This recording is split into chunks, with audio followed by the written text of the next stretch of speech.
Chocolate, Lies and Alibis. Chocolate Shop Mysteries, Book 1.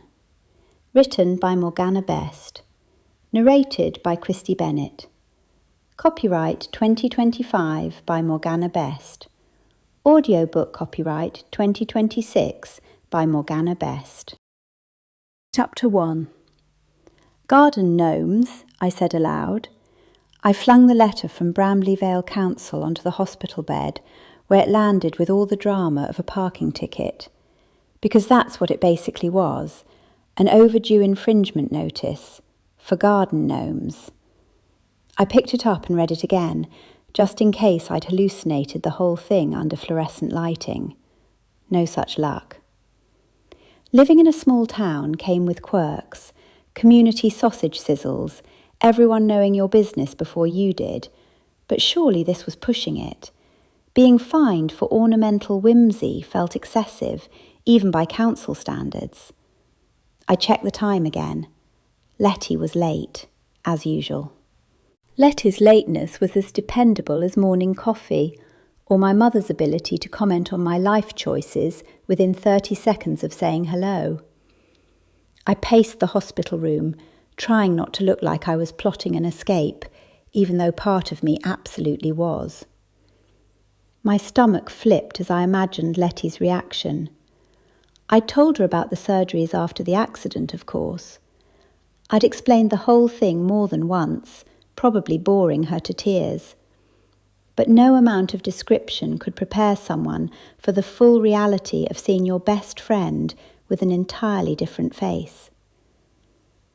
The last time she'd visited, I still looked like I'd gone 10 rounds with a particularly aggressive beehive. That was the trouble with living in a town that was an 8-hour drive from the hospital in Sydney. Visits were precious. I looked up and realised Dr. Bradford was still talking. He was in the middle of his favourite lecture about how people would not recognise me now, delivered with the sort of concerned furrowing of the brow that suggested he thought this would devastate me. It didn't. If anything, the idea was mildly convenient. Sometimes a fresh start came with a fresh face, and honestly, I was here for it. The door burst open and Lettie strode in. She looked magnificent, naturally. Lettie's fashion sense had never known a bad day, not even in Year 7, when the rest of us were disasters in low-rise jeans and yellow highlights. When her eyes landed on me, her jaw dropped so far I genuinely worried I might need to call a nurse. "Narel!" she gasped, one hand flying to her chest like she was in a historical drama. "Is that really you? No way!" She rushed forward and pulled me into one of her signature hugs, the kind that squeezed the breath right out of you, but somehow made everything feel better. She released me just before my lungs staged a revolt. "You must be Lettie." Dr. Bradford extended his hand with the uncertain air of someone who wasn't quite sure what he was dealing with. Lettie took his hand and held on to it a little too long. "I sure am handsome." Dr. Bradford's ears went pink. Lettie finally let go of his hand and tossed a designer bag on the bed. "Clothes! Real ones! Not hospital chic!" Lettie loved fashion, the way some people loved small dogs or true crime podcasts, with complete, unwavering devotion. "Thanks so much," I said, already reaching for the bag. "I'll go get changed." I hurried to the bathroom. I changed in record time and stepped back into the room, energy buzzing through me like champagne bubbles. "Right," I said. "Let's get out of here." The drive home stretched ahead of us. City scenes, then countryside rolling past the windows, like a film reel of my old life. I was drifting off to sleep, lulled by the hum of Lettie's car and the relief of finally leaving that sterile hospital smell behind, when she suddenly spoke. "Narel," she said, startling me back to consciousness. "I know you told me over the phone, but I was watching The Real Housewives of Melbourne at the time, so I wasn't totally paying attention." She shot me an apologetic grin. "How are you for money? Did work give you time off? I couldn't help the smile that spread across my new face. I quit. Her eyebrows nearly hit the roof of the car. I know you mentioned that settlement, but has it actually come through yet? Are you sure you have enough money? More than enough, I said, settling back into the passenger seat with satisfaction. The other driver was working for a big national company. They've already paid up, out of court.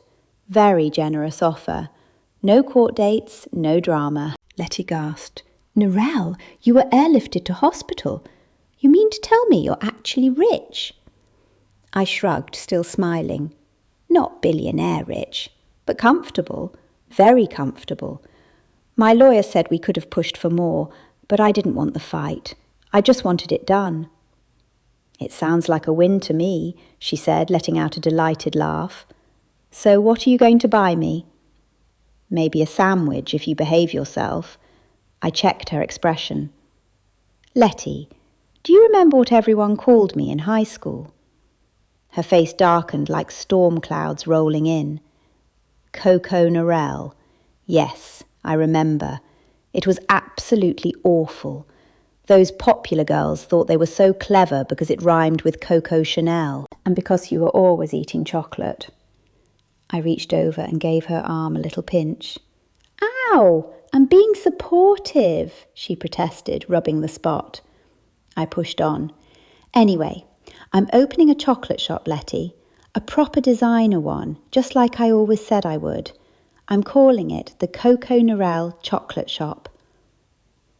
The silence that followed was so complete I could hear the tick of her indicator as we turned onto the main road into town. You absolute legend, she said with a laugh. You're really going to do it, aren't you? I looked out of the window at the familiar streets of home, at the little town that had watched me grow up, get teased, and now, finally, get my second chance. I really am, I said.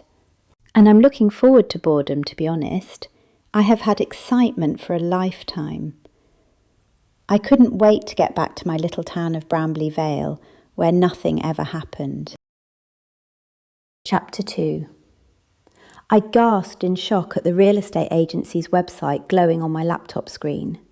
There was no way I could afford some of these places. Well, technically I could, but my practical side was having serious conversations with my bank account about sensible spending. I'd spent the morning hunched over my laptop looking for the perfect location to lease for my new business, and I'd started the day feeling far more optimistic than I did in that moment. I was still camped out in my little one-bedroom cottage. It was lovely in its own way, with views that looked out over the quiet end of a long park. Even better, most people never ventured down this far, since they'd eventually arrive at the creek that marked the boundary. The local council kept the grass neat and short, and the paved walkway ended well before it reached my front door. Lettie had been an absolute angel the night before, insisting I come to her place for a proper home-cooked meal. She'd even suggested I stay overnight, probably worried about me being alone in my cottage after months away. But I'd wanted to get back to normal. Lettie had even aired out the cottage for me while I was away. My old job at the gallery certainly hadn't been a lot of fun. My boss had been a bit of a whirlwind with people skills that left something to be desired. Still, none of that mattered anymore. I had enough money to buy a genuinely beautiful place if I wanted to. But first things first, I needed to focus on getting my business off the ground. I decided I'd brighten up the cottage with some cheerful cushions, throw open all the curtains to let the sunshine pour in, and light some of that lovely lavender oil I'd been saving. Lettie had kindly rescued my pet olive tree, Lycias. Yes, I know most people don't name their potted plants, and assured me he was thriving at her place. He'd been my only green companion, but I was already making plans to change that. I wanted a house with a proper garden eventually.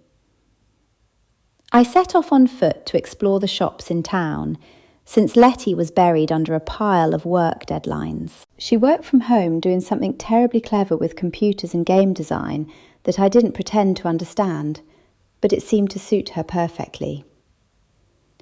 The walk into town wasn't far. It was a gorgeous, dry summer day. The truth was, I could afford any of the storefronts I'd seen online. I wasn't entirely sure why some were priced so steeply though, and the whole thing was making me second-guess myself. Was I really ready to run my own business? Did I have any idea what I was doing? I stopped walking and took a deep breath, probably just choice paralysis, that overwhelming feeling that hit everyone when making big life decisions, right? I found myself staring through the window of a vacant shop, trying to imagine it filled with displays of beautiful chocolates. It was rather small and decidedly gloomy, nothing like the bright, welcoming space I'd been picturing for the Coco Narel chocolate shop. "Excuse me?" I nearly jumped out of my skin. A tall, undeniably handsome man had appeared beside me, wearing what could only be described as a confident smile. "Are you talking to me?" I asked, glancing around to make sure there wasn't someone else he might have been addressing. He chuckled, the kind of easy laugh that probably opened doors for him everywhere he went. "Yes, absolutely. Sorry if this seems forward, but I was wondering if you'd like to have dinner sometime." I blinked at him in complete bewilderment. Was this how things worked? Did attractive strangers just approach people on the street and ask them out? "I suppose I'm free tonight," I heard myself saying, though I had absolutely no idea what had possessed me to agree. "Wonderful. I'm Guy Smith." The moment he said his name, my stomach plummeted straight through the ground. I knew that name. I knew that practiced smile, that easy confidence. He had teased me in high school through a steady, relentless stream of small humiliations. He'd been one of the ringleaders, part of that golden circle who'd made my teenage years feel like an endurance test. "What's your name?" he asked.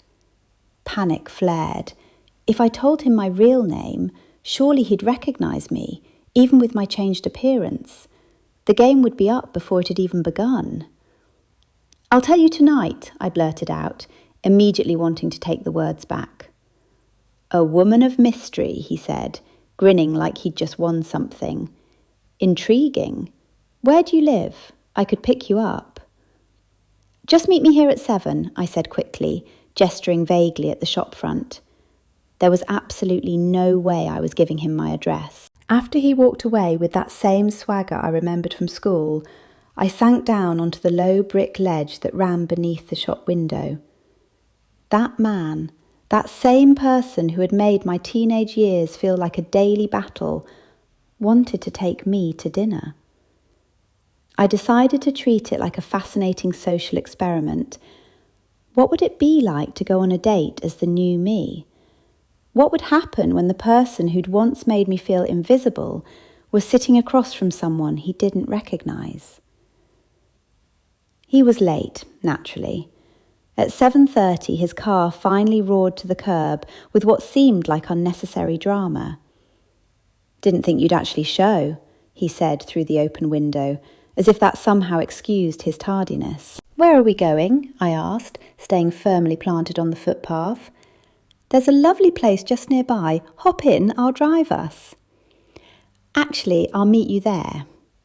He looked genuinely surprised, like this wasn't how his dates usually went. "Don't you trust me?" I smiled politely, the way you might smile at a persistent salesperson. "Just let me know the name of the restaurant."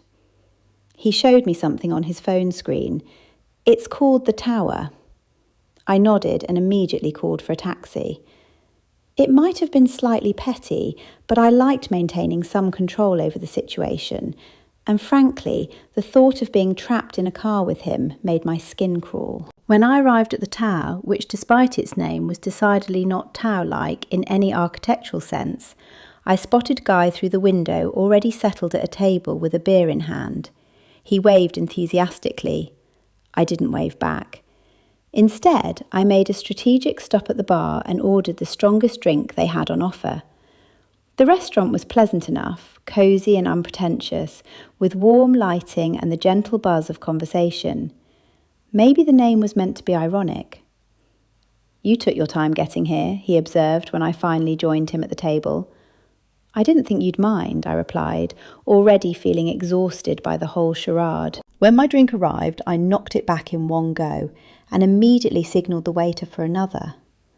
The poor man gave me a slightly concerned look, but dutifully returned with a fresh glass. Dinner was every bit as awkward as I'd expected. Guy ordered an enormous steak that seemed designed to prove something about his masculinity. I ordered 2 desserts. "You know," he said, studying my face with unsettling intensity, "you remind me of someone I used to know in school." "She must have been absolutely fabulous," I replied with saccharine sweetness. He launched into what could only be described as a monologue about his successful medical practice, his expensive car, his impressive apartment. When we'd finished eating, he leant forward with what I'm sure he thought was devastating charm. "So, fancy coming back to my place?" I blinked at him. "Oh, no thank you. I don't think this is going to work out." He stood up so abruptly that his chair scraped against the floor, throwing his napkin down on the table like he was in a period drama. What a complete waste of my time! Every single person in the restaurant turned to stare at our table. I felt heat creep up my neck, but not from embarrassment, from sheer indignation at his behaviour. Through the window, I watched Guy storm across the car park like an overgrown child, yanking open his car door and slamming it with enough force to rattle the windows. And then, quite suddenly and without any warning whatsoever, the car exploded. Chapter 3.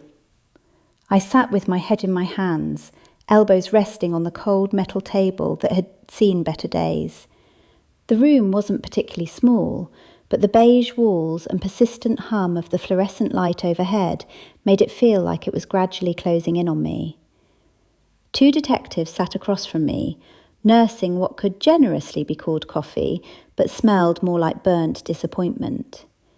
They'd kindly offered me a cup as well, thoughtful of them really, considering it tasted like someone had dissolved old shoe leather in hot water.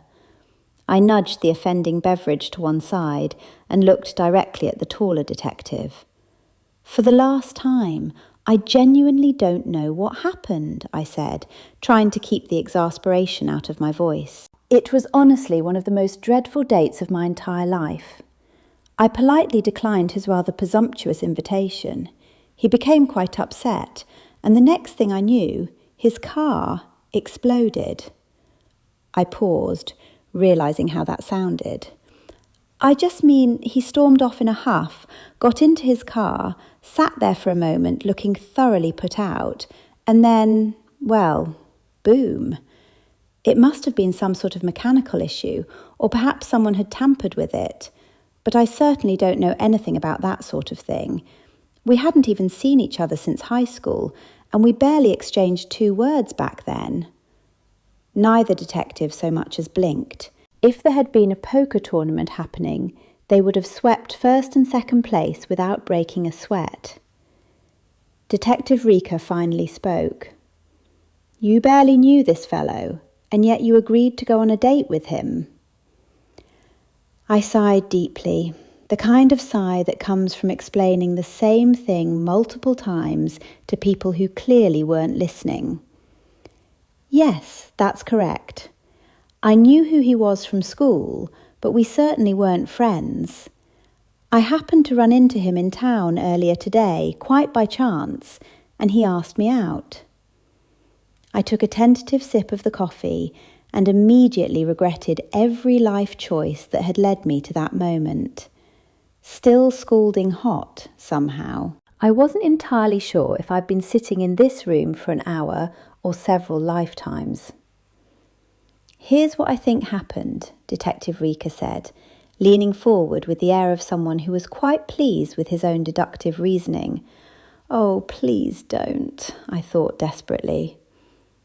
I think you harboured resentment about how this guy Smith treated you during your school years. Then, after your recent surgery changed your appearance, you deliberately sought him out, arranged this dinner date, and now he's deceased under rather suspicious circumstances. I blinked at him in genuine bewilderment. You think I underwent major reconstructive surgery as part of some elaborate revenge plot? Rika raised an eyebrow in what I suppose he thought was a meaningful way. That's absolutely ridiculous, I added, fighting to keep my voice level. He was certainly unpleasant back then, I'll grant you that, but I didn't care nearly enough about him to orchestrate some sort of dramatic vendetta. I didn't even know I was going to encounter him today. This whole situation is, well, it's bizarre and rather tragic, but I had absolutely nothing to do with whatever happened to his car. Interesting that you called it murder, Rika said smoothly, like he'd just played a winning card. We hadn't used that particular word. Well, I don't know many automobiles that spontaneously combust, I replied tartly, unless faulty ignition systems have suddenly become terribly fashionable. The other detective, Clyde, remained completely expressionless throughout this exchange. Rika, on the other hand, seemed faintly amused by the whole proceedings. Do you find this situation entertaining, Detective? I asked, unable to keep the irritation from my voice. Of course not, I said quickly, realising how that must have sounded. Someone lost their life tonight, a few metres from where I was quietly eating dessert, and you've kept me here for what feels like hours, treating me as if I'd planned the whole dreadful thing. Meanwhile, whoever actually did this is presumably out there somewhere, going about their evening as if nothing happened. That's not amusing. It's rather terrifying, actually. I hadn't meant to raise my voice quite so much, but the words came out rather louder than intended. I found myself standing without having planned to, still clutching that wretched coffee cup like it might serve as some sort of defensive weapon. Rika's mouth twitched slightly. Clyde looked mildly annoyed at the disruption to his evening. I sat back down and placed the cup on the table with perhaps more force than strictly necessary. When exactly am I allowed to leave? When we decide you can, Clyde said in the flattest tone imaginable. And right now I'm satisfied we're done here for the evening. He stood up, brushing imaginary lint from his jacket with practised efficiency. Don't think this is over, though. We'll likely have more questions, and don't even think about leaving the state. He departed without so much as a backwards glance. Rika gave me a brief nod and followed his partner out. I sat for a moment longer, alone again under that persistent fluorescent humming. Then the door opened, and Clyde was holding it for me, clearly eager to see the back of me. I abandoned the coffee cup. I didn't need that particular trauma following me home. Outside the interrogation room, Rika pointed down a corridor that looked identical to several others I'd noticed. Second right will take you to the front desk. Tell Officer Martinez what number you need to call. She'll sort you out. Mobile reception is terrible in this building. I nodded gratefully and started walking, ignoring his parting, "Have a pleasant evening." That particular ship had well and truly sailed hours ago. The hallway turned out to be more of a labyrinth than I'd realised, probably because I'd been too shocked on the way in to pay proper attention to anything. I took what I thought was the second right and still managed to get thoroughly lost, ending up in a corridor that looked suspiciously identical to the previous three I'd wandered down. Eventually I discovered a desk with a woman behind it who looked like she'd rather be absolutely anywhere else on earth. "Excuse me, I'm Narel," I said politely. "I was told you could help me place a telephone call." She blinked at me with the slow, deliberate pace of someone who'd clearly had a very long day. "Number?" I recited Lettie's mobile number. She dialed without ceremony and handed me the receiver. 2 minutes, she said, returning to her paperwork as if I'd already vanished. I took a steadying breath. Lettie was one of the few people I trusted completely, and I desperately needed someone in my corner right now. The phone rang once, twice, 3 times. Then her voicemail picked up, cheerful and unhelpful. I hung up, deflated. It went to voicemail, I told Constable Martinez, who didn't seem remotely surprised by this development. Could I possibly try again? She nodded without looking up. I gave her the number again, she dialed, and passed me the phone with the same lack of ceremony as before. I waited, nerves doing uncomfortable things in my stomach. Hello? Lettie sounded slightly out of breath. Lettie! Thank goodness you answered. I must have startled Constable Martinez with my relief. Narel? What on earth is going on? It's nearly midnight. I'll explain everything when I see you, I promise. Could you possibly pick me up from the police station? The what? Are you all right? What's happened? I'm fine. Well, mostly fine. Sort of fine. I'll tell you everything when you get here. I'm already grabbing my keys. She hung up before I could properly thank her. I handed the phone back to Constable Martinez, who resumed her paperwork without so much as a glance in my direction. Before I could head to the front entrance, Detective Rika reappeared at my elbow. Actually, Miss Myers, I've just been reviewing your file, and it seems we have a small matter to address. You have a previous infringement on record. My heart sank. What sort of infringement? Failure to comply with Municipal Ordinance 47B, he said seriously. You didn't name your garden gnomes. I stared at him. I'm sorry, what? Your garden gnomes. You have 3 garden gnomes on your property, and according to our records, none of them have been given proper names as required by local law. That's hardly a crime, I said, bewildered. It's the law, Miss Myers. All garden gnomes within town limits must be named and registered within 30 days of placement. I felt my mouth fall open. This must be the only town in Australia, possibly the entire world, where it's actually the law to name your garden gnomes. The law is the law, no matter how ridiculous it might sound, Rika replied with perfect seriousness. And you have a record of non-compliance. Doesn't look good under the current circumstances. You think my unnamed garden gnomes are somehow connected to a car explosion? I'm simply noting a pattern of disregarding local ordinances, he said, making a note in his pad. Shows a certain disrespect for authority. I stared at him speechless. In what universe did unnamed garden ornaments constitute evidence of criminal intent? I'll register them first thing tomorrow, I managed. See that you do. Have a pleasant evening, Miss Myers. I made my way to the front entrance in a complete daze and settled onto the bench to wait. The police station was blissfully quiet, the kind of small-town quiet that usually felt peaceful, but tonight just seemed ominous. 15 minutes later, Lettie burst through the front doors like she was responding to a 5-alarm fire. Eyes wide and scanning the room as if she expected to find me in the middle of a dramatic standoff. Narel! She rushed over and hugged me so tightly I made a small squeaking sound. I'm all right, I said, my voice muffled against her shoulder.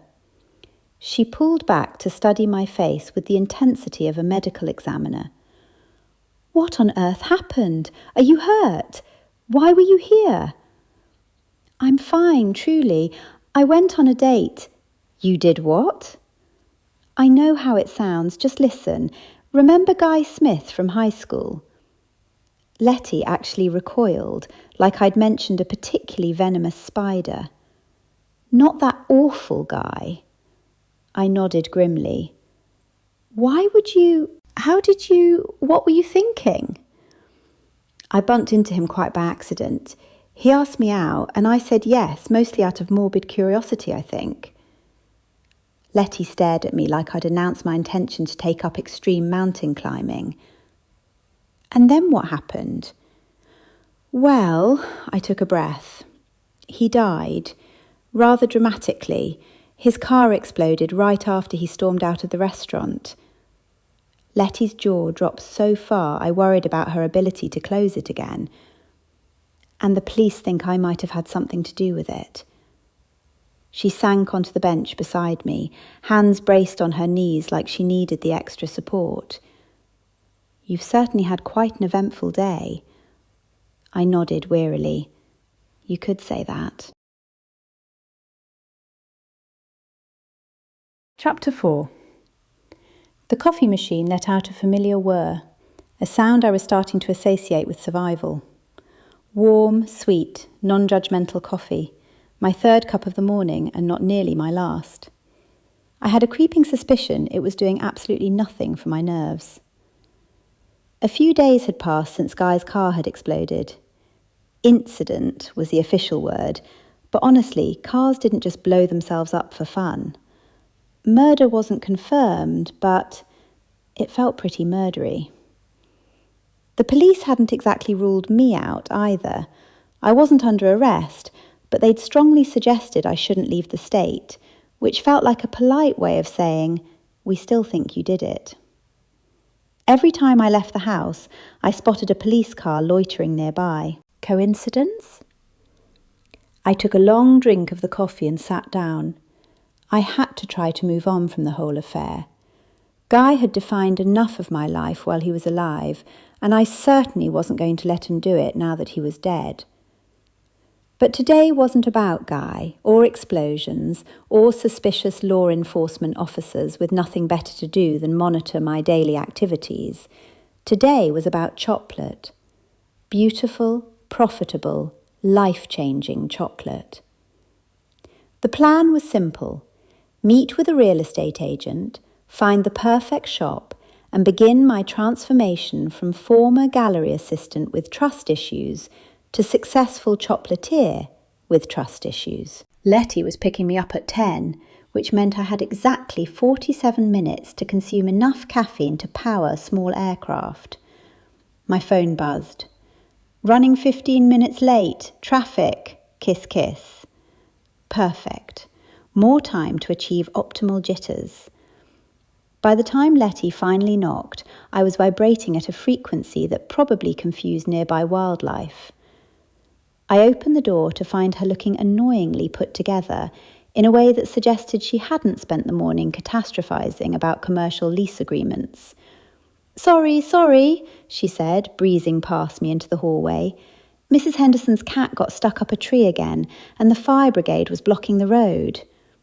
She paused, taking in my appearance. Noelle, why do you look like you've been struck by lightning? Coffee, I admitted. Possibly too much coffee. How much is too much? 5 cups. It's not even 10:30. I'm nervous, I said, as if this explained everything, which, to be fair, it probably did.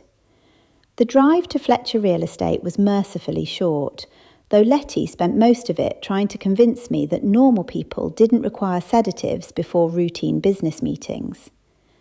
The building itself was one of those aggressively modern glass boxes that screamed, "We take ourselves very seriously." But inside it was surprisingly warm and welcoming. The receptionist, who looked like she'd stepped out of a Home and Garden magazine, directed us to a seating area that was clearly designed by someone who believed beige was a personality trait. I was just beginning to wonder if I should have bought emergency snacks when a door opened and out walked what could only be described as trouble. Tall, dark, handsome trouble, with excellent bone structure and the kind of smile that probably got him out of speeding tickets. I felt Lettie go completely still beside me, which was never a good sign. "Hello, I'm Munro Fletcher," he said, extending a hand that looked like it had never done a day of actual work in its life. "Munro?" Lettie repeated, and I could practically hear the gears turning in her head. "That's unusual. Like Monroe Doctrine Monroe? I kicked her ankle. She yelped. Just Monroe, he said, looking slightly bewildered by the historical reference. Shall we head to my office?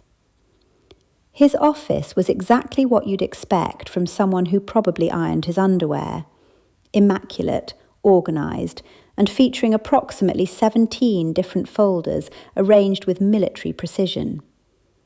He gestured for us to sit in chairs that were clearly chosen for style over comfort. I don't believe I caught your names, he said, settling behind his desk with practised ease. Lettie Smith, my best friend announced, then gestured toward me with a flourish. And this is Narel Myers. I swear to you, that man went white as fresh bedsheets. Not pale, not startled, white, like he'd seen a ghost or realised he'd forgotten to cancel a subscription service before the free trial ended. Myers, he repeated slowly, like he was testing the word for hidden meanings. That's right, I said, watching his face carefully. Is everything all right? Of course, he said, snapping back to professional mode so quickly I wondered if I'd imagined the whole thing. Let me show you what we have available. And then, bless him, he proceeded to spread out approximately 47 property listings like he was dealing cards in the world's most expensive poker game. My caffeine-addled brain took one look at all those numbers and technical terms and promptly declared mutiny. This is, I started, then stopped, because overwhelming seemed insufficient and absolutely terrifying seemed unprofessional. A lot, Lettie finished helpfully. It always is the first time, Monroe said, and his smile was so genuinely kind that I almost forgave him for making me feel like I needed a business degree just to understand what square footage meant. Why don't we start with the basics? What exactly are you hoping to do with the space? Chocolate, I said, which wasn't particularly articulate but seemed to cover the essentials. She's opening the most amazing chocolate shop, Lettie elaborated, because apparently I'd temporarily lost the ability to form complete sentences. Specialty chocolates, beautiful displays, the works. It's going to be absolutely gorgeous. Chocolate, Monroe repeated, and something flickered across his face. Surprise? Recognition? Indigestion? It was gone too quickly to tell. For the next hour, he walked us through location advantages and foot traffic patterns and lease terms that sounded like they were written in ancient Greek. But here's the thing about Monroe Fletcher. He was good at his job. Really good. He never made me feel stupid for asking what probably amounted to remedial business questions, and by the time we'd finished, I actually felt like I might not completely embarrass myself as an entrepreneur. You've been wonderfully helpful, I said as we gathered our things. Thank you so much for your patience. It's what I'm here for, he replied. But there was something in his voice, a hesitation maybe, like he wanted to say something else but couldn't quite figure out how. Outside, Lettie immediately grabbed my arm. Okay, what was that about? What was what about? The way he looked at you when I said your name, like he'd seen a ghost or something. I glanced back at the building where I could see Monroe watching us through the window. When he noticed me looking, he quickly turned away. I have no idea, I said. But even as the words left my mouth, I wasn't entirely sure they were true. I'm definitely Googling him when I get home, Lettie announced. Of course you are. And I'm going to ask around about the Fletcher family. Something's not adding up. We walked toward her car, and despite the strange undercurrents of the meeting, I felt lighter than I had in days. The Coco Narel chocolate shop wasn't just a dream anymore. It was a plan with actual tangible steps and a timeline and everything. You know what, I said, stopping in the middle of the footpath as realisation hit me. I'm actually going to do this. I'm going to open a chocolate shop, and it's going to be amazing. Lettie grinned. About time you figured that out. Now come on, all that coffee is going to wear off eventually, and when it does, you're going to crash harder than Guy's car. Too soon, Lettie. Sorry. But seriously, let's get you some actual food before you vibrate into another dimension. As we drove away, I couldn't shake the feeling that there was more to Munro Fletcher than met the eye. Chapter 5. There's something deeply satisfying about measuring a space that's about to become your dream. I'd made an absurdly detailed list of shop fittings, and now, standing in my very own empty chocolate shop with a tape measure in hand, I felt like the universe was finally cooperating with my plans.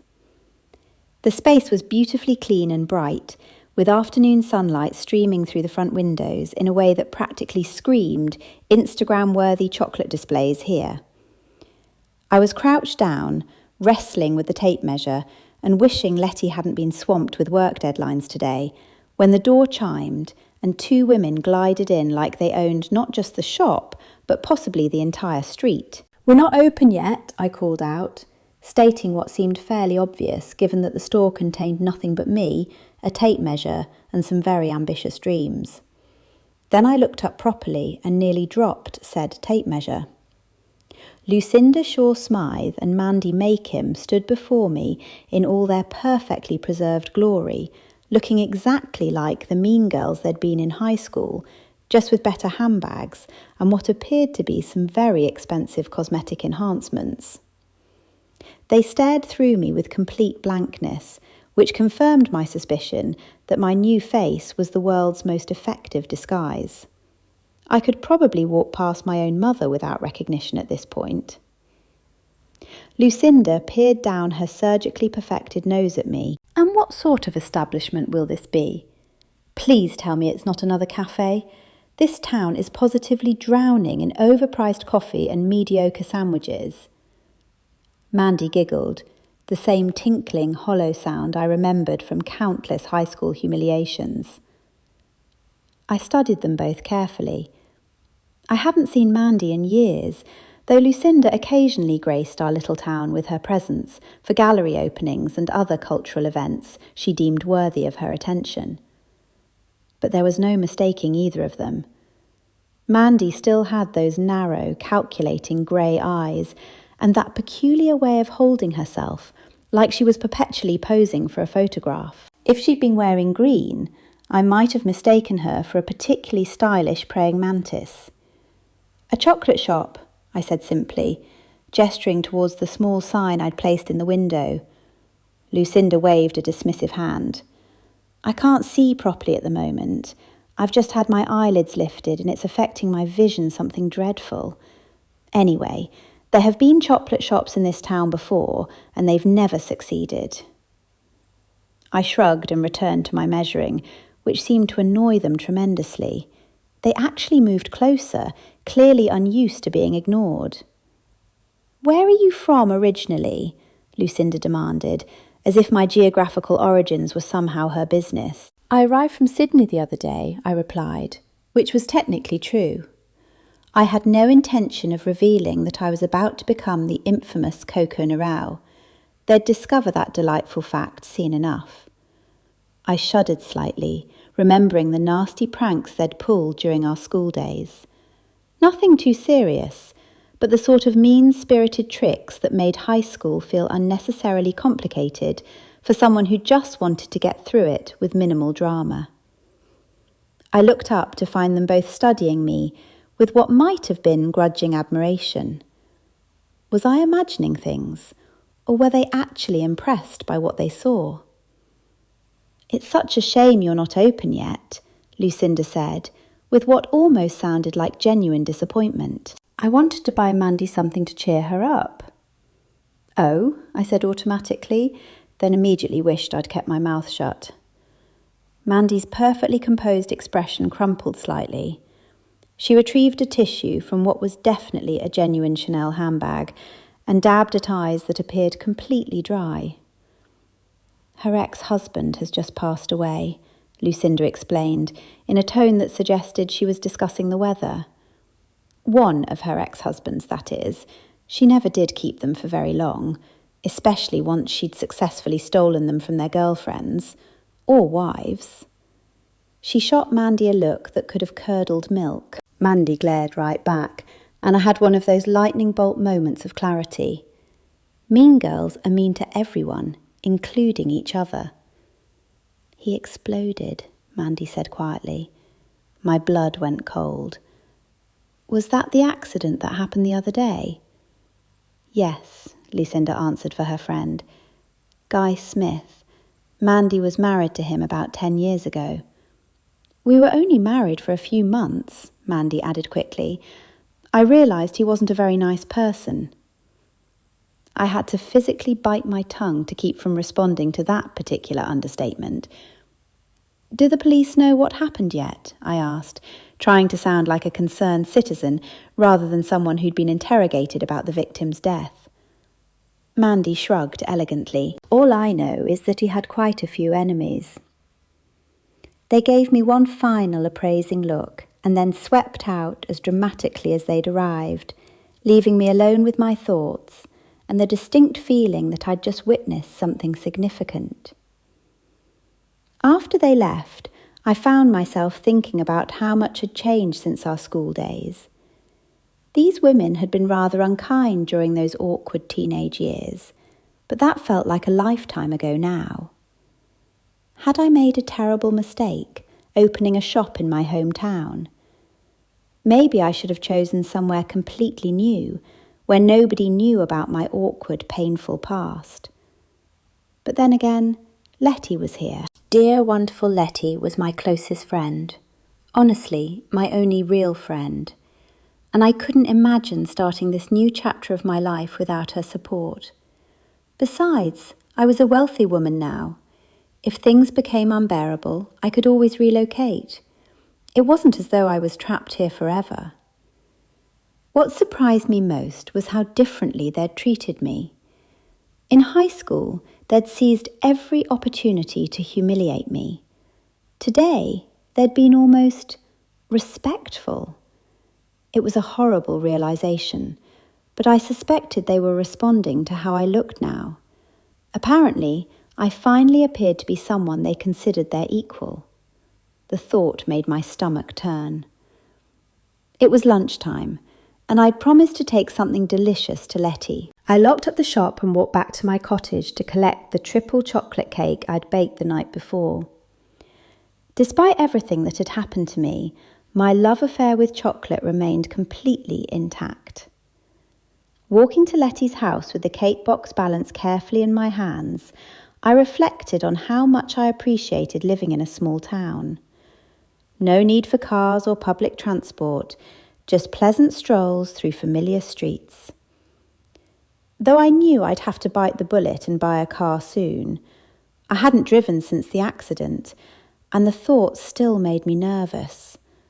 But I couldn't rely on Lettie forever. Lettie's house was absolutely gorgeous, a beautifully renovated Victorian that looked like it belonged in a home and garden magazine. She'd always favoured a minimalist aesthetic, which was reflected in every carefully curated detail. The garden was immaculate, perfectly manicured lawns that she paid someone else to maintain, and a row of standard roses lining both the white picket fence and the pathway to her front steps. I rang the brass doorbell and waited until Lettie finally appeared, looking slightly glazed in that particular way that meant she'd been staring at computer screens for far too long. "Chocolate cake!" she exclaimed with genuine delight. "Perfect timing. I forgot that's what I eat for lunch." I followed her into the kitchen and placed the cake in the centre of her round cedar table. The deep red wood was a striking contrast to the rest of the house, which was pristine white from floor to ceiling.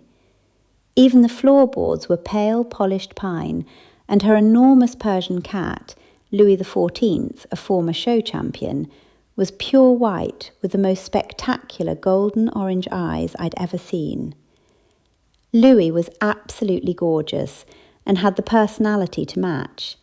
He adored human company, but seemed to love sleeping even more, which meant he was usually found draped dramatically across some piece of furniture like a living sculpture. Lettie fetched 2 delicate bone china plates and set them in front of us. "I'll do the honours," she announced, proceeding to cut 2 absolutely massive slices. "I can't possibly eat that much," I protested. Lettie looked genuinely shocked. "I've never heard you say that before in your entire life." I shrugged. "It's because of what they had to do during the surgery. Don't ask me to explain the details because it gives me the absolute creeps. The upshot is that I can eat whatever I want without gaining weight, but I can't manage large quantities at once. I'm forced to nibble chocolate throughout the day now." Lettie looked like she was debating whether this was a blessing or a curse, but wisely chose not to comment. "Anyway," she said, settling into her chair, "how are you feeling, Narel? You look a bit pale." She leant down to stroke Louis, who was actually awake for once and purring like a small engine. I rubbed my lower back. Even walking here was an effort. The doctors say I have to exercise, but just getting from the shop to my house and then here has left me completely exhausted. "That makes perfect sense," Lettie said gently. "You were bedridden for months, after all." "I know. I had loads of physiotherapy, but they warned me that exercise would make me very tired initially. Still, they insisted it was necessary." "Why don't you start with gentle walks along the park? It's lovely and private down your end. If you just walk to where the official track begins and back again daily, it will be a great start to rebuilding your fitness." "Would you walk with me?" I asked hopefully. Lettie laughed so hard I thought she might choke on her cake. "Are you joking? I don't believe in mornings. Besides, the best way to make exercise a habit is to do it consistently. And since you're opening the shop, you need to get into a routine of early morning walks. You absolutely will not catch me doing anything energetic before noon." I chuckled. Lettie's relationship with mornings was legendary. Even multiple cups of coffee couldn't make her functional before 10. We didn't speak again until we'd demolished the entire cake between us. "That was absolutely divine," Lettie said, leaning back in her chair. "Will you be selling cakes in your shop?" I shook my head. "No, just chocolates. Every conceivable variety of chocolate." Lettie looked puzzled. "Exactly how many types of chocolate are there?" "Millions," I said gleefully, then clarified. "Well, there's dark chocolate, milk chocolate, white chocolate, boxed chocolates, chocolate bars, chocolates with hard centres, soft centres." Lettie held up a hand to stop me. "Too much information. Are you going to make them yourself?" "Eventually, maybe, once I get the business properly established. Right now I have quite enough to worry about. Ordering fittings, organising suppliers, all the administrative details. I'd love to make my own chocolate someday, but that's a project for later." "Well, you know I'll help however I can," Lettie said warmly. I jumped up and gave her an impulsive hug. "You're absolutely the best. I can never thank you enough for everything you've done." Lettie smirked. "Does this mean I get free chocolate?" "Of course you do," I said, then added thoughtfully, "though I suppose that depends on how much you plan to consume. I might have to monitor the situation." Lettie pouted dramatically. "I was going to offer to come to the shop this afternoon and help you all day. Plus, I was planning to buy you a lovely welcome home gift." I sighed in defeat. "Fine, you win. Unlimited free chocolate." We drove back to the shop together, and having someone to hold the other end of the tape measure made everything infinitely easier. I drew detailed diagrams of where all the display cases would go and showed Lettie the images of the beautiful cabinets I'd ordered online. "This is going to look absolutely amazing, Narel," she said, studying my iPad with obvious admiration. "I just hope I get enough customers to keep it profitable," I said. "This is going to be my livelihood." "But I thought the settlement meant you wouldn't need to worry about income." Lettie looked confused. I shook my head. It seems like a large sum, but my lawyer explained that it wouldn't last forever. I need the business to generate real income. I want to be independent of the settlement money. I'll use it to set up the shop, buy a house, maybe even a car eventually. But I need to be earning my own way. Lettie nodded approvingly. That's very sensible. When do you order the actual chocolates? She asked hopefully. I laughed. Just before we open. Though I suppose I could order some samples for us to try. Lettie's face lit up like Christmas morning. You know, Narel, I'm happy to keep being your chauffeur, but I think you'd feel much better if you had your own car, she said gently. I could keep driving you around until you get comfortable behind the wheel again. Thanks, Lettie. I know I need to get a car soon. It's just that I'm genuinely terrified of driving after what happened. What if you practice with my car for a few weeks before buying your own? You're always so thoughtful, I said gratefully. Well, can you give me a glowing dating reference then? Lettie asked with mock sadness. Poor Lettie hadn't had much luck romantically, which baffled me completely. She was as gorgeous as she was kind-hearted, but working from home in a small town didn't provide many opportunities to meet people. Absolutely, I assured her. Anyway, guess who visited the shop earlier while I was measuring? I hate guessing games, Lettie said firmly. Just tell me. Lucinda Shaw-Smythe and Mandy Makim. Lettie's expression immediately soured. What did those two want? I shrugged. No idea. Just passing by, I suppose. But here's the interesting bit. Mandy used to be married to Guy. Come to think of it, I did hear something about that years ago. I think she married him right after high school and they divorced pretty quickly. I nodded. That's exactly what they said. The important thing is, they didn't recognise me at all.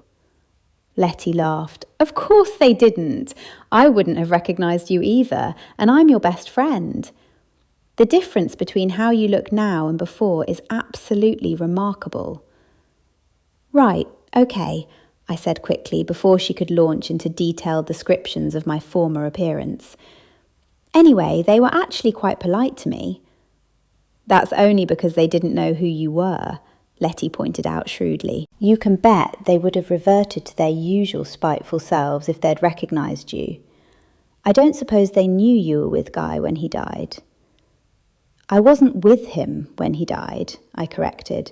I was with him just before he died. Lettie waved a hand dismissively. Same difference.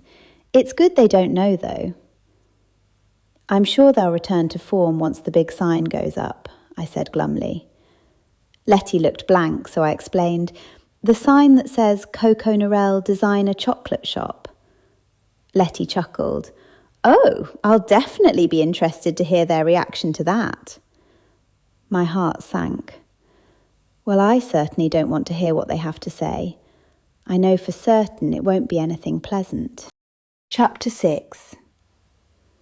When Lettie called to say she wanted to bring my welcome home gift to my place instead of giving it to me at hers, I knew something was up.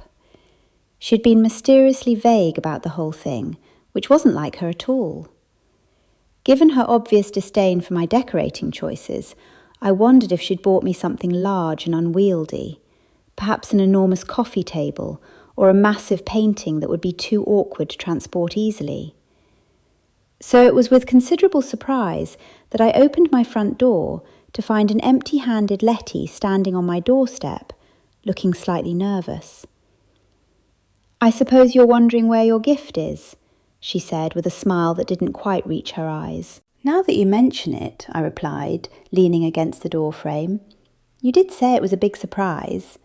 For a moment I thought the big surprise might be that I wasn't getting a gift after all. Lettie laughed, but there was something forced about it. I'm not one of those awful people from school. It's in the car.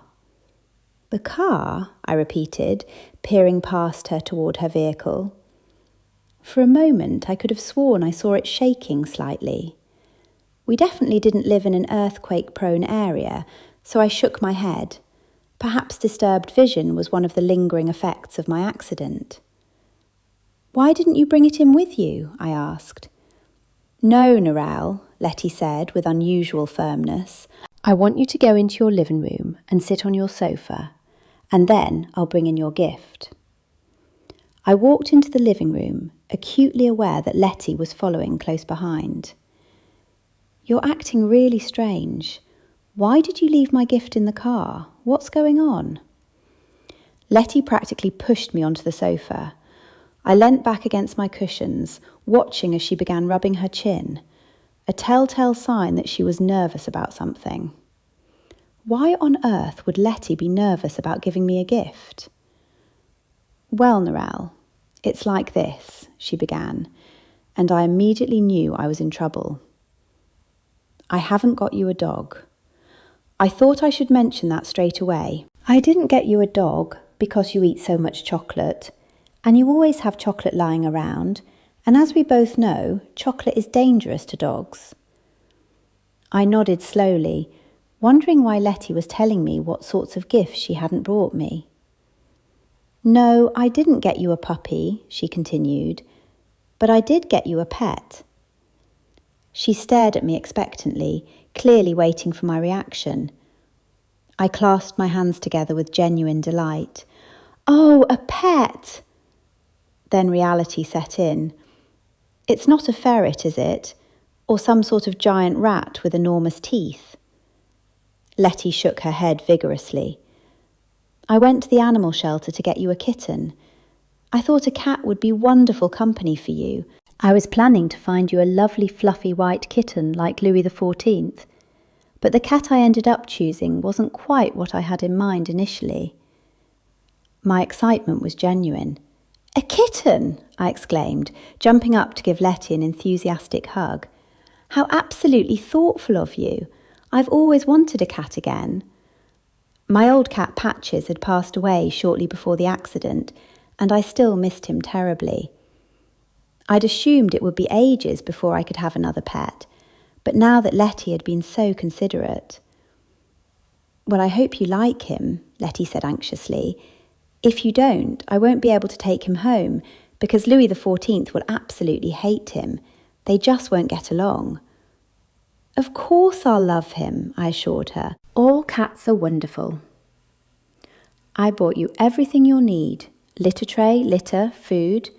The shelter said he only eats the most expensive brand of cat food, and he refuses dry food entirely. He only eats gourmet wet food.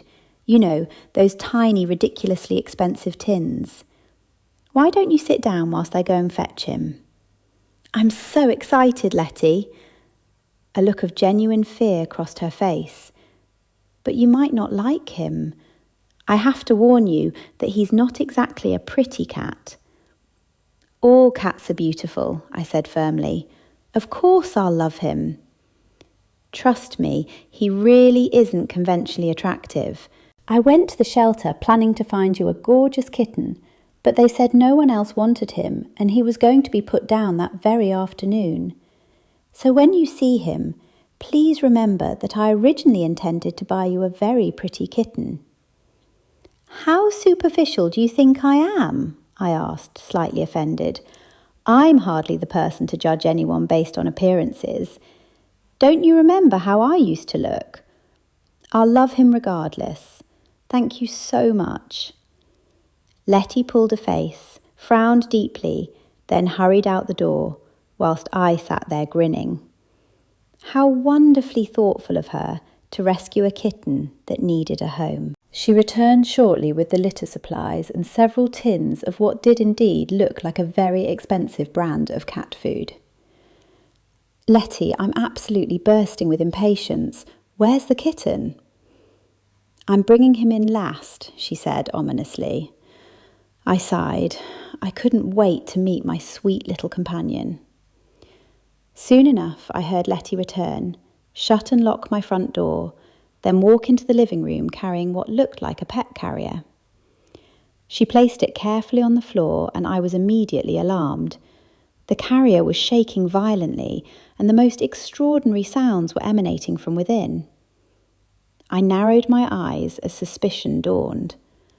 Lettie, he's not actually a kitten, is he? Lettie looked appropriately shamefaced. No, I never technically said he was a kitten. You assumed he was a kitten. Oh, Narel, I simply couldn't leave the poor thing there. He was going to be put down that very afternoon. An elderly farmer had surrendered him because he wasn't able to care for him any longer. The shelter said that whilst people always adopt kittens, no one ever wants to adopt an older cat. A wave of sympathy washed over me. The poor darling. What's his name? Lettie grimaced. Mongrel. I gasped. What a dreadful name for a cat. Mongrel has certain issues, Lettie said carefully. What sort of issues? I asked sternly. It's absolutely not his fault, she said quickly. The farmer didn't treat him very well. The shelter explained that Mongrel only becomes aggressive if he sees rope. The farmer used to tie him up sometimes, and now Mongrel becomes rather upset at the sight of any rope.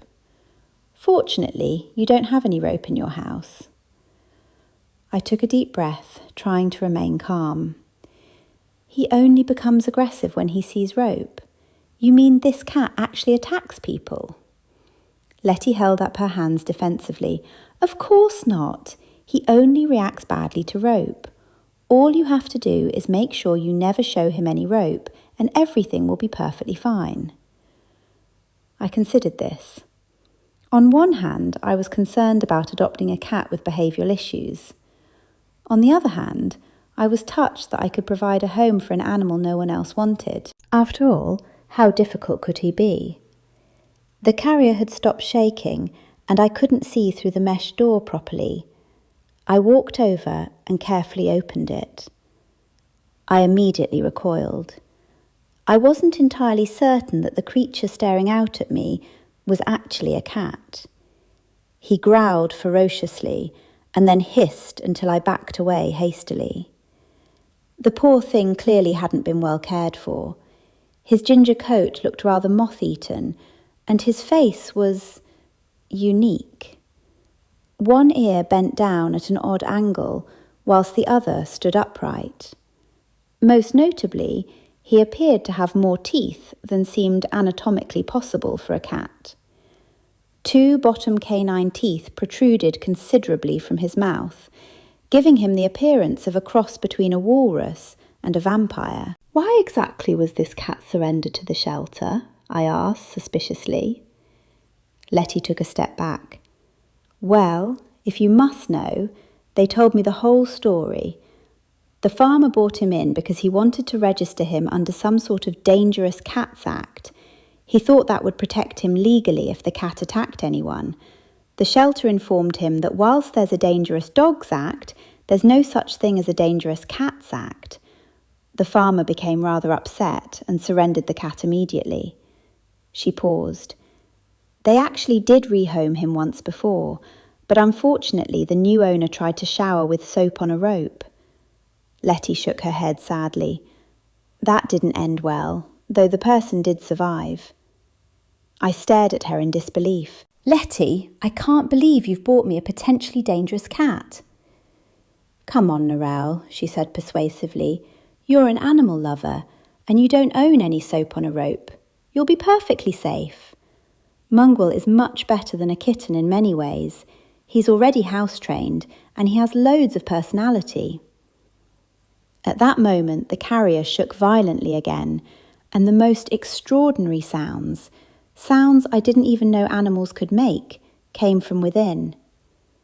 Yes, you're absolutely right, I said, injecting as much sarcasm as possible into my voice. If he ever comes out of that basket, I'm sure we'll get along brilliantly. Why don't you put some food just in front of his carrier to entice him out? Lettie suggested, showing me a rather lovely bowl she'd purchased. I felt mean for being ungrateful. After all, her heart was in the right place, even if her gift was somewhat unconventional. I opened a tin and emptied the contents into the bowl, placing it about a foot from the carrier. Lettie and I looked at each other expectantly. Nothing happened for several minutes. Then suddenly, a massive clawed paw shot out like lightning and dragged the bowl back into the carrier in one fluid motion. "That cat's as quick as a martial arts expert," I exclaimed. I might have said more, but I was transfixed by the sight of the carrier shaking violently. It seemed the cat preferred to thoroughly demolish his food rather than simply eat it. I rubbed my temples, thinking a glass of wine might help me process this situation better. "I'll have to change his name," I announced. Lettie shook her head firmly. "No, the shelter people were absolutely adamant about that. They hated his name too, but they said it's the only thing he responds to.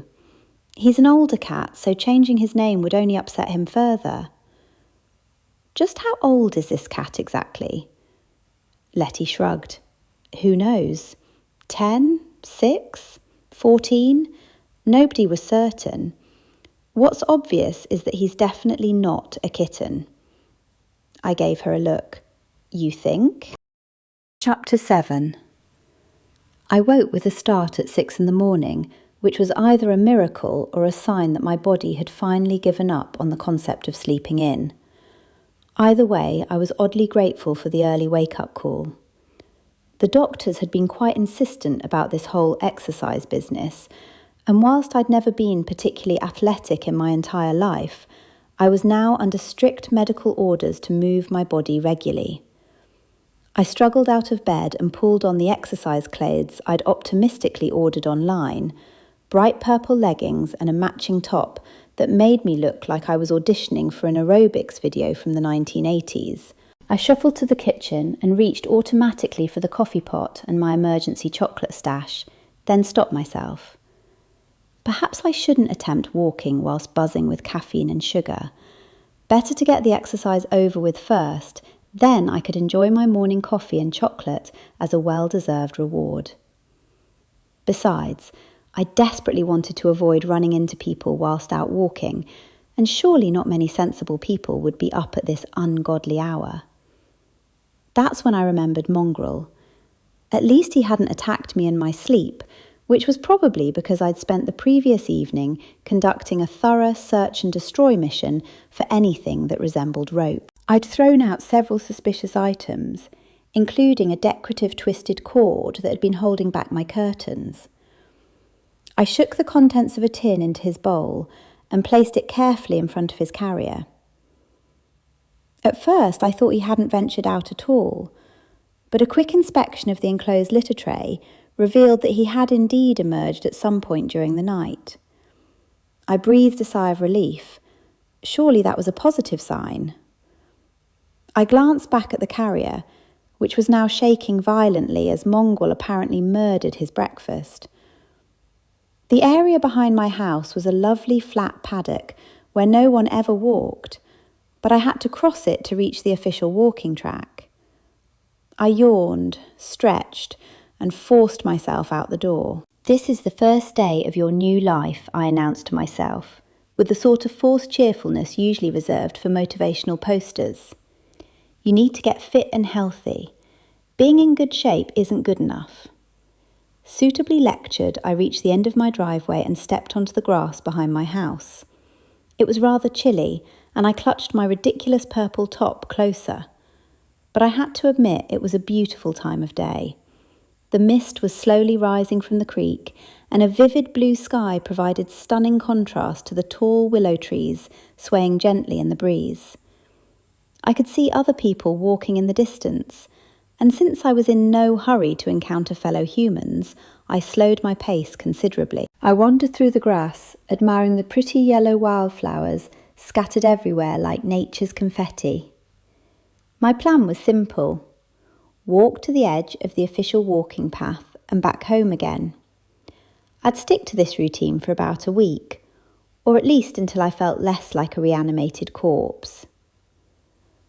I'd just reached the end of the walking track and turned around to head home when I spotted something on the ground near the creek bank. My first thought was that it might be a wombat, though I didn't think there were any wombats this close to town. Perhaps it was just a pile of old clothes, though why anyone would dump clothing out here was beyond me. I took a tentative step closer. After a few more steps, the shape became horrifyingly clear. I clutched my stomach and thought I might faint. It was a man in running clothes, lying face down with what looked like branches sticking out of his back. My vision swam, but I forced myself to move closer. As I approached, I realised they weren't branches at all, but 2 arrows. He'd been shot. I looked around wildly. Was there some irresponsible person out here shooting arrows? I was genuinely worried I might be next. Then I turned my attention back to the man. I shouldn't assume he was dead just because there were arrows protruding from his back, should I?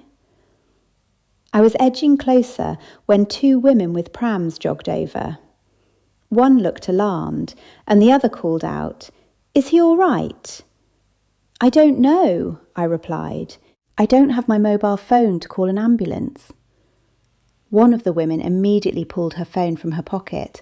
"I'll call them and the police too." Just then, another woman approached us with purposeful strides. She was stern, with steel grey hair pulled back severely, and the sort of expression that suggested she took herself very seriously indeed. "Excuse me," she said, addressing me directly whilst completely ignoring the rather dramatic situation unfolding around us. "Are you Narel Myers?" I blinked at her, still processing the fact that there was a dead body at our feet. Yes? Excellent. I'm Enid Grudge, head of the Garden Gnome naming committee in Brambly Vale. She announced this as if it were an incredibly important civic position. I understand you have 3 garden gnomes on your property that remain unregistered. The women with prams exchanged bewildered glances, clearly wondering if everyone in this town had lost their minds. Well, yes, but surely this isn't the time. I gestured helplessly toward the body. "The law is the law, regardless of circumstances," Enid said crisply. "What have you named them?" I panicked completely. Sarah? Jessica? Emma? Enid's face contorted as if I'd just suggested something thoroughly inappropriate. "Those are completely unsuitable as garden gnome names. Garden gnomes require proper traditional names that reflect their noble heritage and connection to the earth." "They do?" "Absolutely.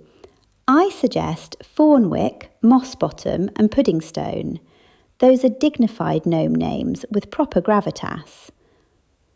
The women with prams were now staring at this exchange with the sort of fascination usually reserved for traffic accidents. "Right," I said weakly, just wanting this surreal conversation to end. "Those sound perfect." "Excellent. I expect you to register them at the council offices this morning. The paperwork must be completed within 24 hours of official notification." She pulled out a clipboard and made several officious-looking notes. "Good day." And with that, she marched off as if she hadn't just conducted municipal business next to a crime scene. One of the women with prams looked at me with something approaching sympathy. "This town certainly has its characters," she said dryly. The woman with the phone had finished her call. "The police are on their way," she announced. Their voices seemed to be coming from very far away. I was genuinely shocked. 2 deaths in a matter of days, and I'd been nearby both times. I knew exactly how this would look to the police. I'd been expecting the local police, but to my absolute dismay, Detectives Rika and Clyde arrived on the scene. "Ms. Myers," Rika said with obvious satisfaction, "fancy seeing you here at the scene of another murder." The 2 women looked at me with shocked expressions, whilst Rika took me by the elbow and separated me from the group. He pulled out his notepad and hovered his pen expectantly. "Who discovered the body?" he barked. "I did," I said, feeling inexplicably guilty despite having done nothing wrong. "Tell me exactly what happened, from the beginning." "Well, I decided to go for a walk, and I walked as far as the beginning of the walking track. Then I turned around and was heading back when I saw something. I went over to investigate and I found him. Just then those 2 women arrived. How long after you found the body did the women arrive? I considered this. Minutes, maybe even seconds. They came over whilst I was still trying to determine if he was alive. In fact, they must have seen me approach him. Continue. That was it, really. One of the women called the police and ambulance, and then we waited for you to arrive. Rika scribbled furiously. Did you recognise the victim? No, but I couldn't see his face properly since he was face down. Did anyone touch anything? I shook my head. No, none of us touched him at all. You'll need to come back to the station to make a formal statement. Right now? Rika looked up from his notepad. Yes, immediately. You'll accompany us to the station, and then an officer will drive you home. I sighed deeply. Wait here until I come for you, he instructed. I waited by the police car whilst Detective Clyde continued questioning the 2 women. The ambulance had arrived, but the paramedics weren't taking any urgent action, which confirmed that the man was definitely dead. After barking orders into his mobile phone, Rika returned and told me to get in his car. We drove to the police station in complete silence. I felt sick and shaken. I'd had far too much trauma recently. My near-fatal accident, witnessing Guy's explosive death, and now discovering a man with arrows in his back. Was there a serial killer in town? And why did I have to be connected to both crime scenes? Was someone deliberately setting me up? I shook my head. That was paranoid thinking. No one knew I was taking a walk that morning except Lettie, and she was my dearest friend. There was absolutely no way Lettie would commit murder, much less frame me for it. This had to be coincidence, but it was exactly the sort of coincidence that would point suspicion directly at me. Soon I was back in the dreaded interview room, giving my statement to Detective Rika, who recorded everything. Just when I thought the ordeal was over, he asked another question. Do you know a man named Ridgewell Dugan? I jumped. Yes, I went to school with him. And you're not saying the dead man was Ridgewell? The room spun and I felt nauseated. I leant forward and put my head between my knees. Neither detective commented, and I suspected they thought I was pretending to be upset. Finally, Detective Clyde spoke. Can I get you some water? I sat up gingerly. The room had stopped spinning and my stomach had settled. Yes, please. Was Ridgewell the victim? We asked the questions, Detective Clyde said as he left the room, presumably to fetch water. I looked at Rika questioningly and he nodded. Yes. For the record, how do you know the victim? I rubbed my temples. I went to school with him. He was one of the populars. The populars? Rika raised his eyebrows. The supposedly popular kids at school. They weren't actually popular. They just thought they were. They were rather unpleasant, actually. Were you envious of them? I shook my head. No, they were just mean-spirited bullies who made life difficult for people like me. Rika's interest was clearly piqued. So you harboured resentment towards them? I resented being bullied, as anyone would, I said carefully. But that doesn't mean I'd murder anyone. Guy Smith was one of the populars too. Rika's eyebrows rose dramatically. And you had reason to resent him as well. I had reason to resent all the populars because they were bullies, I said firmly. But if I were going to murder them, I would have done it back in high school. Rika didn't appear convinced. What exactly did Ridgewell Dugan do to you? Detective Clyde returned with a glass of water that reeked of chlorine. I put it down immediately. Could you give me specific examples of the alleged bullying? Rika pressed. I nodded reluctantly. He stole my phone and sent inappropriate text messages from it, including inviting boys out and even asking the principal on a date. The principal didn't believe me, and I got detention. I realised I was gritting my teeth and hoped I wasn't making things worse for myself. Anyway, I wasn't the only one they picked on. They bullied several other students. Do you have anything else to add to your statement? I thought carefully. No, it would be better if you told us everything now, Clyde said ominously. I don't know anything else, I said, my frustration finally showing. I've told you everything I know. Rika shrugged. Wait here. Someone will bring your statement to sign. The detectives left, and I waited for at least 20 minutes. Clearly, their definition of soon was rather flexible.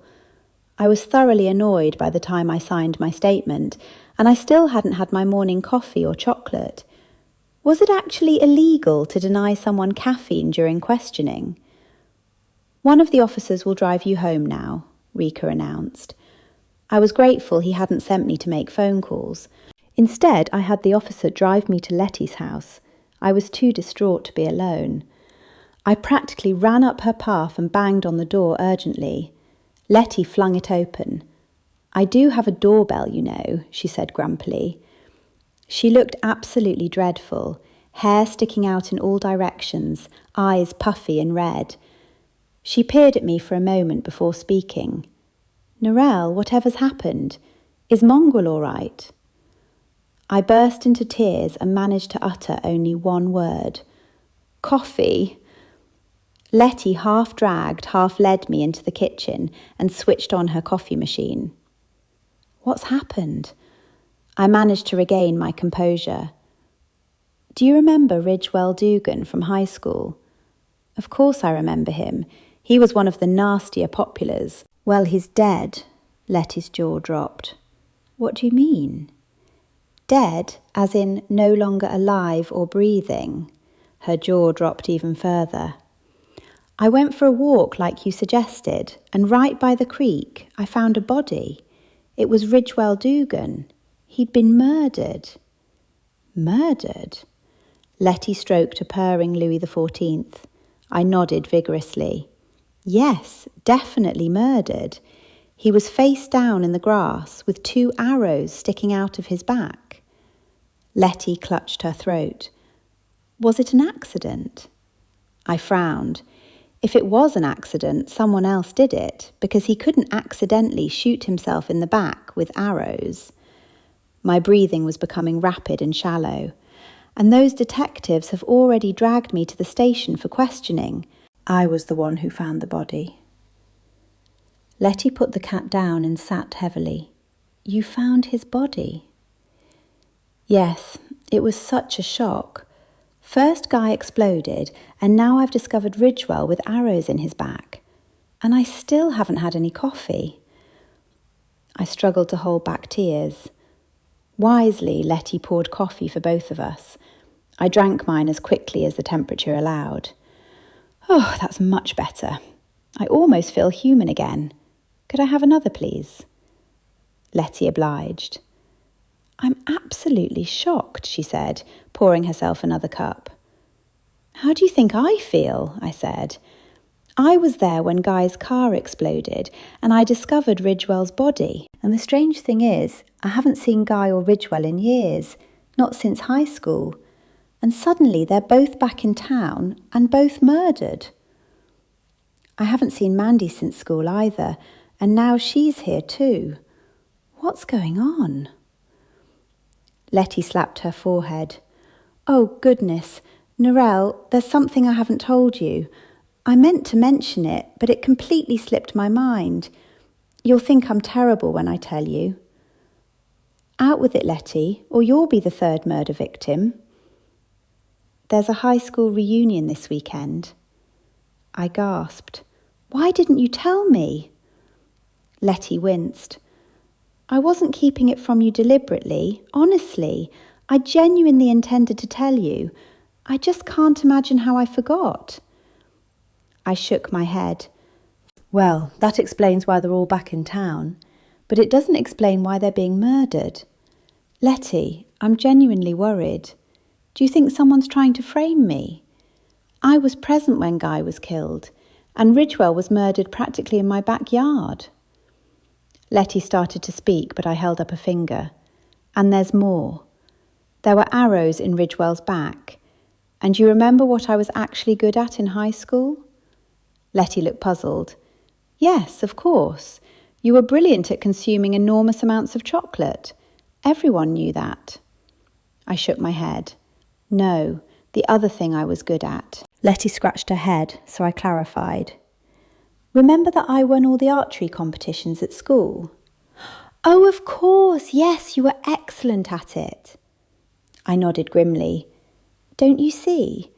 I was with Guy when he was murdered, and now someone's been killed behind my house, shot in the back with arrows. Lettie, I'm worried someone's trying to set me up for these murders, and judging by how the police are behaving, they might actually succeed in framing me. Lettie shook her head firmly. Narel, don't you worry. The two of us will solve this mystery ourselves. You mark my words. Chapter 8. Standing in my empty shop, I felt that peculiar mix of excitement and terror that comes with big life changes. This time, I'd had the brilliant foresight to lock the front door, ensuring I wouldn't have any more surprise visits from the likes of Lucinda and Mandy. Whilst I adored the clean white walls and pristine white floorboards, they felt more suited to a minimalist gallery than a chocolate paradise. I'd made a decision. At least one wall would be painted a rich chocolate colour. With all the natural light streaming through the front windows, I could easily achieve that cosy, indulgent atmosphere without making the space feel dark or cramped. I settled into the folding chair Lettie had kindly lent me and surveyed my domain. The IKEA bookshelves had arrived that morning. Not that I planned to use them for books, obviously. They'd be perfect for displaying my future chocolate treasures in all their glory. After collecting lunch from the cafe next door, I retreated to the tiny kitchen at the back of the shop to eat in peace. The settlement had given me something I'd never had before: options. If I was careful with my money, it could last the rest of my life. The business didn't need to be wildly successful, just profitable enough to provide a steady income and keep me busy. Lettie had invited me for dinner and insisted I come early so we could go through the suspects. She was genuinely concerned about the police questioning me and had apparently decided to solve these murders herself. I couldn't help smiling at her fierce loyalty. It was exactly the sort of thing Lettie would do. About 2 hours later, I rang her doorbell. "It's open," called a voice from inside. "Come into the operations centre." Operations centre? I was puzzled. Surely she meant her office. I walked down her tastefully decorated hallway and turned into what I assumed was the operations centre. Like the rest of the house, it was white and minimalist, if you ignored the 4 computers and various electronic equipment scattered about. The gorgeous wide window overlooking the park provided a magnificent view, and a large Japanese peace lily in a terracotta pot added the only splash of colour to Lettie's pristine desk. But Lettie wasn't there. Whiteboards covered in scrawled writing lined the walls. She'd always had a thing for whiteboards, claiming they helped her stay organised. "Where are you, Lettie?" I called. "In the operations centre," came the response. Still confused, I continued down to the living room. There, standing in the middle of the space, looking enormously pleased with herself, was Lettie. She stretched out her arms and spun around dramatically. "Do you like it? I got the idea from the Aurora Tea Garden mysteries on television." I scratched my head. The living room had been completely transformed. Whiteboards everywhere, like some sort of detective's fever dream. "I think I've seen every episode, and I don't remember Aurora Tea Garden's living room being filled with whiteboards," I said doubtfully. Lettie sighed as if I'd said something particularly obtuse. She pointed to the only whiteboard with actual content, several magnets with lines of wool running between them. "This is what Aurora Tea Garden does," she announced triumphantly. "She uses wool to connect all the suspects." I approached the board. Lettie had written, "Victim 1, Guy Smith," and "Victim 2, Ridgewell Dugan." Underneath, she'd listed "Suspects," followed by several names, and I was distinctly unimpressed to see my own name included. "Why on earth do you have my name there, Lettie?" "Well, you are a suspect, aren't you? I mean, we both know you didn't do it, but that doesn't change the fact that you're officially under suspicion. I needed to include you for the sake of completeness." "Thanks," I said sarcastically. "And why do you have the names of everyone we went to high school with?" "Can you think of any other suspects?" Lettie asked reasonably. "It's obviously connected to high school since both victims were in our year. That can't be coincidence." "So you've included everyone in our class as suspects?" Lettie nodded enthusiastically. "Yes, I think it must be someone on that list." "I suppose that makes sense," I admitted, though I doubt it was one of the populars themselves, unless we discover both victims were in business with the same person. If we can't find anything else linking them, my best guess would be someone the populars had bullied. Lettie clapped her hands and rushed to a fresh whiteboard, wielding a marker like a weapon. "Excellent! This board can be for motives." She wrote "motives" at the top and began making a list. "One motive could be revenge for bullying. Another possibility is that the victims were in business together and cheated someone. The third option is that they were both involved with the same woman and she killed them both." The third one seems rather unlikely," I said gently, not wanting to hurt her feelings. Lettie pouted. "Well, can you think of a better motive?" I shook my head. She had a point. "Let's examine how the victims are connected," Lettie continued. "Mandy Makin was married to Guy Smith. She also went to school with Ridgewell Dugan."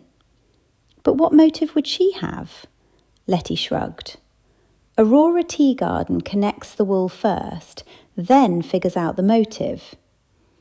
I moved to sit down and nearly disturbed what I'd thought was a white fluffy cushion, but it turned out to be Louis XIV, perfectly camouflaged on the white sofa and fast asleep. Lettie carefully anchored pieces of wool between the magnet over Mandy's name and the magnets over both victims' names, not speaking until she'd arranged everything to her satisfaction. "Now, you mentioned there were 2 arrows in Ridgewell's back. We both know you always won the archery competitions. But who always came second?" "Lucinda Shaw-Smythe," I exclaimed. Lettie pointed at me. "Exactly. That definitely elevates her on the suspects list." "I don't know, Lettie. Whoever did it wasn't particularly skilled. They used 2 arrows on Ridgewell, whereas I would have managed it with 1 shot. Besides, won't the police work this out themselves? They're not incompetent." Lettie looked crestfallen. "Well, if they were doing their job properly, there wouldn't have been a second victim. And who knows, there could even be a third." That comment made my stomach clench with anxiety. "I hadn't even considered that possibility," I said miserably. "Do you think either of us might be targets?" Lettie hurried to reassure me. "No, absolutely not, Narel. No one has a motive to harm us. We weren't in business with those people, and we haven't had romantic relationships with them. The only thing you ever did to upset anyone was beating Lucinda at archery, and whilst I'm sure she would have happily murdered you for it, she would have done so back then." I tapped my forehead thoughtfully. "That raises an interesting point, Lettie. If it is someone from school with a grudge against the populars, why didn't they take action back then? Why wait until now?" Lettie shrugged. "I don't know. Anyway, that might not be the motive. If someone else is murdered, that will give us more clues." I shuddered.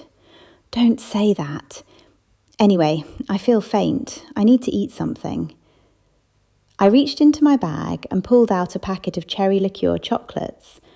I offered one to Lettie before popping 2 into my mouth at once. I need more sustenance, I explained around the chocolates, then looked up to find Lettie laughing at me. After finishing what was in my mouth, I asked, "What's so amusing?" "You," Lettie said honestly. "You might look like a completely different person, Narel, but you behave exactly the same as you always did." "I'm not sure that's a compliment," I replied, stuffing another 2 chocolates into my mouth. After satisfying my immediate chocolate requirements, I turned my attention back to the whiteboards. "You know, Lucinda and Mandy are close friends. Perhaps they collaborated." "Possibly," Lettie said, making a note on the whiteboard. "But we don't have a legitimate motive for them. Mandy was married to Guy years ago. If she wanted to kill him, surely she would have done it then." I nodded. "But don't you see, Lettie? That's exactly the problem. If we think it's someone from school seeking revenge for past wrongs, why didn't they act back then? This is years later." Lettie abandoned the whiteboards and sat opposite me on one of her pristine white sofas. "We can't assume anything. It could definitely be connected to high school events. Perhaps it was someone the populace victimised, someone like us, and maybe the murderer couldn't personally commit violence, but hired someone to do it. Perhaps it took them time to save up for a professional." I considered this for a few moments. It seemed possible, though rather far-fetched. Then again, having 2 murders in such a short time was far-fetched in itself. "How long until dinner, Lettie?" She rolled her eyes. "I think we should investigate these murders more thoroughly before we eat." "Never mind," I popped more chocolates into my mouth. "All right, let's explore the possibility that someone is seeking revenge against the populace for their school behaviour. Who else did they bully?" "Everyone who wasn't one of them," Lettie said simply. I offered her another chocolate, but she declined. "Narel, didn't you say you couldn't eat large quantities at once?" "These are only small chocolates," I said defensively, "and the populace bullied some people more severely than others. They targeted me more than anyone else. They bullied you too, but not as badly." "That's because I was tall even then," Lettie said. "I think they were somewhat intimidated, worried I might become violent, even though I never did. My size probably protected me." "You're probably right, but if I was the most bullied and I don't want to murder them, why would anyone else?" Lettie shrugged. "Why does anyone commit murder? I suppose it depends on personality. Besides, there were 1 or 2 other students who were bullied just as badly as you." "I can't quite remember them," I admitted. "I do remember they were absolutely horrible to that little boy, Tom Fletcher. Poor thing. They were so cruel to him. Who else were they mean to? I can't recall all the names. It must be the partial memory loss." Lettie shook her head. "No, I don't have memory loss, and I can't remember everyone either. Hold on, I'll fetch the yearbooks and we'll go through them properly." I finished the entire packet of chocolates whilst Lettie retrieved the yearbooks, carefully wiping my hands so I wouldn't mark the pages. Lettie returned and handed me an open book with a flourish. I recoiled when I saw my photograph. Good heavens, did I really look that unfortunate? I glanced at Lettie, who flushed bright red. "I'll take that as a yes," I said through gritted teeth. I stared at the photo in genuine shock. Had that really been me? I must have become so accustomed to my new appearance that I'd forgotten my former self. It was genuinely startling to see how I used to look. "Stop examining yourself, Narel," Lettie said, obviously trying to divert my attention. "We need to identify the other bullied students for the suspects list." I pointed to a short boy in the photos. "There's Tom Fletcher. Have you added him to the suspects list?" Not yet. Lettie hurried to a fresh whiteboard. This board can be for suspects. But what about the board with all the magnets and wool? I asked. Isn't that the suspects list? Lettie scratched her head delicately. I think we need 2 boards, Narel. We're going to have quite a few suspects. I can position these whiteboards next to each other so the wool can stretch across. Marvellous, I said, without enthusiasm. Lettie hurried back over. Who else was severely bullied? She pointed to a boy sitting next to Tom. What was his name again? I'd forgotten about him completely, I exclaimed. Royston Jackson, wasn't it? Of course. How could I forget Royston? And you claim your memory isn't working properly. The populars were absolutely dreadful to him. I tried to remember what had happened to Royston. Sorry, Lettie, but I can't quite recall what they did to him. It was appalling, Narel. Do you remember when he was in the school play? I shook my head. I don't even remember there being a school play. There were lots of productions, but this was the school play, considering how it was discussed for years afterwards. It was a major production, and on opening night all the parents and families had come. One of the populars pulled Royston's trousers down on stage. He was left standing there completely exposed. He must have been in shock, because it took him ages to run off stage. The popular who did it claimed they had tripped, so they avoided punishment. But Royston had to take several weeks off school because he was so traumatised. That was the story anyway. That's absolutely horrible, I said. Whatever became of Royston? He's in game design now too, Lettie said. I sometimes encounter him professionally when I have to travel to Sydney or Melbourne. I'm glad he found success then. Lettie nodded. Yes, he certainly has. Go and add him to the suspects list, Lettie. She did as I asked. He's not back in town, though. He's in Melbourne at Game Jam. What's that? It sounded like some sort of preserve to me.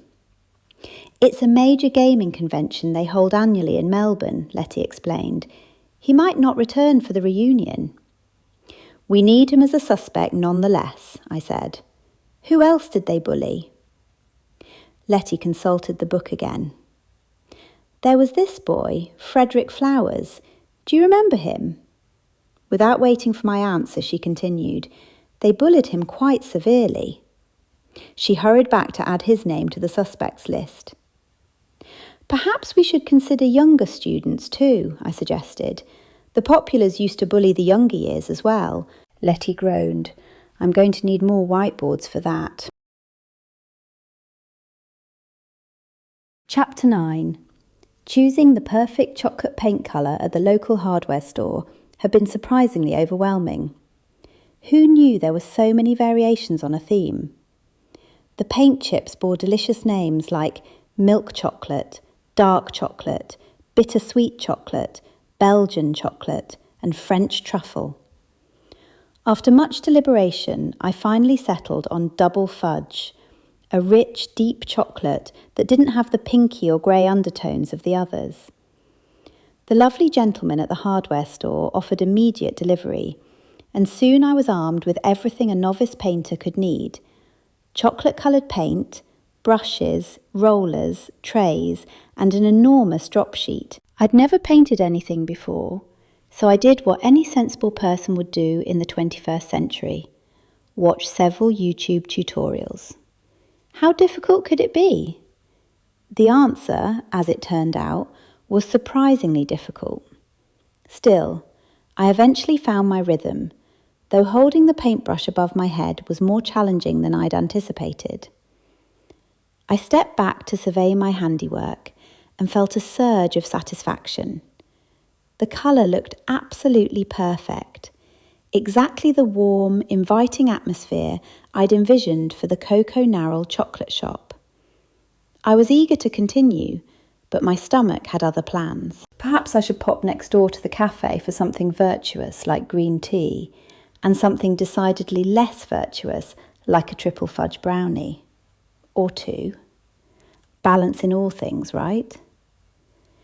Cleaning the brushes and roller took an eternity, somehow longer than the actual painting. I washed my hands in the tiny bathroom and caught sight of myself in the mirror. Brown paint streaks decorated my face like war paint. They wouldn't budge with just water, but I shrugged it off. I was only going next door, and I was unlikely to encounter anyone I knew. The cafe was blissfully quiet, except for one customer, a man in a remarkably bright orange shirt, sky blue socks, and a black hat hunched over his laptop. I claimed a table at the opposite end, settling into one of the white plastic chairs that somehow managed to be both practical and charming. The cafe itself was wonderfully cosy, with timber-lined walls, a matching countertop, and amber lighting that made everything feel warm and welcoming. "The usual," Mary called from behind the counter. I smiled and nodded gratefully. Mary and Tom were relatively new to town, having opened their cafe whilst I was recovering from the accident. I was grateful they hadn't known my former self. It saved so many awkward conversations. When I'd assured them I had no intention of offering coffee or cakes in my shop, purely chocolate, they'd been delighted. They'd said we'd complement each other's businesses perfectly, and I couldn't agree more. I was studying the blackboard menu, thinking Lettie would probably appreciate their aesthetic, given her whiteboard obsession, when Mary arrived with my order: 1 cup of green tea and 3 triple chocolate fudge brownies. I was pleased to see she no longer raised her eyebrows at my standard request. I thanked her and immediately popped the first brownie into my mouth. "Narel?" I looked up in horror to see Munro Fletcher's handsome face looming over my table. My cheeks were completely stuffed with brownie, and I was mortified. I attempted to swallow quickly, which only resulted in a spectacular choking fit. Munro patted my back whilst calling for water, and Mary rushed over with a glass. "Are you all right, Narel?" Mary asked worriedly. I nodded, tears streaming down my face from the near-death brownie experience. I dabbed at my eyes with a tissue and tried to pretend nothing dramatic had just occurred. "Hello, Munro," I managed in what I hoped was a dignified tone. "How are you?" He was clearly trying not to laugh. "I'm sorry if I startled you. You seemed deep in thought." More like deep in chocolate, I thought ruefully. Then I remembered the paint decorating my face. Could this get any more embarrassing? "This is paint on my face, not dirt," I said quickly, gesturing at my artistic smears. "I've been painting next door." Munro chuckled. "I can see you've been quite busy with the painting." I glanced down at my right hand, which was entirely chocolate brown. Well, at least he knew it wasn't dirt. "Would you like to see the progress?" I asked impulsively, then immediately regretted the invitation. "Absolutely," he said, with what seemed like genuine enthusiasm. I studied his face, trying to determine if he was just being polite or actually interested, but his expression was unreadable. "I see you're just starting your meal," he observed. I shook my head. "Oh, this isn't a meal, just tea and brownies." He looked amused again. "I was about to order coffee. Mind if I join you? First, then you can show me what you've accomplished next door." I nodded, suddenly feeling ridiculously shy.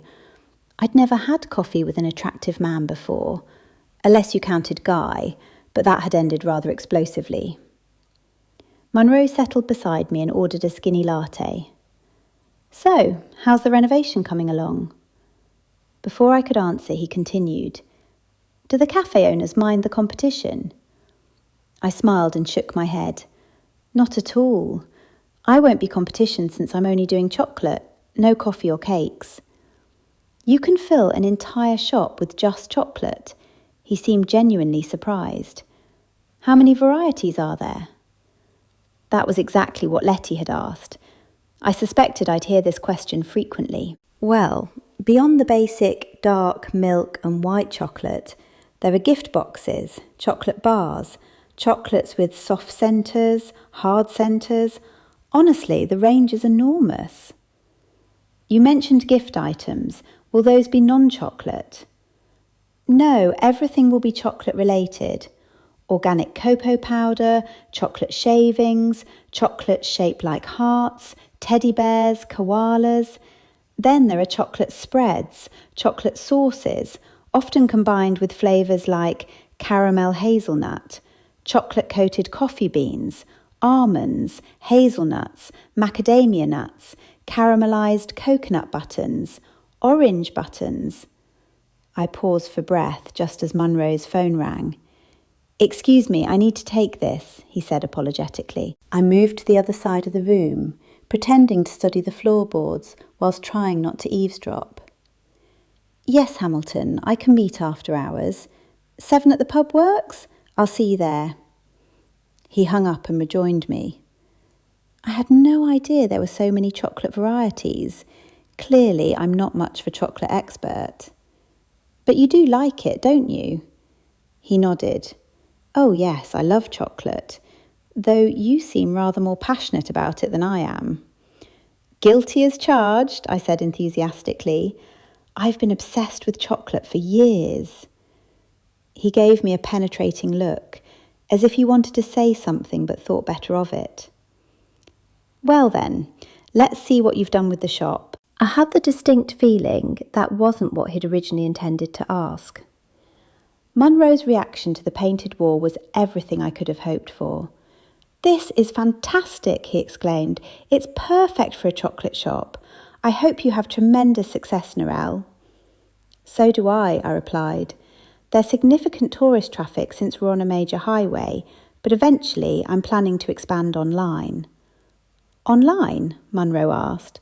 "What about summer? Won't the chocolates melt during shipping?" "These days there are special cooling packs, essentially ice wrapped in thermal packaging. They keep chocolates cool for up to 5 days, which means I can safely ship anywhere in Australia, even in extreme heat. That's where I expect most of my business will come from eventually. Then it won't matter if I ever want to leave town." "It must be challenging moving from the city to such a small place," Munro said thoughtfully. I bit my lip. Of course, Munro didn't realise I was actually a long-time resident. "Did you find it difficult adjusting to small-town life?" I asked. Munro's demeanour shifted noticeably. His eyes darted away. He shuffled his feet and folded his arms defensively across his chest. "You could say that," he said quietly. I was left with the unmistakable impression that Munro Fletcher was hiding something significant indeed. Chapter 10. I hadn't slept particularly well, which wasn't surprising considering 2 recent murders had occurred in our usually peaceful town, one practically in my backyard and another right before my eyes. Add to that my ongoing concern about Mongrel, who remained an enigma wrapped in a very angry fur coat. I'd left a dish of cat food in the middle of my kitchen, and it was gone by morning. Yet Mongrel stayed firmly ensconced in his carrier during daylight hours.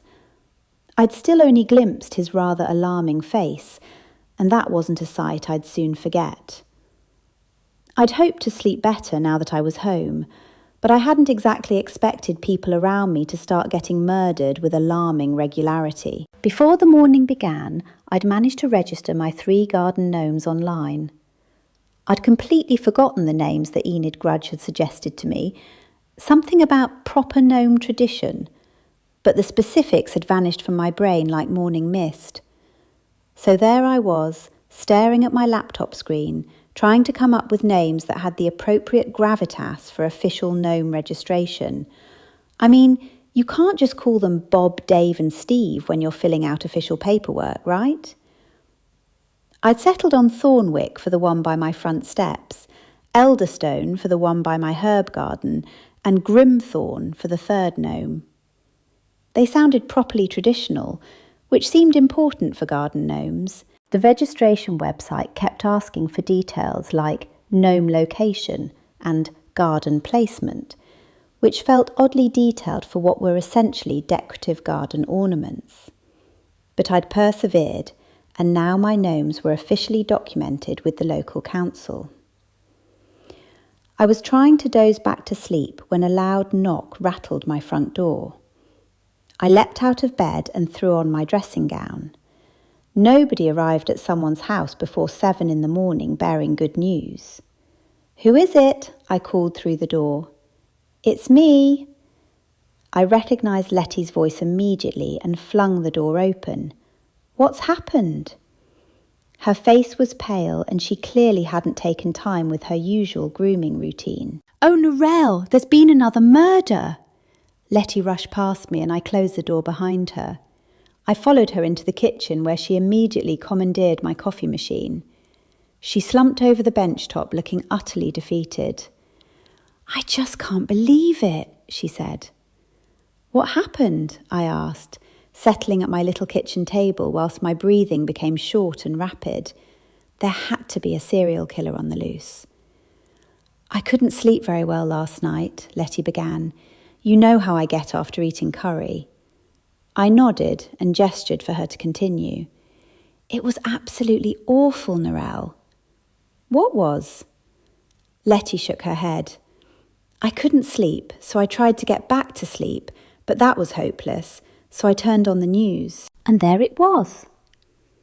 I wanted her to get to the point, but I knew interrupting would only delay matters.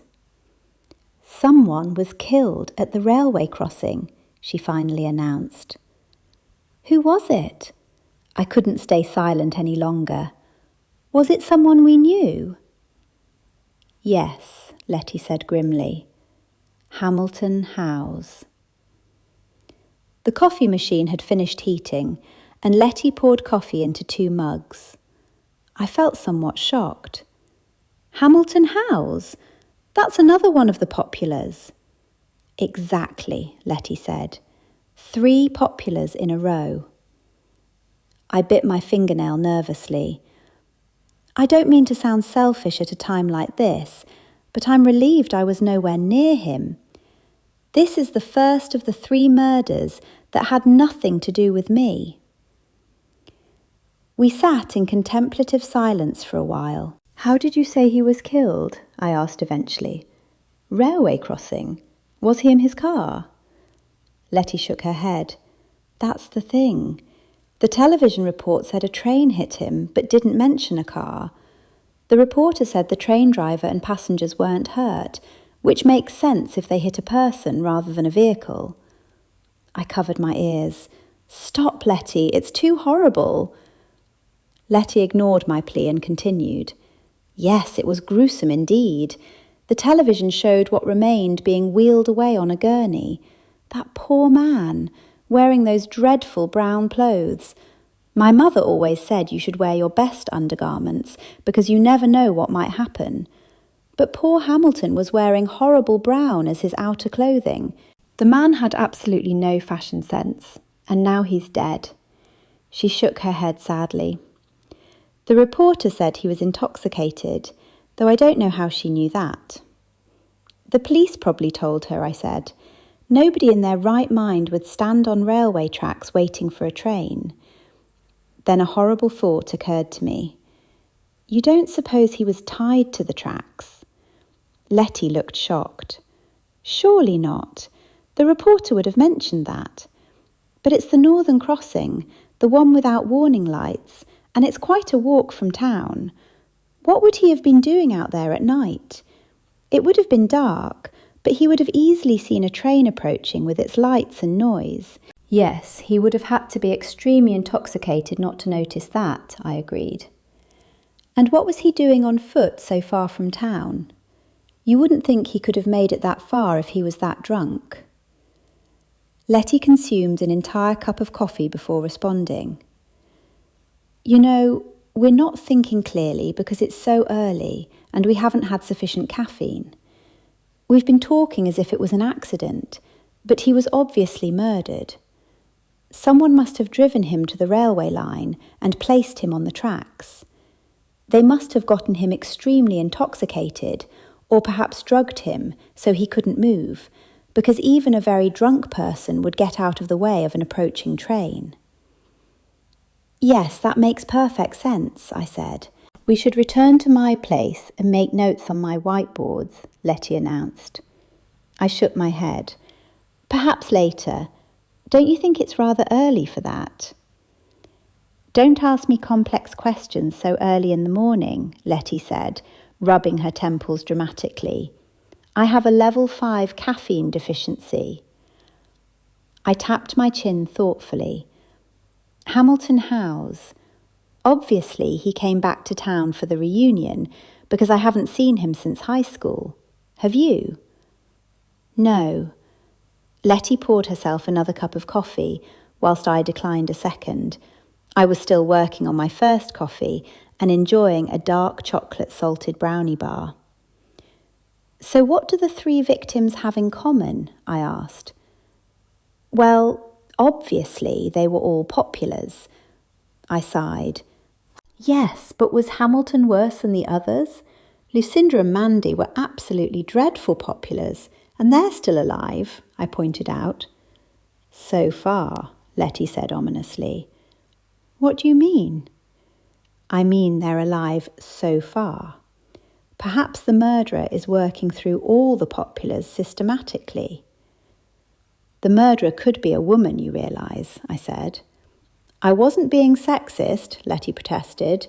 You were the only girl they bullied severely, and since you're not the murderer, it must be one of the boys they targeted. That's assuming the motive was revenge for bullying, I pointed out.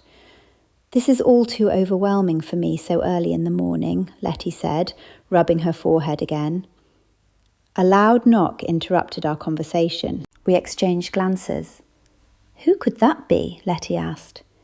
We'll find out shortly, I said, making my way to the door. I opened it to find Detectives Rika and Clyde on my doorstep, their expressions appropriately grim. May we come in? Rika asked, already pushing past me. Both detectives were inside before I could respond. Lettie appeared, and I saw both officers immediately focus their attention on her. Shall we talk? Rika said. I led them to my small living room where we all took seats. I should mention I have a cat in that carrier, I said, worried that Mongol might emerge and do something unfortunate, like attacking their ankles. Rika ignored me and got straight to business. Were you here all night? Yes, I was, I replied. Rika looked at Lettie. And you are? Lettie Smith. Rika nodded.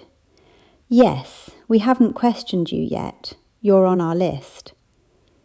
I thought Lettie would be concerned, but instead she turned to Detective Clyde. And am I on your list? She winked at him. Despite the seriousness of the situation, I couldn't help being amused. Clyde shifted awkwardly and stared at the floor. Were the two of you here together all night? Rika asked. Goodness, no, Lettie said. She's not my type. She winked at Clyde again. I saw understanding dawn on Detective Rika's face. When did you arrive? It's rather early. I couldn't sleep, and I saw what happened to Hamilton House on the news. Naturally, I rushed straight over to tell Narel. Naturally, Rika said dryly. Why didn't you simply telephone her? Well, it was such shocking news, since we all went to school with Hamilton. So you thought she'd be upset? Clyde asked. More shocked than upset, Lettie said. After all, Hamilton was one of the populars. The detectives exchanged meaningful glances. Ah, yes, the infamous populars, Rika said, with barely concealed sarcasm. Were you bullied as well? Lettie nodded. I wasn't bullied as severely as Narel or some of the other students. Rika turned to me. Did Hamilton House bully you? I considered my answer carefully. All the populars bullied me. The girls probably bullied me more than the boys. Lettie snorted inelegantly. Don't forget that terrible thing Hamilton did to you. I shot Lettie a warning look, which had absolutely no effect whatsoever. She continued gleefully, "I think the worst thing Hamilton ever did was when he invited you to the dance. Don't you remember, Narel? At first you thought it was a trick, but Hamilton was so convincing that you finally believed him." I cleared my throat loudly. Lettie hesitated, but Rika gestured for her to continue. "Hamilton invited Narel to a dance. He told her he liked confident girls. She was suspicious initially, but he kept asking and even sent flowers. We both finally thought he was genuine. Poor Narel was so excited to have a real date, but he never collected her. She waited and waited. I was with her because I didn't have a date either. Finally, we both went to the dance, and there was Hamilton with another girl. When Narel asked what was happening, he made a scene that humiliated her terribly. It was all an elaborate setup by the populars." "But weren't you suspicious?" Clyde asked me, apparently drawn into the story. "Yes, of course, initially," I explained. "But he wasn't one of the worst populars, and I hadn't known him to bully anyone severely before. I suppose I was just grateful someone had asked me to a dance."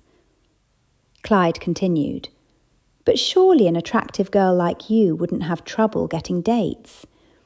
Lettie snorted again and burst into laughter. Narel looks stunning now because she had a terrible car accident, followed by extensive reconstructive surgery. She used to look completely different before that. I felt my face flush bright red. "Lettie," I said, thoroughly embarrassed. "So who were the worst bullies among the populars?" Rika asked Lettie. Lettie shrugged. "Guy Smith, Ridgewell Dugan, Lucinda Shaw Smythe, Mandy Makim, and Hamilton Howes." Clyde spoke up. "I thought you just said Hamilton wasn't as bad as the others." "Well, after what he did to Narel, he became worse, even though there wasn't much time left in high school. He became as bad as the others in that short period, perhaps even worse." Nobody spoke whilst Rika reviewed his notes. "Do either of you have anything else to add about Hamilton Howes?" We both shook our heads. "Was he known to drink heavily?" Rika asked. "Not during our school days," I said. "No more than anyone else, but we haven't seen him in years." "When did you last see him?" "Not since high school," I replied. "Same here," Lettie added. Both detectives stood. "That will be all for now, but please contact us if you think of anything else." I closed the door behind them and leant against it. "At least they don't seem to suspect me for this murder," I said to Lettie. "Count your blessings," Lettie replied. "I think everyone from our high school would be a suspect in their eyes. I don't want to frighten you, Narel, but I'm beginning to feel quite scared. It seems there's a serial killer targeting our former classmates." "Only the populars," I pointed out. "I really think the murderer is someone they bullied." Lettie looked thoughtful. "You know what we have to do, don't you?" I had a terrible feeling about what she was going to suggest. "What?" "You're going to have to attend the school reunion." "No," I protested. "Please don't make me. Then they'll all know I used to be me." "But you are you." Lettie seemed confused by my outburst. "But this is the new me," I said. "I don't want them to know I used to be the old me." Lettie shook her head. "Narel, you're not making sense. Let's go out for breakfast." "Don't you have to work today?" "I've had quite enough excitement for one day already," Lettie said. "Plus, we need to make plans for the reunion." "I'm not going," I said firmly, "and that's final." Lettie simply smirked at me. Chapter 11. I was wearing a sparkly chocolate brown dress that Lettie had generously bought me as a gift, the sort of dress I'd never imagined myself wearing. It was short and fitted, and as Lettie had rightly pointed out, it looked wonderful. The heels, however, were proving to be my nemesis. Also a gift from Lettie, they required me to cling to her arm for balance. "How on earth did you manage to talk me into coming here?" I asked, wobbling slightly. Lettie smiled smugly. "I don't know what you're worried about, Narel. High school was years ago. Those people don't have any power over you anymore." "You didn't see Lucinda and Mandy the other day," I protested. "They were absolutely dreadful." "Shush," Lettie interrupted. "They're standing right over there." I looked around nervously, but Lettie steered me towards the bar. She ordered me a cocktail despite my protests. I was definitely more of a wine person. Still, I did feel calmer sitting at the bar and surveying the room. I was grateful for the dim lighting. The venue had been recently renovated with plush velvet wall drapes, walls painted somewhere between purple and dark blue, and beautiful hardwood flooring that extended to the ceiling. The effect was rather striking, though the old-fashioned wooden ceiling fans with their dated lighting fixtures seemed oddly out of place. "What happens when someone recognises me?" I asked anxiously.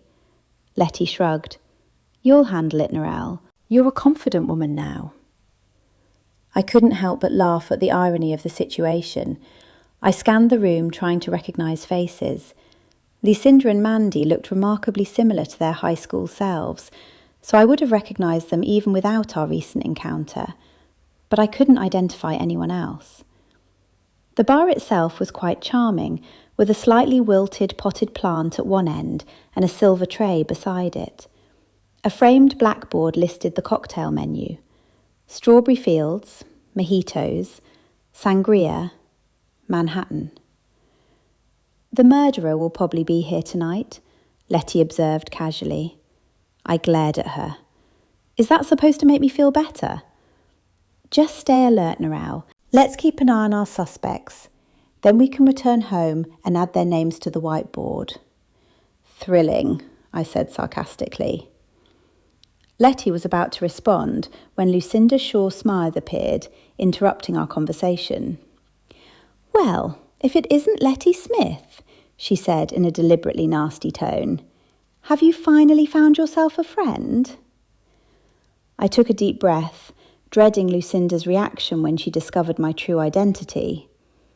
Before I could speak, Lucinda leaned forward and peered at me intently. "Oh, hello there. Aren't you opening that charming little shop?" "Chocolate shop," I corrected, clutching my stomach nervously. She wrinkled her nose. "How long have you known Lettie?" "Just about all my life," I said. "Don't you recognise me, Lucinda? I'm Narel Myers." Lucinda laughed, that same annoying high-pitched giggle from high school. "I don't know who you really are, but why you'd want to impersonate that person is beyond me."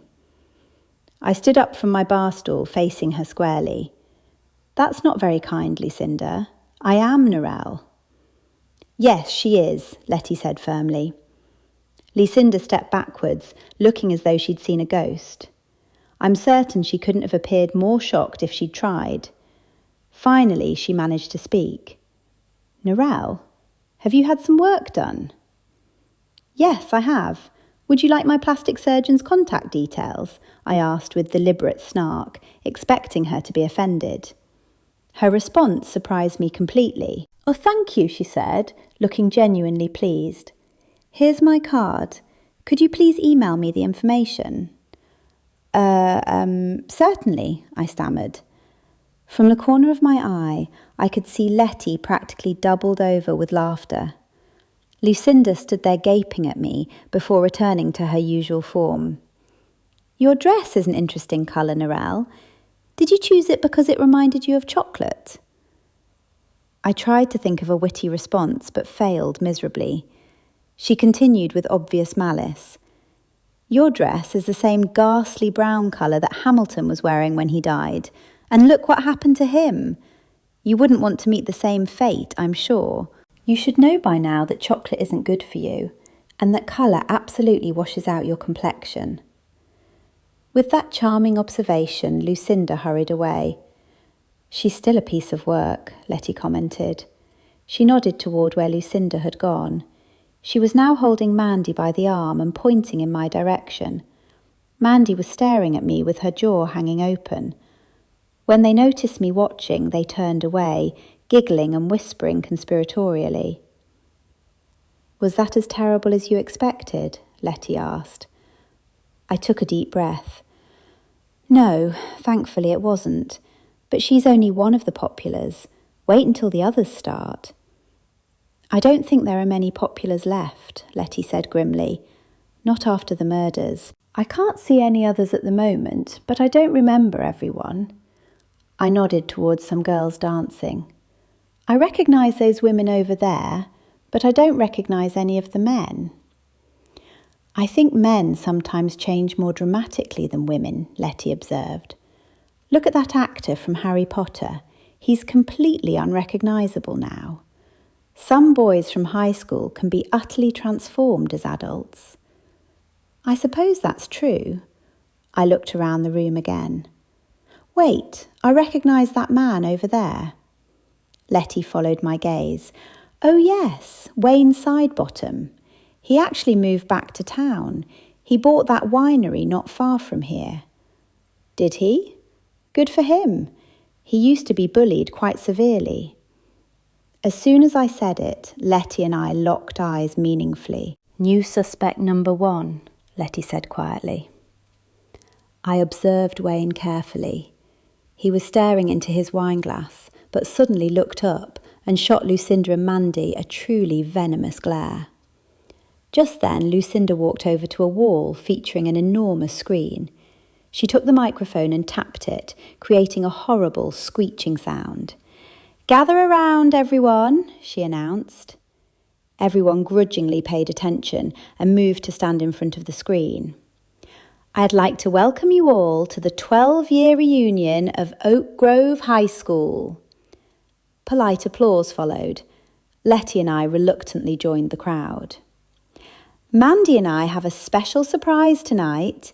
We've worked hard to prepare this presentation, which we call Walk Down Memory Lane." I felt faint. Nothing good ever came from popular surprises. They were still the same nasty bullies they'd always been. A large photo of Lucinda appeared first. No surprises there. "I'm sure you all remember me, Lucinda Shaw Smythe," she said with a coquettish giggle. "I'm now a very successful dentist with my own practice, as most of you know." The photo had clearly been enhanced.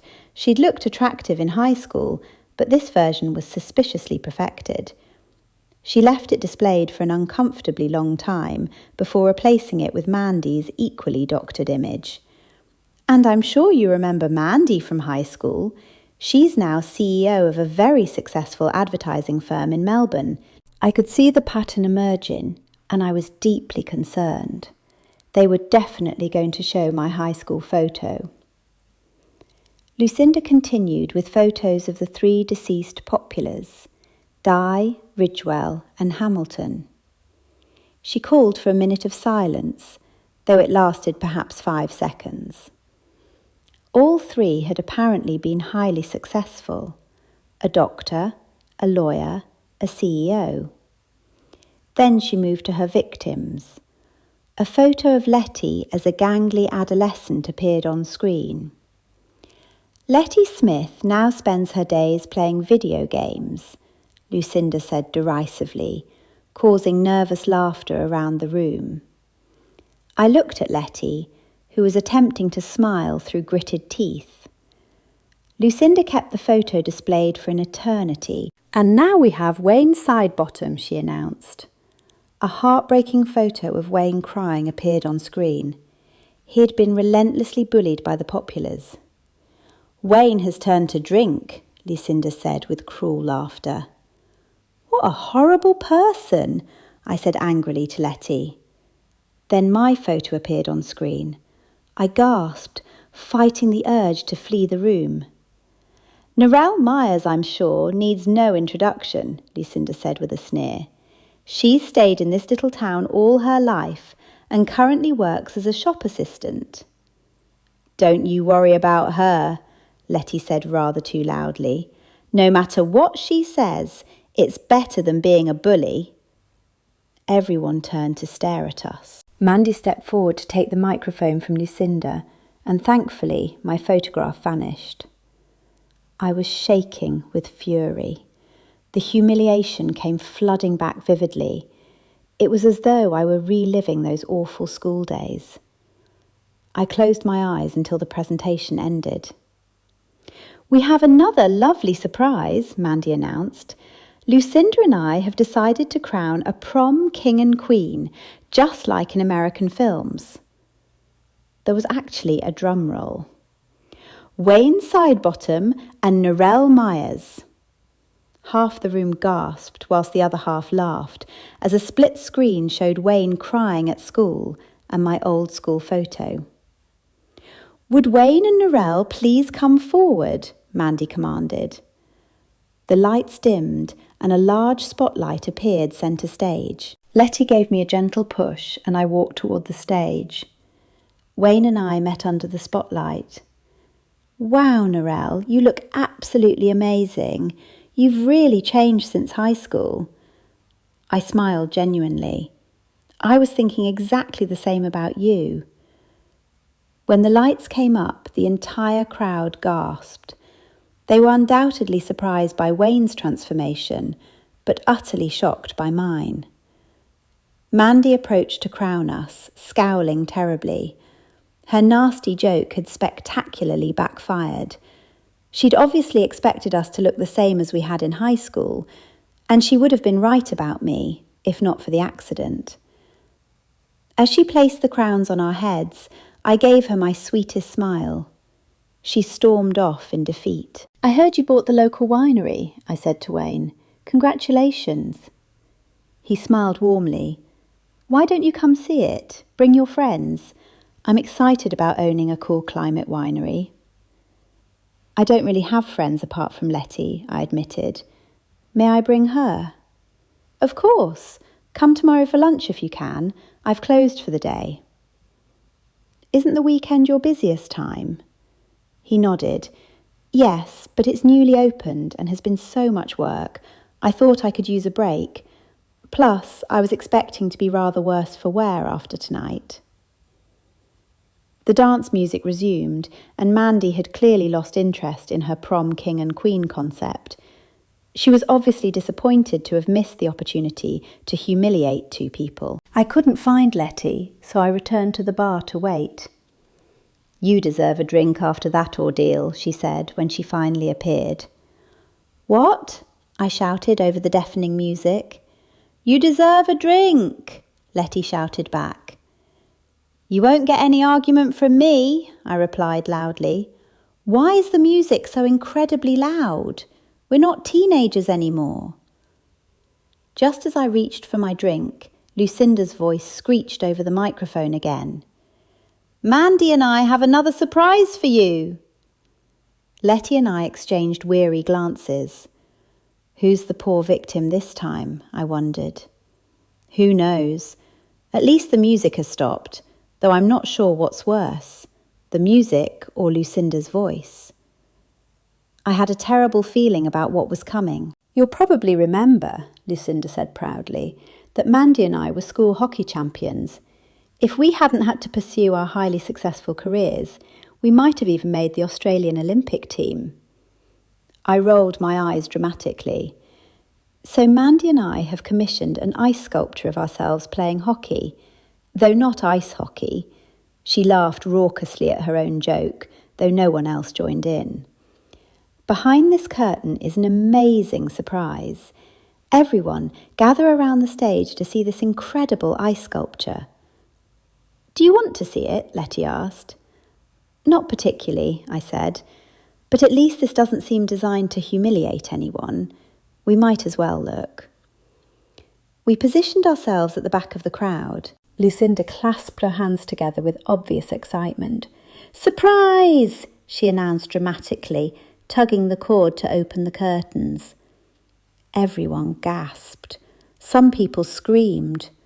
Mandy was draped over the ice sculpture with a shard of ice protruding from her back.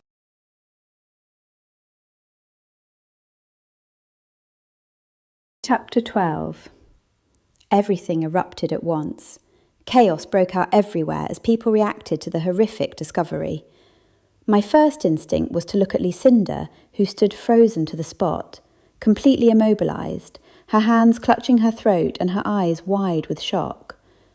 My immediate thought was that she couldn't possibly be the murderer. Surely no one was that good an actress. I didn't know what to do or think. Lettie took my arm firmly. "Quick, Narel, look at the crowd now whilst everyone else is focused on the victim. See what you can observe. The murderer is here right now, or at least was moments ago." On one hand, I was grateful for Lettie's quick thinking, but on the other, I was too shaken to react properly. She must have sensed this because she guided me to a chair. I sat down and put my head in my hands whilst Lettie patted my shoulder, though I noticed she was scanning the room even whilst comforting me. "Has somebody called the police?" I asked. "Yes, about 20 people have, I'd say," she replied. "This is another murder of one of the populars. We'll have to keep an eye on Lucinda. She could be next." "What, you mean now?" I asked, standing up and clutching Lettie's arm. "Not necessarily today," Lettie said, though I could tell she was trying to reassure me. "I couldn't handle another murder, Lettie." For once, Lettie seemed at a loss for words. She just looked at me and nodded slowly. "Did you see anything? Before it happened, I mean," she asked after a moment. I shook my head. "No, I can't even remember what we were doing. We were at the bar talking, and then Lucinda made her announcement." "It could have been her," Lettie suggested. "No, I don't think so. I saw her face and she was just as shocked as we were. Besides, we don't know when it actually happened to Mandy. It might have been just before the curtains opened, but really it could have been any time in the past half hour." Lettie nodded thoughtfully. "Good point. I suppose the detectives will determine when Mandy was last seen alive." "I last saw her during the King and Queen of the Prom ceremony," I said. "I didn't see her after that. Anyone here could have had the opportunity."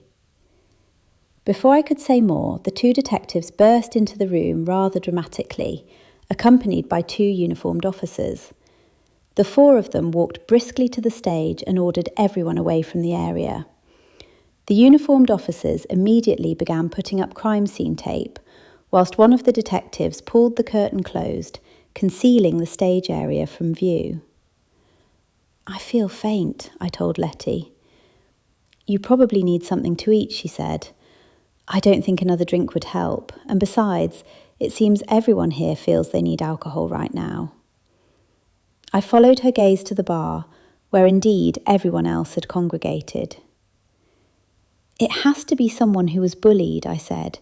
4 of the populars have now been murdered. Surely they can't have been connected in any other way besides the fact that they bullied people at school. "Did you notice where Wayne Sidebottom was just before it happened?" Lettie asked. I shook my head. "No, I didn't notice." "What about Frederick Flowers?" I rubbed my temples. "Who?" "Don't you remember Frederick Flowers? He's here tonight. They showed his photo not long after yours." I tried to remember, frustrated by my occasional memory gaps. "Oh yes, how could I forget? They showed that awful photo of him." "Well, he's not a skinny little boy anymore," Lettie observed. "He looks like a bodybuilder. In fact, he looks rather intimidating." I giggled nervously, then found I couldn't stop laughing. Lettie shook me gently by the shoulders. "Narel, take a deep breath. Don't let hysteria take over." Thankfully, the breathing exercises worked. "Yes, I remember Frederick, but I don't remember where he was minutes before Mandy was killed either." "He's hard to miss," Lettie said. I looked toward the bar, and Frederick was indeed towering head and shoulders above everyone else. Lettie gasped suddenly. "Oh my goodness." "What is it?" I asked. "It's Royston Jackson. I didn't think he'd be here." Lettie must have caught Royston's eye because he walked over to us. "Hi, Royston. I thought you were still at Game Jam. I'm glad you could make it." "Hello," Royston said quietly. "You look wonderful, Narel. I was so sorry to hear about your accident." "I'm surprised you recognise me," I said. Royston shrugged. "Of course I recognise you, Narel. I'm not one of those bullies who only look at the surface of a person." "Lettie tells me you're doing very well for yourself." Royston looked at Lettie. "Thanks. Lettie is doing well too." Lettie smiled.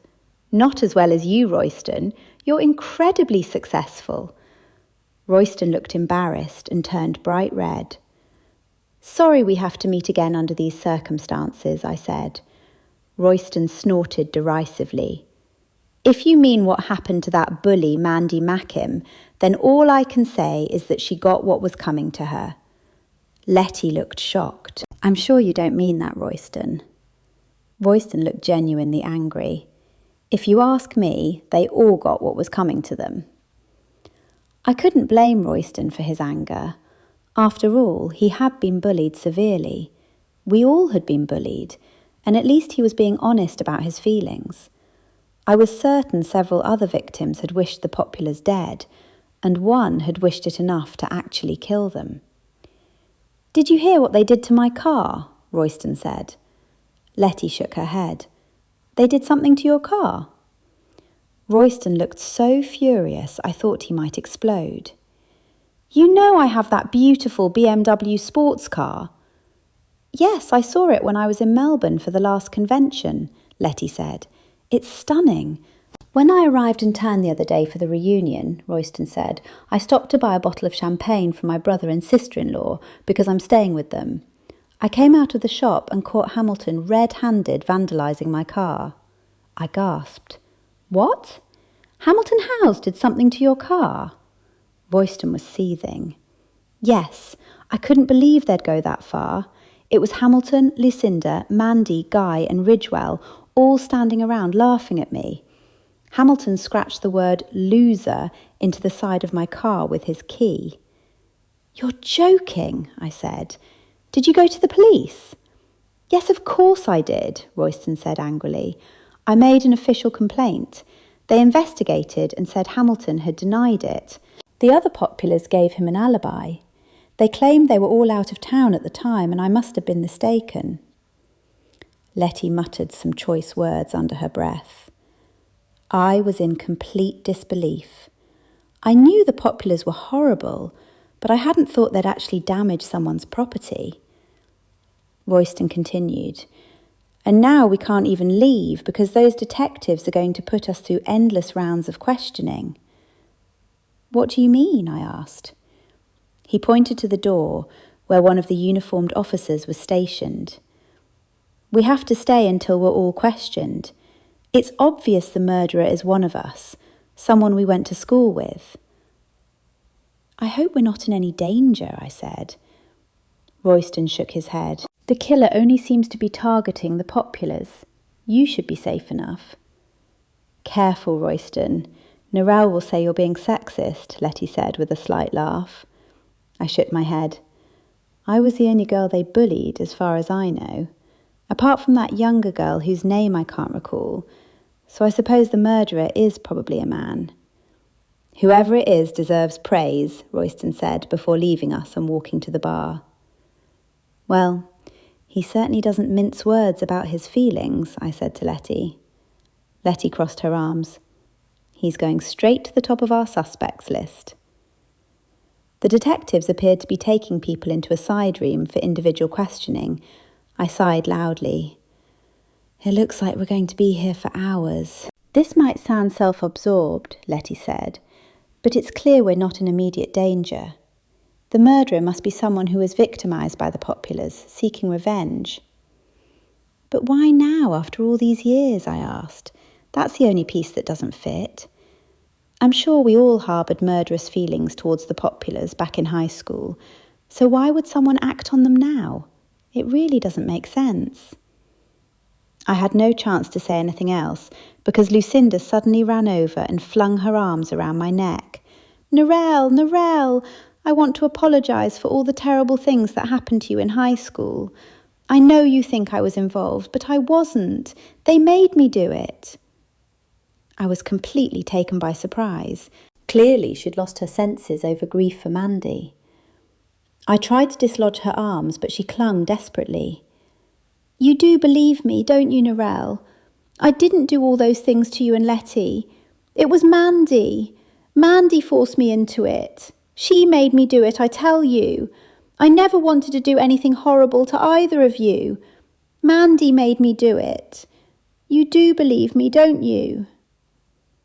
Could you please let go of my neck, Lucinda? I asked. Before she could answer, Detective Rika appeared. Miss Myers, it's your turn to be questioned now. I managed to extricate myself from Lucinda with Lettie's help and followed Rika into what appeared to be a kitchen. The room was filled with stainless steel appliances. Strange surroundings for a police interview. Rika pulled out a black plastic chair. Sit here, Miss Myers. He sat opposite me and produced a pen and notepad. Tell us what happened after the crowning ceremony. He grimaced as he said it. I was crowned queen, and Wayne Sidebottom was crowned king, and then I returned to the bar and spoke with Lettie. Detective Rika looked up from his furious scribbling. Was Lettie at the bar when you returned? No, I said. I had to wait a while for her. Where was she? I shrugged. No idea. I assumed she was in the bathroom. Please continue, Miss Myers. That's about it, really. Lettie and I were talking when Lucinda made her announcement about the big surprise. She opened the curtains, and then we all saw Mandy. And what did you do then? Nothing, really. Lettie and I just waited for the police to arrive. Rika stopped writing and looked at me directly. Lucinda Shaw-Smythe told me that you're the murderer. Why that? I caught myself just in time. I'd been about to call her some rather unflattering names. Why would she say such a thing? Perhaps Miss Shaw-Smythe genuinely believes it, Rika said, watching me carefully. I considered this. Perhaps he was right. Perhaps she did think I was the murderer. That would explain why she'd run up to me and pleaded her innocence for all the horrible things the Populars had done to me in high school. I don't know what you want me to say about that, I replied, except that I didn't do it. I can't help what Lucinda thinks. Rika nodded. All right, Miss Myers, you can go. You may leave the building now. I was surprised the interview ended so quickly. As I walked out, I passed Detective Clyde and Lettie heading into the room. I raised my eyebrows at Lettie but had to keep moving. I found a seat and waited for Lettie to emerge. Thankfully, her interview was brief as well. She walked straight to me, took my arm and said, Come on, Narel, let's go to my place. We need to review the evidence. We didn't speak until we were in her car. What aren't you telling me, Lettie? Lettie gripped the steering wheel tightly. You know me too well, Narel. She hesitated before speaking. The detectives know you were an archery champion in high school. They asked me if I thought you did it. I was furious. It's that awful Lucinda. Detective Rika told me she said I'm the murderer. That explains why she was all over you then, Lettie said. I nodded. I don't think she was being malicious that time. I think she actually believes I did it. She's obviously next, Lettie said grimly. She's the last surviving member of the Populars.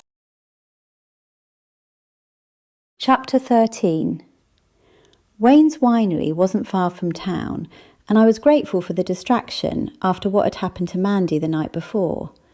I simply couldn't believe the direction my life had taken. I desperately hoped this visit would provide some respite from all the madness. Of course, Lettie was looking forward to the visit for an entirely different reason. She wanted to assess whether Wayne could be considered a prime suspect. I would have preferred to leave that to the police, but I suspected Lettie's motivation was her concern that the police considered me their main suspect. "It's wonderful to be friends with someone who owns a winery," Lettie said as she parked in the gravel area. "We should be able to get discounted wine." I laughed. I really need to relax. These murders certainly haven't helped my recovery process. Of course, I feel terrible for the victims too, I added quickly. Lettie got out of the car and looked at me over the roof. To be honest, I find it difficult to have much sympathy for the murder victims. Obviously, it's awful when anyone is murdered, but the Populars were genuinely the nastiest people ever.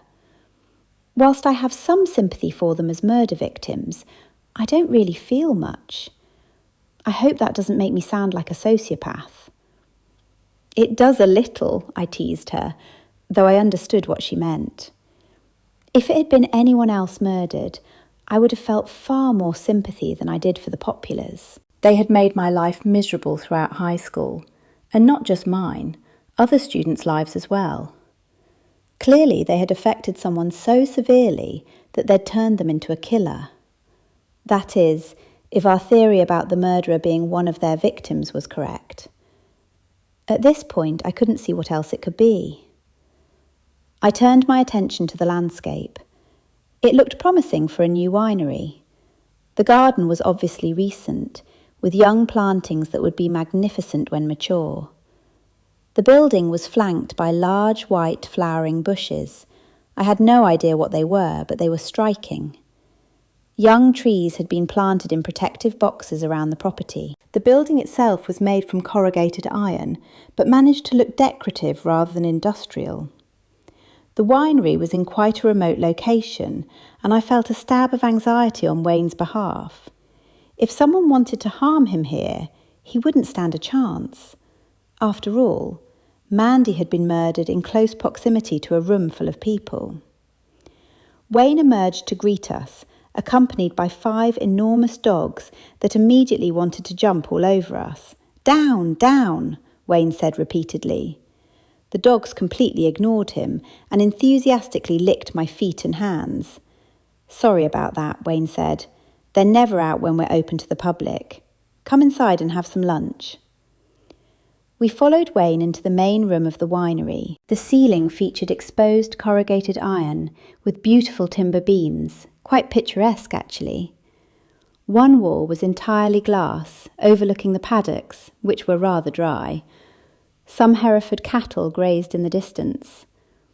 One table was set with a crisp white tablecloth, with a vase of yellow daisies and a bottle of wine in the centre.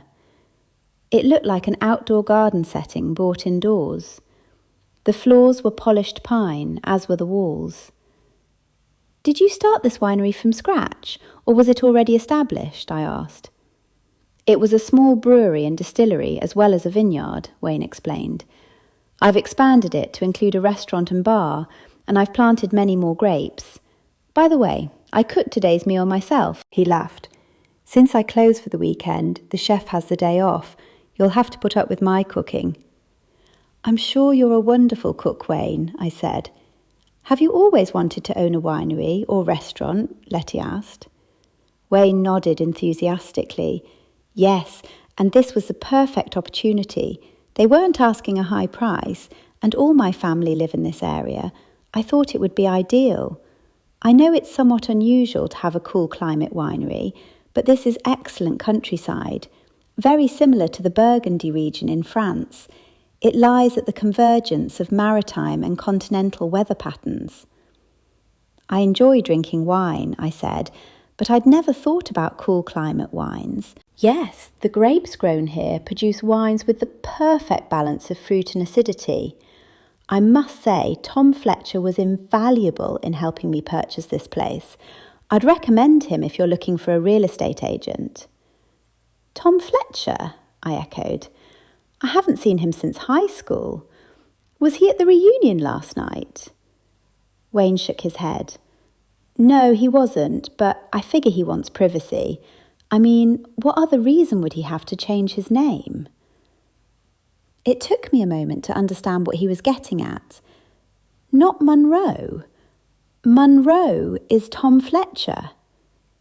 Didn't you know? Wayne looked surprised. No, I didn't. When Wayne didn't respond, I added, he looks so different. As do we all, I expect, Wayne shrugged. You most of all. Anyway, I'll pop to the kitchen to fetch our lunch. I've had it simmering. As soon as Wayne was out of earshot, Lettie moved her chair closer to mine. I bet Tom's the murderer. He's definitely a likely suspect. We should move him to the top of our suspects list. Why didn't he reveal who he was to us? I mean, he must have recognised you, even if he didn't initially recognise me. Lettie snorted. You signed your real name on the contract. He would have known who you were then. If you ask me, that's very suspicious. Lettie leaned over to study my face. Narel, don't tell me you have feelings for Munro. Of course not, I said. At that moment, Wayne emerged from the kitchen with 3 bowls on a tray, placing one in front of each of us. My fork was halfway to my mouth when Wayne proudly announced, It's rabbit stew. Lettie nearly choked. I had a pet rabbit once. His name was Mr. Bunny. I looked at Lettie. Were those tears forming in the corners of her eyes? Wayne didn't seem to notice Lettie's distress and tucked into his rabbit stew heartily. I certainly couldn't eat a poor little rabbit. After all, I remembered Mr. Bunny well, but how could I avoid offending Wayne? I quickly scanned the room for potted plants, but there were none nearby. I had to find a way to dispose of my lunch without Wayne noticing. Unfortunately, Lettie had the same idea. What a lovely view you have, Wayne, she said. What sort of tree is that? She pointed behind Wayne. What tree? Wayne looked over his shoulder. Immediately, Lettie thrust her hand into my jacket pocket. What are you doing? I said. I'm asking Wayne about the tree, Lettie said innocently. Wayne turned back to us. It's just a common willow tree. I put my hand in my pocket to see what Lettie had deposited there. I winced as my fingers encountered horrible, sticky, squelching mess. It had to be the rabbit stew. I glared at Lettie, but she was looking away and rapidly wiping her hand on her napkin. Lettie had a shoulder bag sitting on the ground next to me. Look over there, I exclaimed. Those cattle grazing. And are they rare Highland cattle? Wayne and Lettie both looked out the window, and I grabbed my dish of rabbit stew and deftly poured the contents into Lettie's bag. They both looked back at me. They're just Hereford cattle, Wayne said. You two aren't really country people, are you? He chuckled. When you finish your rabbit stew, I'll give you a tour of the place. I've already finished, I said smugly. It was delicious. Lettie narrowed her eyes suspiciously. She looked at my face, then down at her bag. I watched realization dawn on her. You started it, I said. Lettie continued glaring at me. I thought I should distract her by bringing up the murders. Such a terrible shock. What happened to Mandy last night? I said. Wayne nodded, though he didn't seem particularly upset. Yes, it seems a serial killer has come to town. Do you think we're in any danger? I asked. Wayne chewed thoughtfully before answering. No, I don't think they're targeting us. I think the murderer is specifically targeting the populars. Yes, it seems obvious, Lettie said. All the victims have been populars. It has to be one of their victims. What other motive could the murderer possibly have? Wayne stared into the distance before responding. Lettie grabbed a handful of rabbit stew and made a move towards my pocket. I grabbed my fork and threatened her hand with it.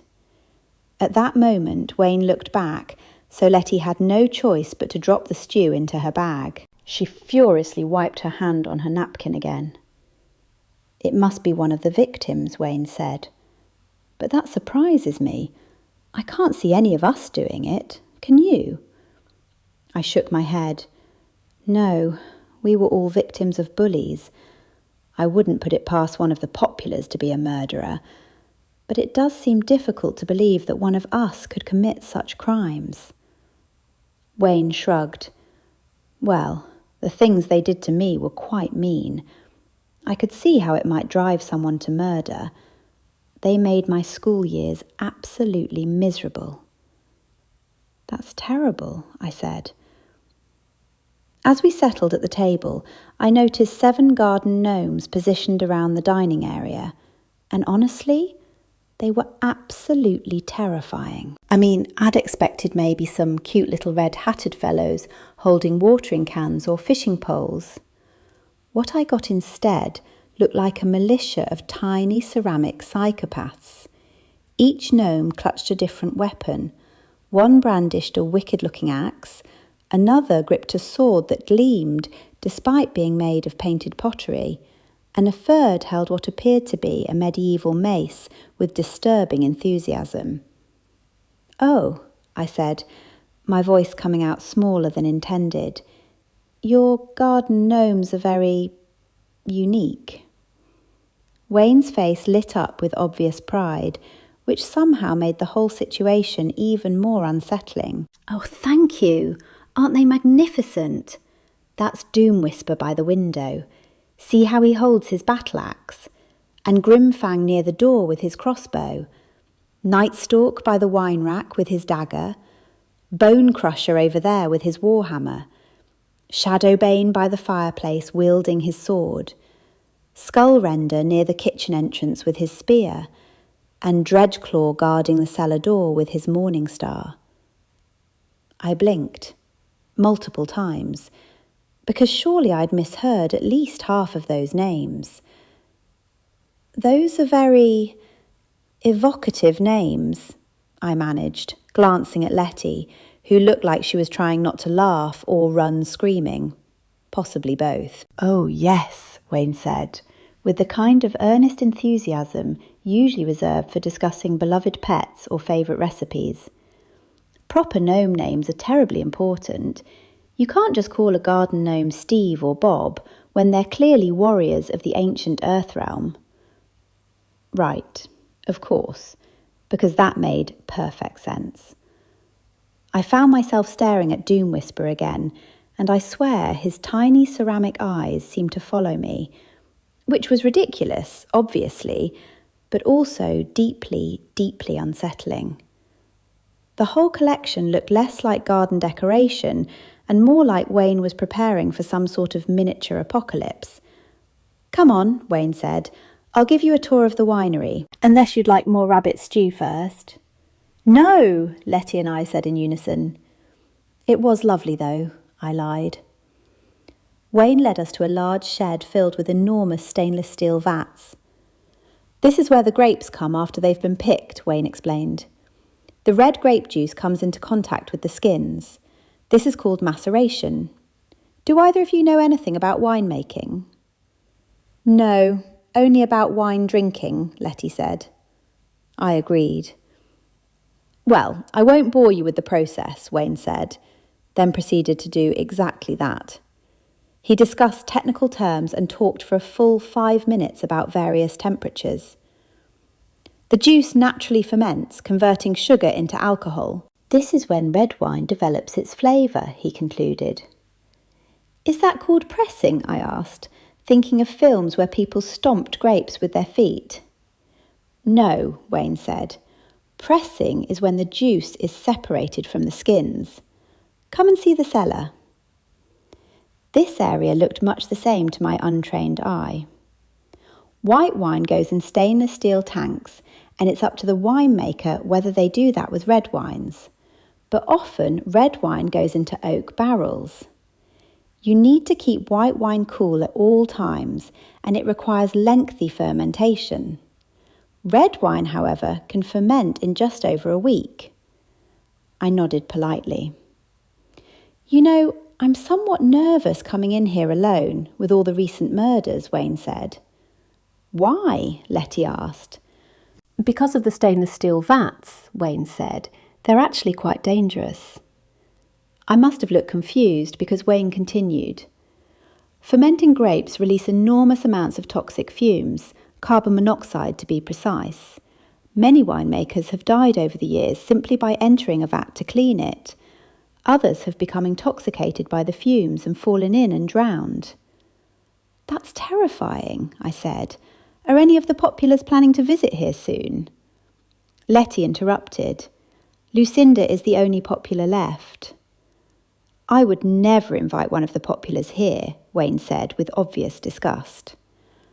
Lettie and I exchanged glances. My first thought was that if someone wanted to frame Wayne for murder, they'd only need to lure Lucinda here and push her into a vat. Yet even as I thought it, it seemed rather far-fetched. But was Wayne himself the murderer? Had he told us he wouldn't invite Lucinda to cover himself? If Wayne was the killer, it would be clever to say that, because then he could invite Lucinda to the winery and murder her. I shook my head. Perhaps my imagination was getting carried away. Wayne led us out of the cellar, and his dogs immediately ran up to me. They stuck their noses directly into my pocket, the one filled with rabbit stew. I turned away from them, but that only made them more persistent. I clutched Lettie's arm to prevent being knocked over. No, no, no, no, Wayne said monotonously. Naughty dogs. Leave Narel alone. The dogs completely ignored him and continued leaping on me, investigating my pocket intensely.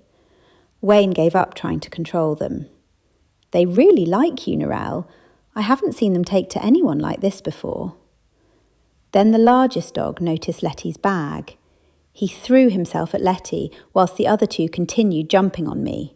Run! Lettie shouted, taking off toward her car at a sprint. I sprinted after her.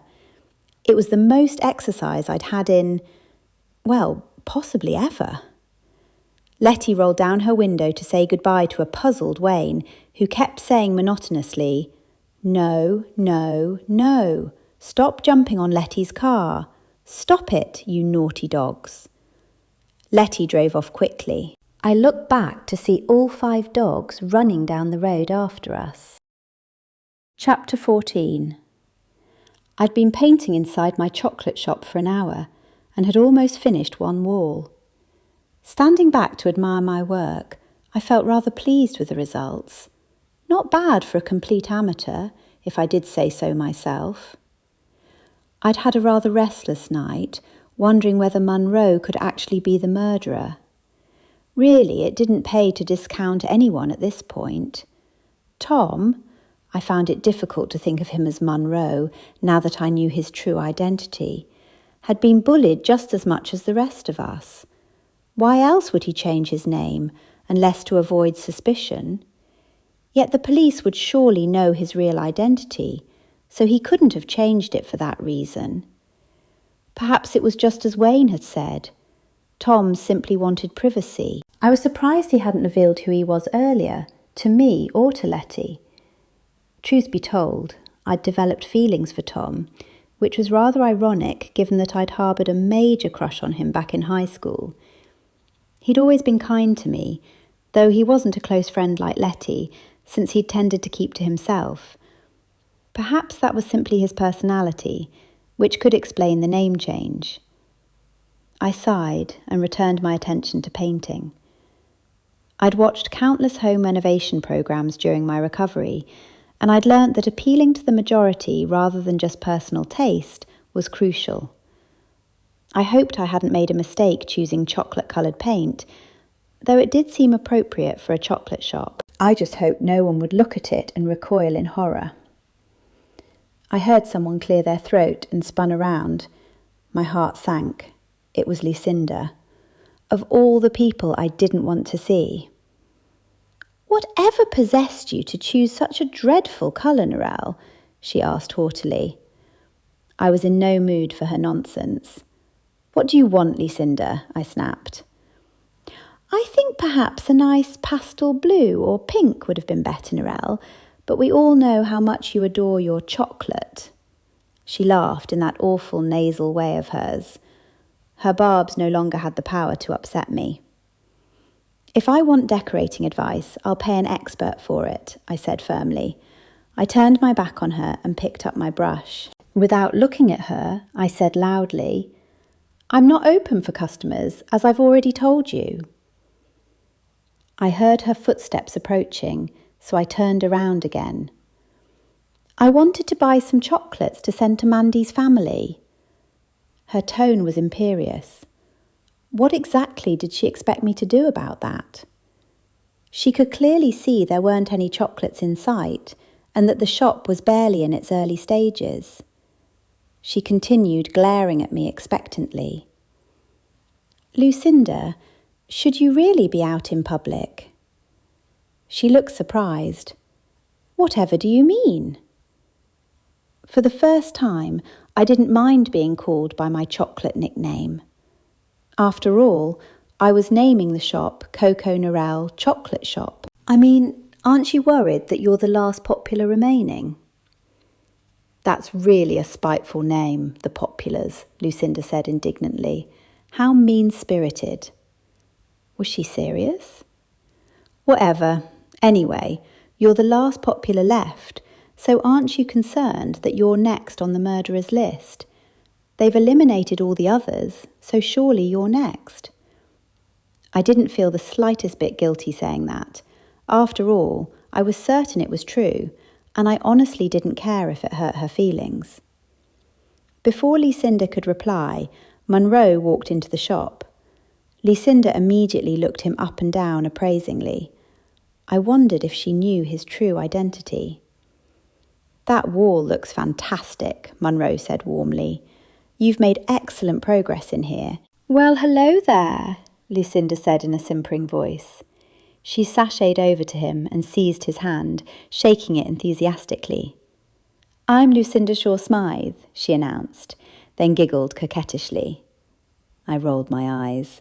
She was acting like a schoolgirl all over again. I glanced at Munro to gauge his reaction to her questionable charms. I was delighted to see he looked genuinely alarmed. "Hello," he managed, extracting his hand from her grip. Lucinda patted his arm playfully. "I've seen you around town. You're the new real estate agent, aren't you?" She continued patting his arm like he was a particularly appealing piece of merchandise. I resisted the urge to slap her hand away. Yes," Tom said, taking a deliberate step backwards. Lucinda finally removed her hand. "I saw you with Hamilton Howes the other evening. Was he purchasing property from you, or was it personal?" Munro's eyes narrowed slightly. "Hamilton's firm invests in commercial property, as you probably know. He was inquiring about a local investment opportunity."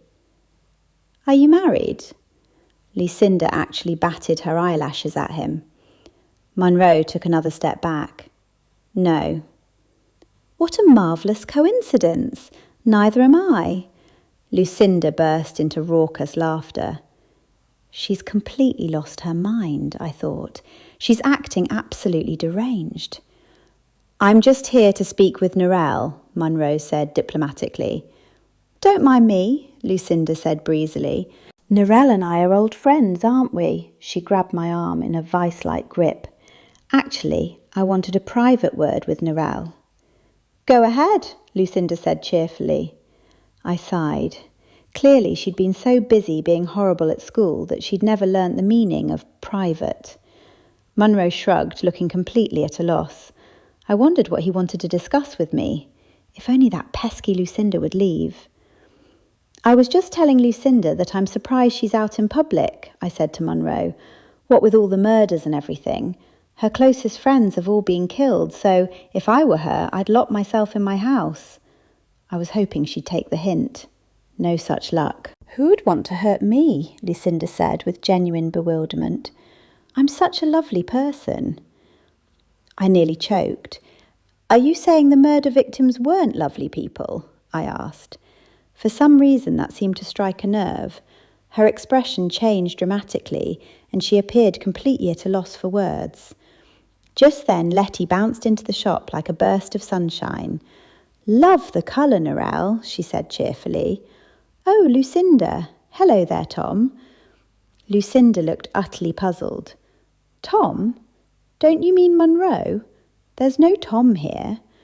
She looked around the room as if expecting another person to materialise suddenly. Lettie's face turned bright red. "Oh, I'm so sorry, Tom. Sorry again, I mean Munro. Oops, my mistake." She covered her face with her hands. The three of us turned to stare at Lucinda. I wondered how she'd react to this revelation, but it seemed to take an extraordinarily long time to register. "Tom." She looked Munro up and down once more. "Wait, you're Tom Fletcher?" When no one answered, she continued staring at Munro with growing realisation. "Tom Fletcher," she repeated, her cheeks puffed out like an angry toad's. "You! The three of you are playing a cruel joke on me. You're all horrible." With that dramatic pronouncement, she stormed out of the shop. Lettie turned to Munro apologetically. "I'm so sorry I let the cat out of the bag." Munro smiled ruefully. "I'm sorry I didn't tell you both earlier," he said. Whilst he addressed both of us, he was looking directly at me. "How did you discover the truth, or did you finally recognise me?" "Wayne Sidebottom told us yesterday," Lettie explained. "We had lunch with him at his winery."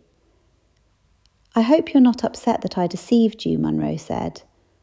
"No," I said quickly, "but if you don't mind my asking, why did you keep your identity from us?" Munro looked uncomfortable. "I suppose I was embarrassed. I wanted some anonymity. I didn't mind the townspeople knowing eventually, but since I'd just moved back, I wanted some quiet time before everyone realised I was little Tom Fletcher. Munro is actually my middle name." "That's perfectly understandable," Lettie said generously. "Do the police know you're really Tom Fletcher?" I asked, genuinely curious about the answer. "Yes, of course," Munro replied. "They've already questioned me several times, especially since I don't have an alibi for Mandy Makim's murder."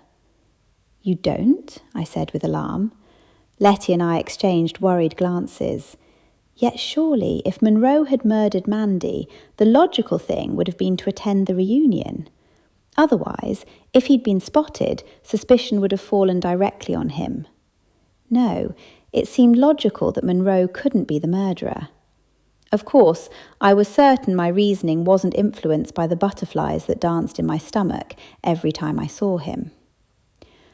"Well, that was awkward," Lettie said, after Munro had left the shop. "He didn't seem particularly bothered by us knowing he was Tom Fletcher," I observed. "I suppose not. Anyway, what did Lucinda want?" I shrugged. "No idea. I think she just wanted to be unpleasant, as usual. I don't know what Munro wanted either, but Lucinda mentioned something rather disturbing about him." "Out with it. Don't keep me in suspense." I took a deep breath, knowing Lettie was already suspicious of Munro. "Lucinda said she saw Munro with Hamilton Howes the other evening, and I remembered that Munro took a phone call just hours before Hamilton was murdered. He said he'd meet Hamilton at 7. Lettie was quiet for a moment. "That doesn't necessarily implicate Munro. If Lucinda saw them together, it must have been in a public place. The detectives would already know about it." That made sense to me.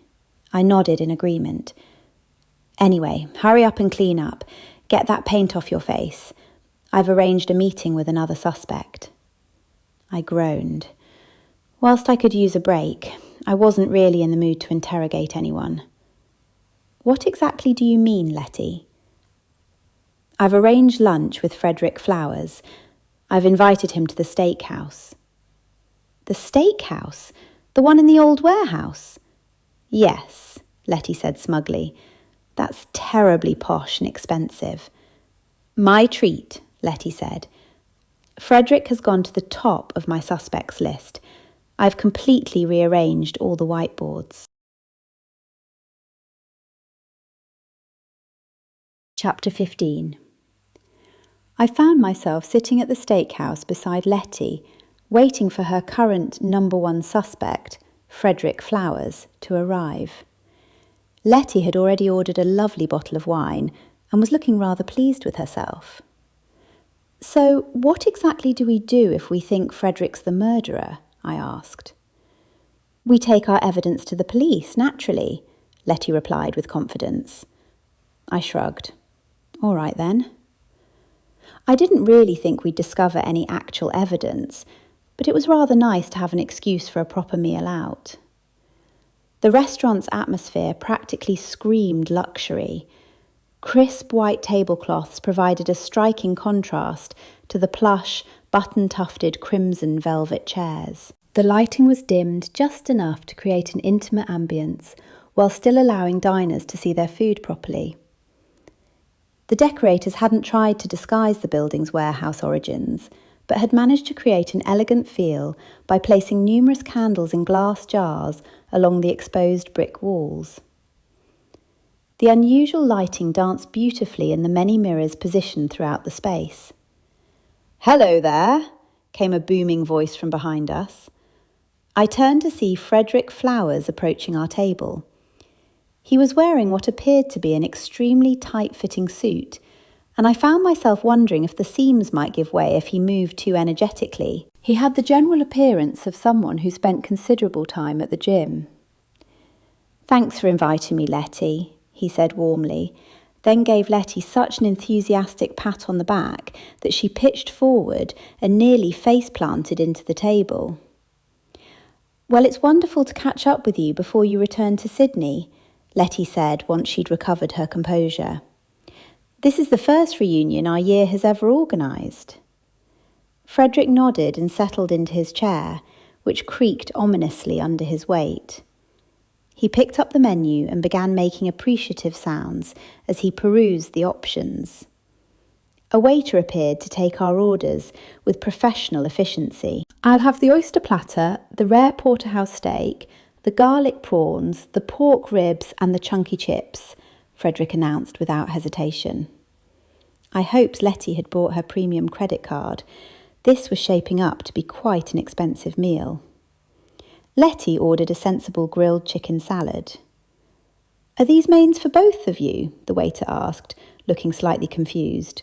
"No starters?" Lettie shook her head. "Just mains." The waiter turned to me expectantly. "I'm having dessert as my main course, and then dessert as my actual dessert," I explained. The waiter looked thoroughly bewildered, but maintained his professional demeanour. "Yes, madam, I'll have the warm flourless chocolate cake with hot caramel sauce and chocolate ice cream as my main," I said cheerfully. The waiter raised his eyebrows slightly before departing. Frederick burst into hearty laughter. "You haven't changed at all, Narel." "Well, your appearance certainly has changed, that's undeniable." He laughed so loudly that other diners turned to look at our table with mild concern. He slapped the table enthusiastically, causing the glassware to rattle and earning a collective gasp from nearby patrons. Lettie quickly steered the conversation toward more relevant topics. "That was quite a dramatic reunion we had." Frederick's laughter died abruptly, and his face flushed red. "Those awful people! What that horrible Mandy Makem did at school, and to you as well. It's rather surprising no one dealt with her before now." He cracked his knuckles as he spoke, which made me slightly uncomfortable. "No one would dare bother you these days, Frederick," Lettie observed diplomatically. "You've certainly changed since our school days." "It's all the supplements," he said matter-of-factly.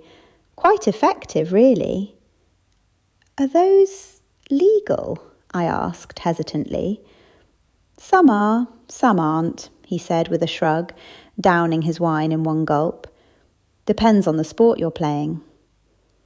I nodded, too nervous to ask if he was involved in any particular sports. We made polite conversation for a while, until a waiter appeared with steaming plates. We all straightened expectantly, but he walked directly past our table. "They're taking rather a long time," Frederick commented in his booming voice. "It's quite busy today," Lettie pointed out reasonably. Frederick made a guttural sound of frustration and began drumming his feet on the floor, causing our table to vibrate alarmingly. Thankfully, our food finally arrived, though my relief was short-lived. "Where are my garlic prawns?" Frederick demanded loudly. The waiter took a cautious step backwards. "This is your starter, sir." Frederick stood abruptly, jostling the table. "I specifically told that other waiter I wanted everything as my main course. Do you understand? Main course." The waiter nodded nervously and hurried away to fetch the remaining dishes. "I wonder who the murderer could be," Lettie said, obviously attempting to distract Frederick from his dining frustrations. "I don't know, but if I find out, I'll congratulate them personally," Frederick said with surprising vehemence. I was genuinely shocked. "Surely you don't mean that?" Frederick stretched his considerable arms and cracked his knuckles again. "I absolutely do, Narel. I've spent many nights thinking about ways those people could get their comeuppance. Long hours lying awake considering exactly how justice might be served.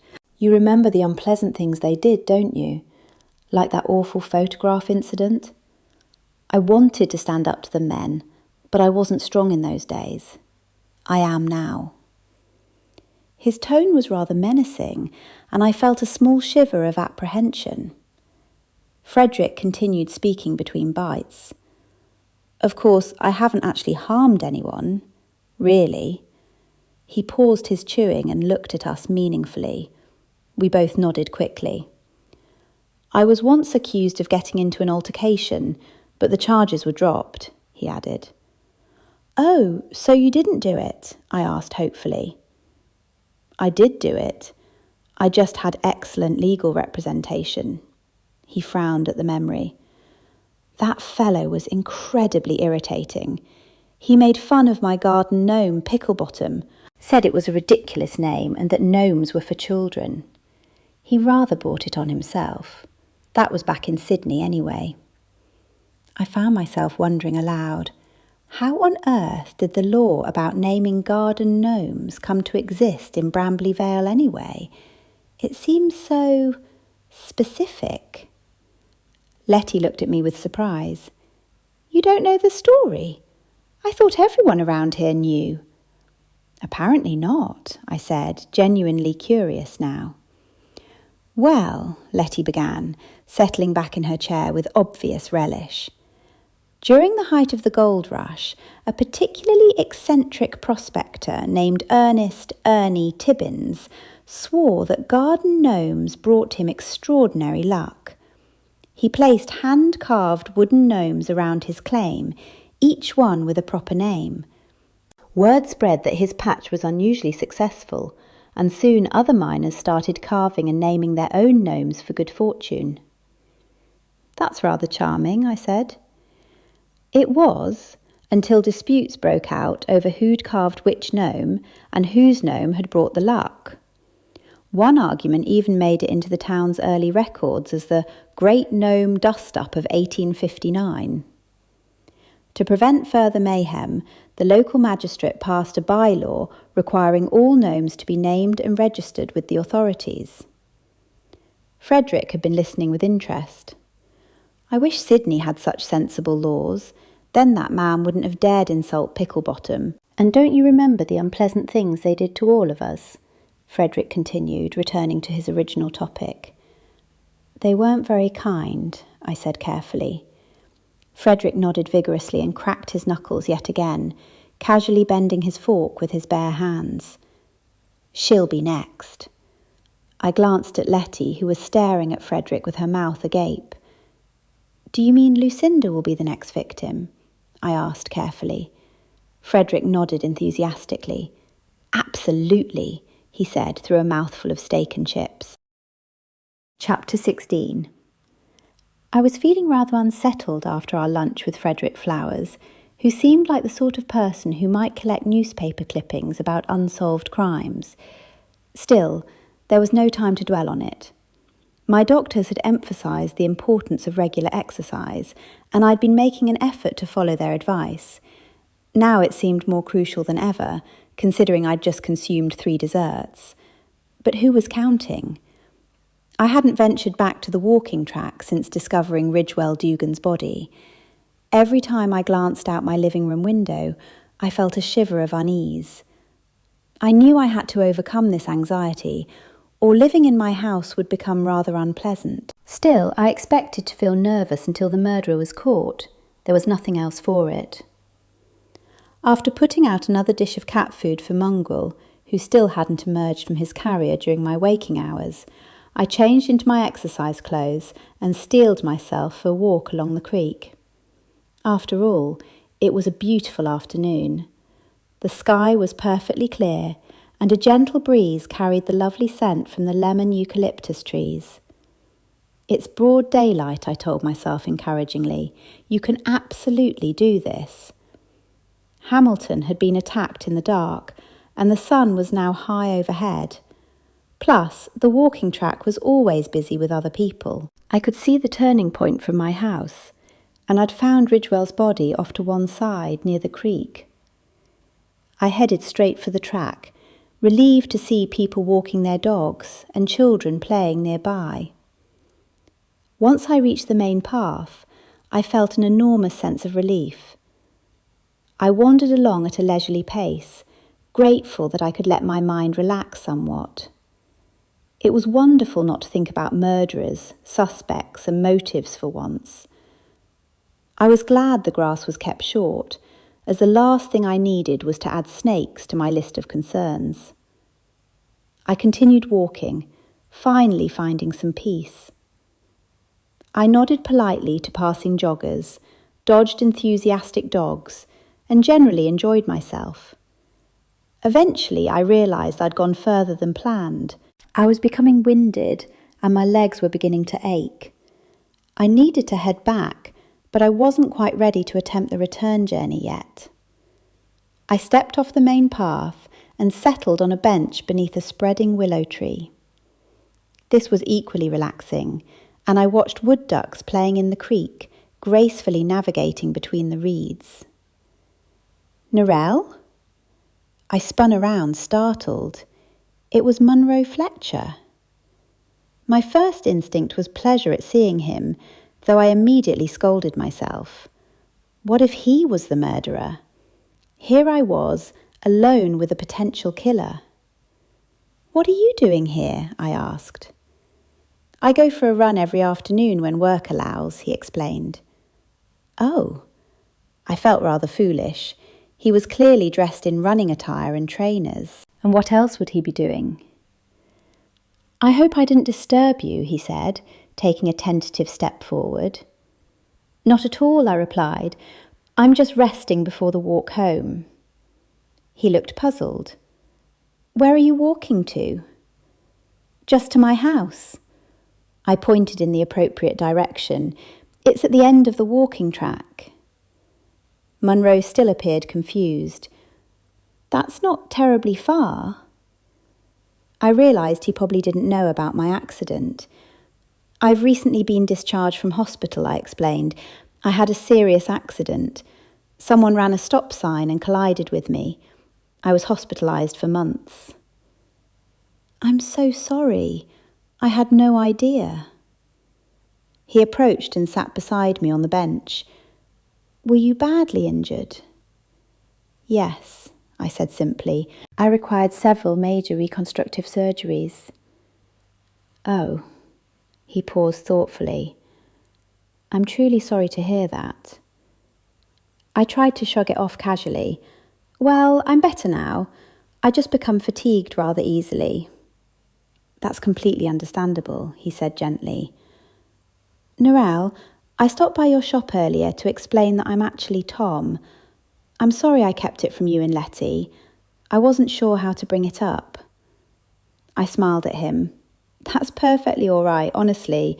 I don't mind at all. I completely understand." He returned my smile, and we sat in comfortable silence for a few moments. I took the opportunity to study him again. He'd certainly changed since high school. Back then he'd been an awkward adolescent, and now he was genuinely attractive. Still, I didn't know if he was available. Lucinda had asked about his marital status, and he'd said he wasn't married, but that didn't mean he was single. There was certainly no way I was going to ask directly. I supposed I'd find out eventually. "I didn't see you at the reunion," I mentioned. Munro shook his head. I really didn't want anything to do with the populars. I'd had quite enough of them in high school. I couldn't face seeing any of them again. "Lucinda is the only popular remaining now," I pointed out. Munro looked grave. "That's absolutely true. And Narel, do you think you should be out walking alone? I mean, it's safe during the day, but if I were you, I wouldn't walk early morning or evening. Weren't you the one who found Ridgewell?" I shuddered. "Yes, I was, and you won't catch me walking at those times. It took considerable courage just to come out this afternoon." "I felt terrible having dinner with Hamilton just hours before he was killed," Munro said. "He'd even asked me to forgive him for his past behaviour." He showed me his phone screen, displaying a photo of himself and Hamilton sharing a beer, both looking relaxed and happy. "I didn't mean to upset you," Munro said quickly. "I shouldn't have shown you that photo. It's just such a shock. I'm sorry." He was apologising rather a lot, which would normally irritate me, but I found it endearing. Unless he was the murderer, of course. I'd seen a documentary about criminals, and it explained that murderers often appear completely normal. They seem like perfectly nice people. Munro certainly seemed like a perfectly nice person. "Who do you think the murderer is, Munro?" I asked. He looked startled. "No idea, but since all the populars except one have been killed, I can only assume it was one of us." "One of us?" I repeated. "Yes," he said. "I mean, one of the people they treated poorly in high school. What else could the victims have in common?" I stood and stretched my back. Munro stood as well. "That's exactly what I've been thinking," I told him. "There could possibly be another motive, but it seems someone from high school is seeking justice." "That's how it appears to me too," Munro agreed. "But I still think we should be cautious. I don't want to frighten you, but please make sure you keep all your doors and windows locked." I nodded. "Are you walking home now?" I nodded again. "Yes, I feel rested now." "Do you mind if I walk with you?" "Not at all. That would be wonderful, thank you." My stomach did excited little flips. I wondered if Munro actually liked me, or if he was simply concerned for my safety, given there was a murderer about. Perhaps it was both. I certainly hoped so. "Actually, I'd like to sell my house and buy something new, so I'll list it with you," I said. "Though I'm not in any hurry. Opening a business whilst recovering has been challenging, so I'll probably wait until everything's running smoothly." "What sort of house are you looking for?" Munro asked. "I do love charming cottages," I said. "I'd like something in the same area because I adore the outlook over the park. I also like the area where Lettie lives, which isn't far from here." I gestured toward the end of the walking track. Lettie's street intersected with mine and offered views over an adjacent park without a walking track. The council maintained the grass beautifully, and it was generally peaceful. That appealed to me. "You and Lettie are very close, aren't you?" Munro observed. "Yes," I said. "She's been my best friend since high school." "Oh, of course you know that. I keep forgetting you used to be Tom." I felt silly saying that, since he was still Tom, only his name had changed. Munro didn't seem to think I'd said anything odd, though. "How many bedrooms would you want? That sort of thing."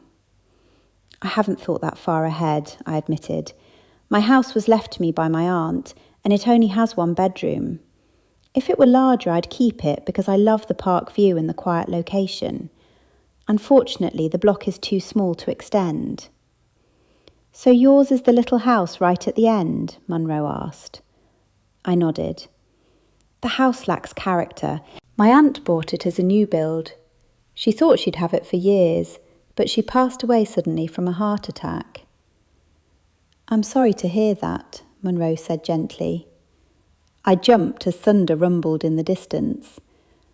Looking at the horizon, I could see clouds gathering ominously. Looks like a storm's coming, I said, stating the obvious. We'd reached my front garden when I heard a distinctive hissing sound. The next thing I knew, I was flat on my back on the grass with Munro on top of me. Although it happened instantly, it seemed to occur in slow motion, whilst my mind struggled to process what was happening. Narel, are you all right? Munro asked urgently. I wondered why I wouldn't be all right. What had happened? I must have missed something important. Narel, are you all right? He repeated more urgently. Stay down. I finally found my voice. What happened? Munro looked up and to the side. I followed his gaze and saw an arrow firmly embedded in my fence, a short distance from where my head had just been. It slowly dawned on me that someone had shot at us. Now, Munro said, we're going to run to your house. We'll only be exposed briefly, then your house will shield us from wherever that arrow came from. Are you ready? Yes, I said, though I had no idea if I was actually ready. Go! Munro grabbed my arm and half pulled, half dragged me to safety. My heart was racing frantically. When we reached my front door, my hands fumbled with the key. I'd always been annoyed in films when people in danger couldn't manage simple tasks, but now I understood completely. My hands were trembling terribly. Finally, Munro took the key and swiftly unlocked the door, practically pushing me inside. Wait here, he said. I'll close the curtains in your living room. He returned quickly. Come on, he said. I followed him into the living room and collapsed onto my sofa, feeling shaken. Everything seemed surreal. I wondered vaguely if I was dreaming and would wake up soon. At least Munro wasn't wearing anything resembling rope, and Mongrel remained safely in his carrier. I realised Munro was calling the police. When he finished, he came and sat beside me on the sofa. The police are on their way, he said. Can I get you anything? Not for me, I said, but please help yourself. There's wine in the kitchen cupboards. I'd love a nice hot cup of tea, though. Leave it to me. Soon Munro returned with perfectly brewed tea. I sipped it slowly, finding comfort in the warmth and sweetness. There's something magical about hot, sugary tea when you're shaken. Although it had been a horrible incident, at least now I knew Munro wasn't the murderer. That was an enormous relief. What wasn't so relieving was that the murderer was now targeting me, or perhaps Munro. Maybe both of us. This completely undermined our theory that the killer was seeking revenge against the populace. This incident seemed to blow that theory completely out of the water. Chapter 17. I hadn't yet finished my tea when there was a knock at the door. I hoped it was the detectives and not the murderer, though I did wonder why a killer would bother knocking. Still, you can never be too careful in these circumstances. Munro went to answer the door and promptly returned with Detectives Rika and Clyde. Rika wasted no time getting to the point. Does anyone need medical attention? No, the arrow missed both of us, I said, relieved that neither detective was wearing anything resembling rope. Forensics are examining the weapon now, Rika informed us. Clyde headed back outside, whilst Rika settled in the chair opposite me and flipped open his notepad. Please take a seat, Mr. Fletcher. We both recounted what had happened, which seemed straightforward enough, the first time anyway. He made us repeat ourselves several times, and I began to think reliving the experience repeatedly was worse than actually being shot at with an arrow. So you two just happened to meet in the park? There was considerable scepticism in his tone. Yes, I said somewhat defensively. I went for a walk, became tired, and sat down to rest. And I was on my afternoon run, saw her there, and stopped to chat, Monroe explained. I offered to walk her home, as I've already explained several times. Neither of you noticed anyone you recognised at any point? Rika asked. We both shook our heads. I wasn't particularly observant, I admitted, but I didn't see anyone I knew during my entire walk, apart from Monroe, obviously. Can either of you think of anyone who might have a grudge against you? Please consider this carefully. Most people immediately answer no to that question, then eventually remember someone who could be a problem. I tapped my chin thoughtfully. I honestly can't think of anyone who has a grudge against me. Rika looked at Monroe. What about you? I imagine real estate agents must accumulate quite a few enemies. I've only recently moved back to town, and I can't think of anyone who would want to harm me, Monroe said, frowning deeply. I genuinely can't imagine anyone wishing me ill. Rika looked disappointed by our responses. Is there anyone you can stay with, Ms. Myers, until this situation resolves? Don't you think it's safe for me to remain here? I asked.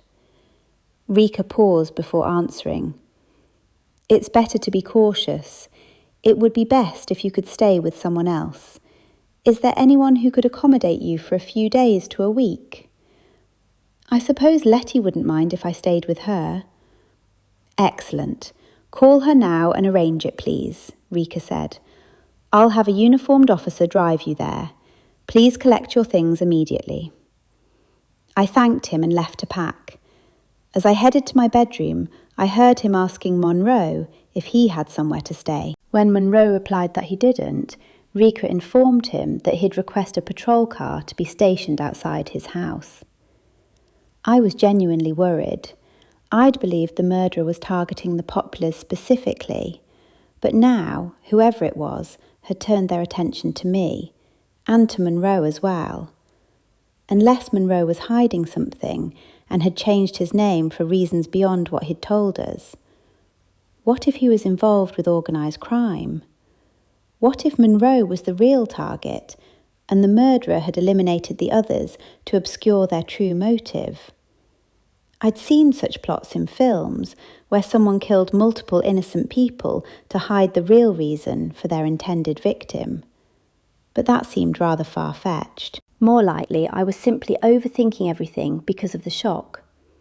I quickly threw some clothes into a bag, grabbed my toiletries, and packed enough chocolate to sustain me through a potential siege. One could never be too prepared. When I returned to the living room, both detectives were preparing to leave. The officer will be here shortly to drive you to your friend's house, Rika said. We'll be in touch if we discover anything significant. After they left, Monroe and I sat in somewhat awkward silence. The adrenaline was wearing off, and I was beginning to feel the full impact of what had happened. I'm so sorry you got caught up in this, I said finally. Don't apologise, Monroe said firmly. If anything, I'm grateful I was there. What if you'd been alone? The thought made me shudder. I try not to think about that. Narel, he said, leaning forward slightly, I want you to promise me you'll be extremely careful. Don't go anywhere alone, and don't take any unnecessary risks. I promise, I said, touched by his concern.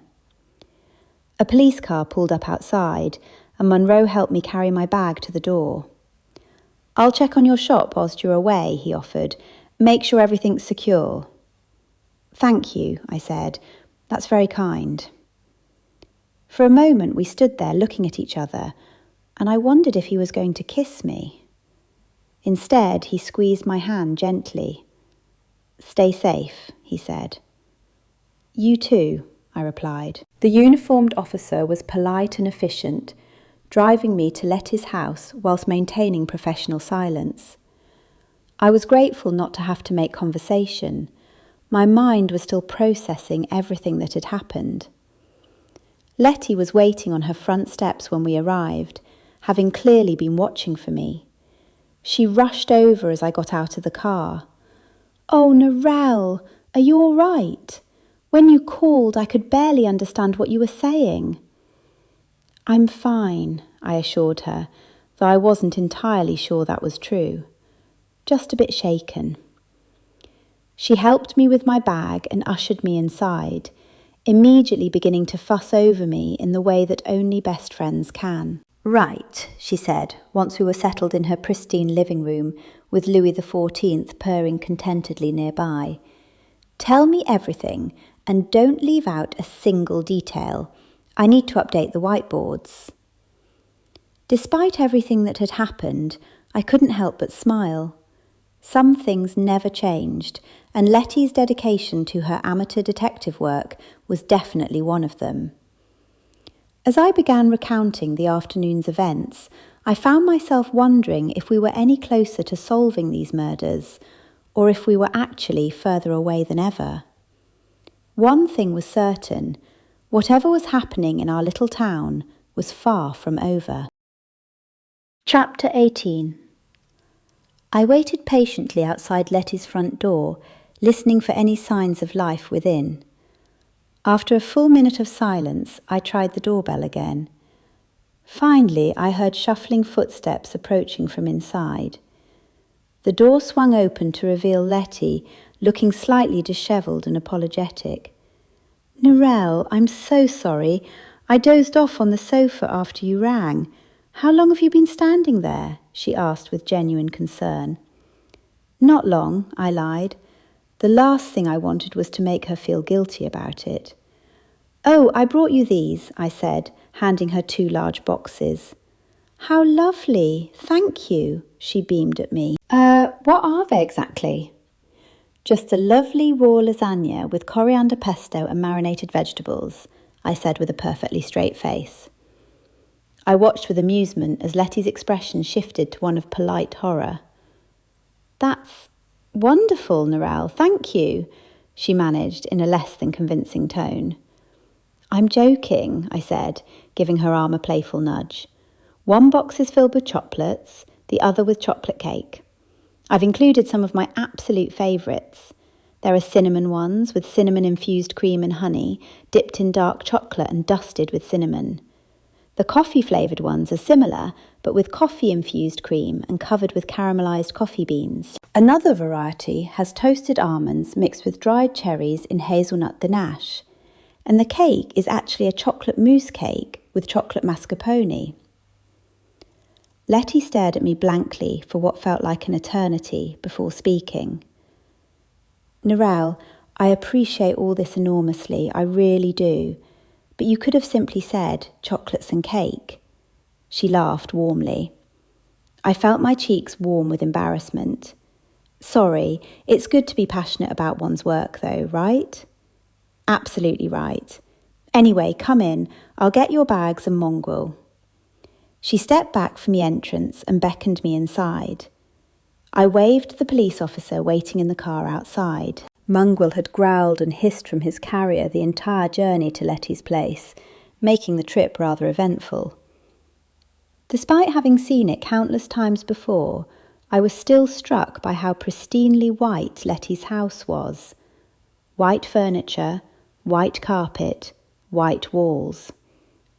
Fortunately, it was impossible to purchase things like book pages and plants in white, or navigation would have been genuinely challenging. It was an unusual aesthetic choice, but it created interesting contrast with the bright-coloured accessories and practical items scattered throughout. Lettie placed the cake in her refrigerator and set the box of chocolates on the living room table, opening them for us to share. I immediately helped myself to several. All right, I took 5. She walked over to me with purpose. "We'll need to keep Louis XIV and Mongrel separated whilst you're staying here. Louis is napping on my bed at the moment, so I've closed the bedroom door. You can open Mongol's carrier now if you'd like. I shuddered involuntarily. Why don't you do it, Lettie? It had taken considerable courage just to close the carrier door for the journey over. Lettie gingerly opened the door, and whilst Mongol made absolutely terrifying sounds, he kept his enormous paws to himself. She walked over to a large whiteboard positioned in the centre of the room and grabbed a black marker. We'll need to update our suspect list first, I suppose, she said matter-of-factly. I'd come here specifically to discuss the murders with her, but hearing her state it so bluntly made me feel uneasy. Is that really the best starting point? I asked. I mean, I'm hardly an experienced crime solver, but shouldn't we begin with motives? Lettie laughed at my suggestion. I think you're absolutely right. Let's focus on our list of victims. She began writing on the whiteboard. When she stepped back, 5 names were visible. Lucinda? I questioned. She's not a victim. Only through sheer luck, Lettie reminded me. We should treat her as a potential victim, since I'm certain the killer will attempt to, well, eliminate her.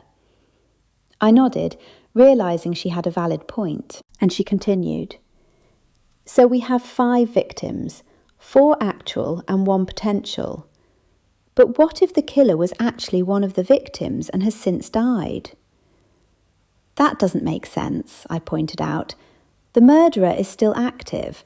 I think it's quite a leap to assume someone eliminated the original killer and then continued with the others.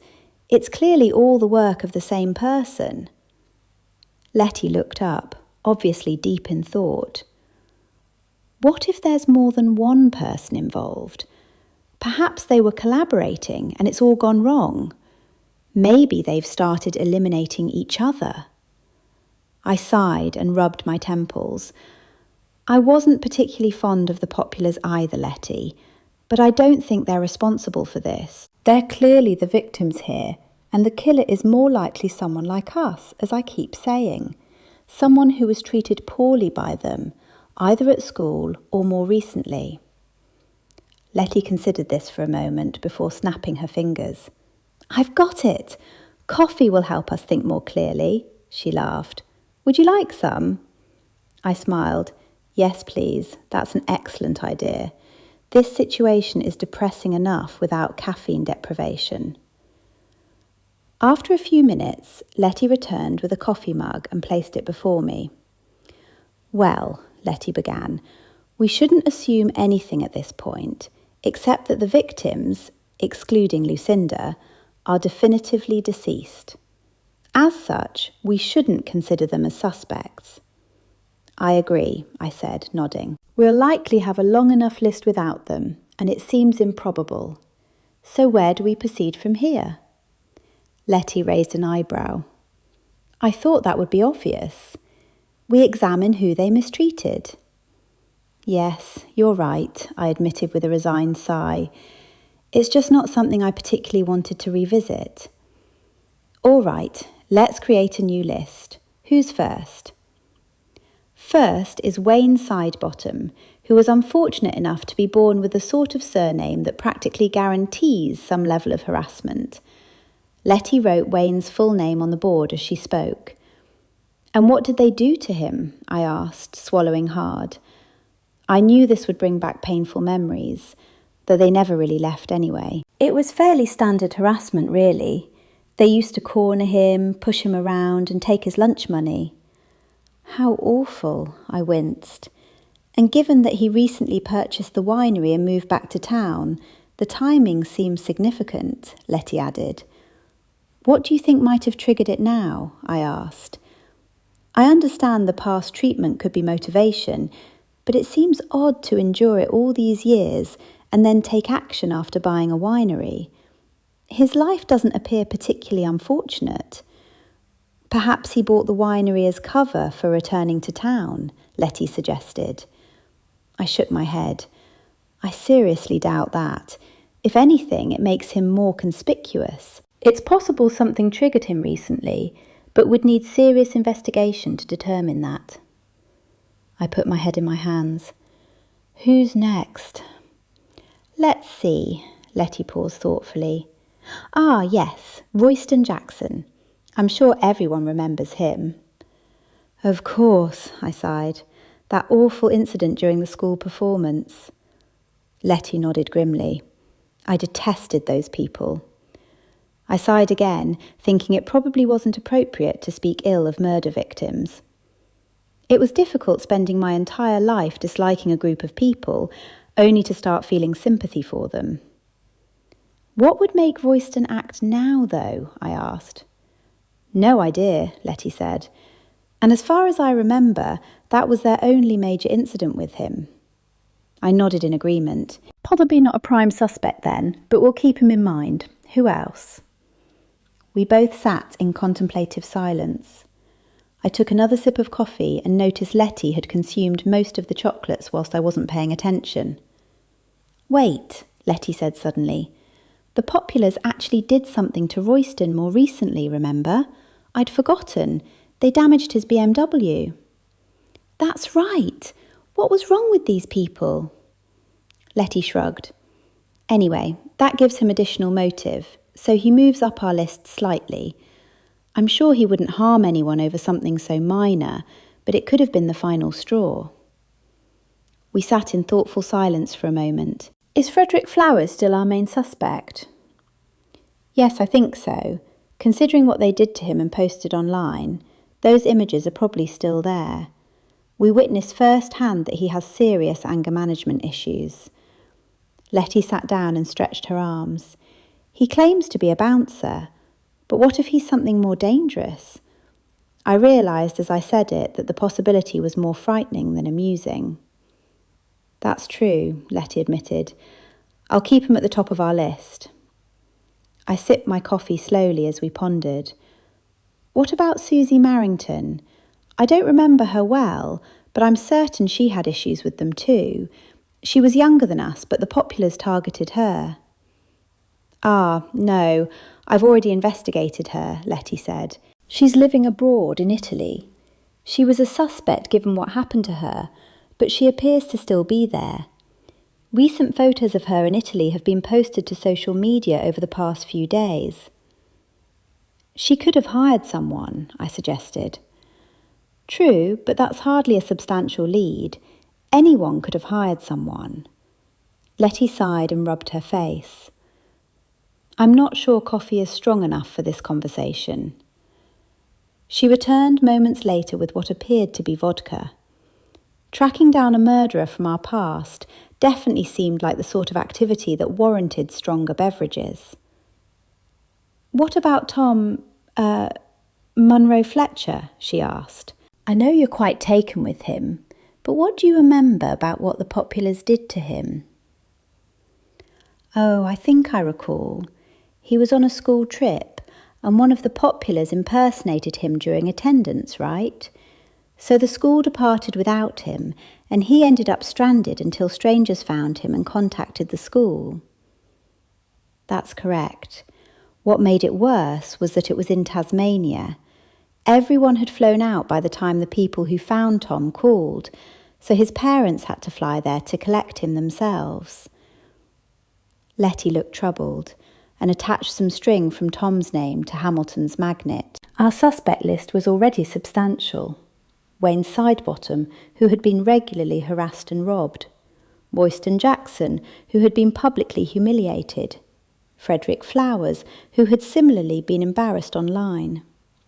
Susie Marrington, about whom we knew little but seemed unlikely, and Tom Fletcher, who had been abandoned in another state due to their actions. It was a lengthy list, but provided nothing beyond circumstantial evidence. I'm not sure this has advanced our understanding, I admitted, feeling discouraged. If anything, it's made me feel worse about everything. Lettie nodded softly in agreement. I can't think of anyone else. Then again, there were many students who suffered at their hands, and I don't remember them all. She sounded defeated. I considered our options. Perhaps it's worth taking this information to the police. It's not concrete evidence, I'll admit, but maybe they already suspect one of these people and this is what they need. I was beginning to feel hopeful. If the police suspected one of these individuals, perhaps this information would encourage further investigation. Lettie was quiet before speaking. After reviewing all this, I'm not even certain I want them arrested, she said, shrugging at my shocked expression. Think about what they've endured. We suffered, but it wasn't as severe as some of these students. Lettie, people have been murdered. Being mistreated is awful, as we both know, but that doesn't excuse killing, I said, surprised I needed to explain this. Lettie sighed and nodded. You're right, naturally. Perhaps I've had too much vodka. Speaking of which, if we're going to the station, we should probably walk or take a taxi. We decided on a taxi. It was walkable, but after drinking and needing to transport whiteboards, something quicker seemed preferable. After a brief wait and an even briefer taxi ride, we arrived. The receptionist directed us to sit and wait in the busy waiting room, with nearly every seat occupied. I was already nervous about presenting our findings to the detectives, and being surrounded by strangers didn't help. After approximately 15 minutes, Detectives Rika and Clyde appeared and greeted us. You were instructed to remain at your friend's house, Miss Myers, Rika said bluntly, displaying his typical lack of diplomacy. You have something for us? I hope so, I said sincerely. Could we discuss this somewhere more private? I asked, glancing at the surrounding people. Fine, follow me, Rika said, already walking away before finishing his sentence. He led us into an interrogation room. I was last to enter, and Rika closed the door behind me. I swallowed nervously and placed my whiteboard on the central table. Lettie positioned hers alongside mine. These are all people who were mistreated by the victims in the past, I explained, indicating the list of names. All of them, except Susie, were in town when the murders occurred. I looked up to see Clyde and Rika wearing completely expressionless faces. Continue, Rika said flatly. That's essentially it, I stammered. You think that when known troublemakers are murdered, we don't examine their victims? Rika asked, his voice rising. We're detectives, for goodness sake. We've investigated all these people and have no reason to suspect. The case details are confidential, Clyde interrupted. You understand. We appreciate your assistance, but none of this information is new to us. And if you discover anything genuinely new, please inform us immediately. But don't seek leads yourselves. That's our job. Clyde delivered this with a warm smile, and I wondered if they'd decided on a good cop, bad cop approach. Rika stood with hands on hips and a scowl that suggested I shouldn't pursue the topic further. You could visit my house, Detective Clyde, Lettie said with a smile. I probably have some school materials around somewhere if you'd like to examine them over dinner or drinks. Clyde maintained his smile while shuffling uncomfortably. The detectives escorted us from the station, with Rika warning me not to leave Lettie's house under any circumstances. It felt like we were back to square one, but truthfully, I felt worse than when we'd started. There seemed little hope of us determining the killer's identity. Chapter 19. The following morning, I found myself alone in Lettie's pristine house, feeling strangely unsettled. I attributed this unease to being by myself when the detectives clearly believed I was in some sort of danger. I'd gotten the distinct impression they knew who the murderer was and were simply gathering evidence to make an arrest. Therefore, putting two and two together, I'd been the intended victim of that arrow attack. Perhaps Monroe had been targeted as well, but the point was that the police obviously considered me a potential victim. This revelation put an entirely new perspective on the case, and now I felt compelled to solve the mystery myself. Lettie had gone out for supplies. Her house was woefully lacking in essentials. No chocolates, no chocolate cake. Even her alcohol supplies were running low. And naturally, Lettie preferred to eat things that normal people enjoyed, non-chocolate items. I couldn't relate, but to each their own. I did another circuit of Lettie's house, checking that all windows were securely closed and both doors were locked. Louis XIV was once again sleeping peacefully on Lettie's bed, so I closed the bedroom door to keep him safe. Having satisfied myself that everything was secure, I carefully opened Mongrel's carrier door and walked over to stand before the whiteboards. I removed the suspect's whiteboard from its chair and placed it behind one of Lettie's white sofas. I no longer believed any of our previous suspects could have committed these murders. These people were all victims, like I had been, and would have no reason to harm me. No, there had to be an entirely different motive, one that Lettie and I hadn't considered. Still, common sense suggested the murderer was someone from our school group. 100% of the victims and intended victims had been from our high school class. That meant I needed to examine everyone with fresh perspective. I retrieved 3 new whiteboards and positioned them on chairs, grateful for once for Lettie's whiteboard obsession. I picked up a marker. At that moment, my mind went as blank as the empty whiteboard before me, but I couldn't think of a single suspect now. All right, what did I actually know? I tried to focus on facts. I wrote down the victims' names: Mandy, Guy, Ridgewell, Hamilton. I decided to research each victim because surely there was some connection I was missing. I went to Lettie's laptop, white naturally, and searched for Mandy Makim. There were numerous news articles about her marriage to Guy Smith and both their murders. She'd only been married to him briefly, however. The articles listed her other 5 husbands. To my surprise, it revealed she'd been married to Lucinda's ex-husband, Henry Shaw, and divorced him 5 weeks later. I returned to the whiteboard and wrote the names Mandy, Guy and Henry Shaw, then added Lucinda's name, connecting them all with arrows. My head was already spinning and I couldn't make sense of it yet, but I decided to simply record as many facts as possible on the whiteboards. When Lettie returned, we could brainstorm for answers. I found nothing useful about Ridgewell or Hamilton. The news articles simply went on about how successful they'd been, listing various awards and general popularity. I didn't write anything beside their names since I'd discovered nothing helpful. I decided to search for information about Lucinda, since she was the last intended victim. And what a surprise that turned out to be.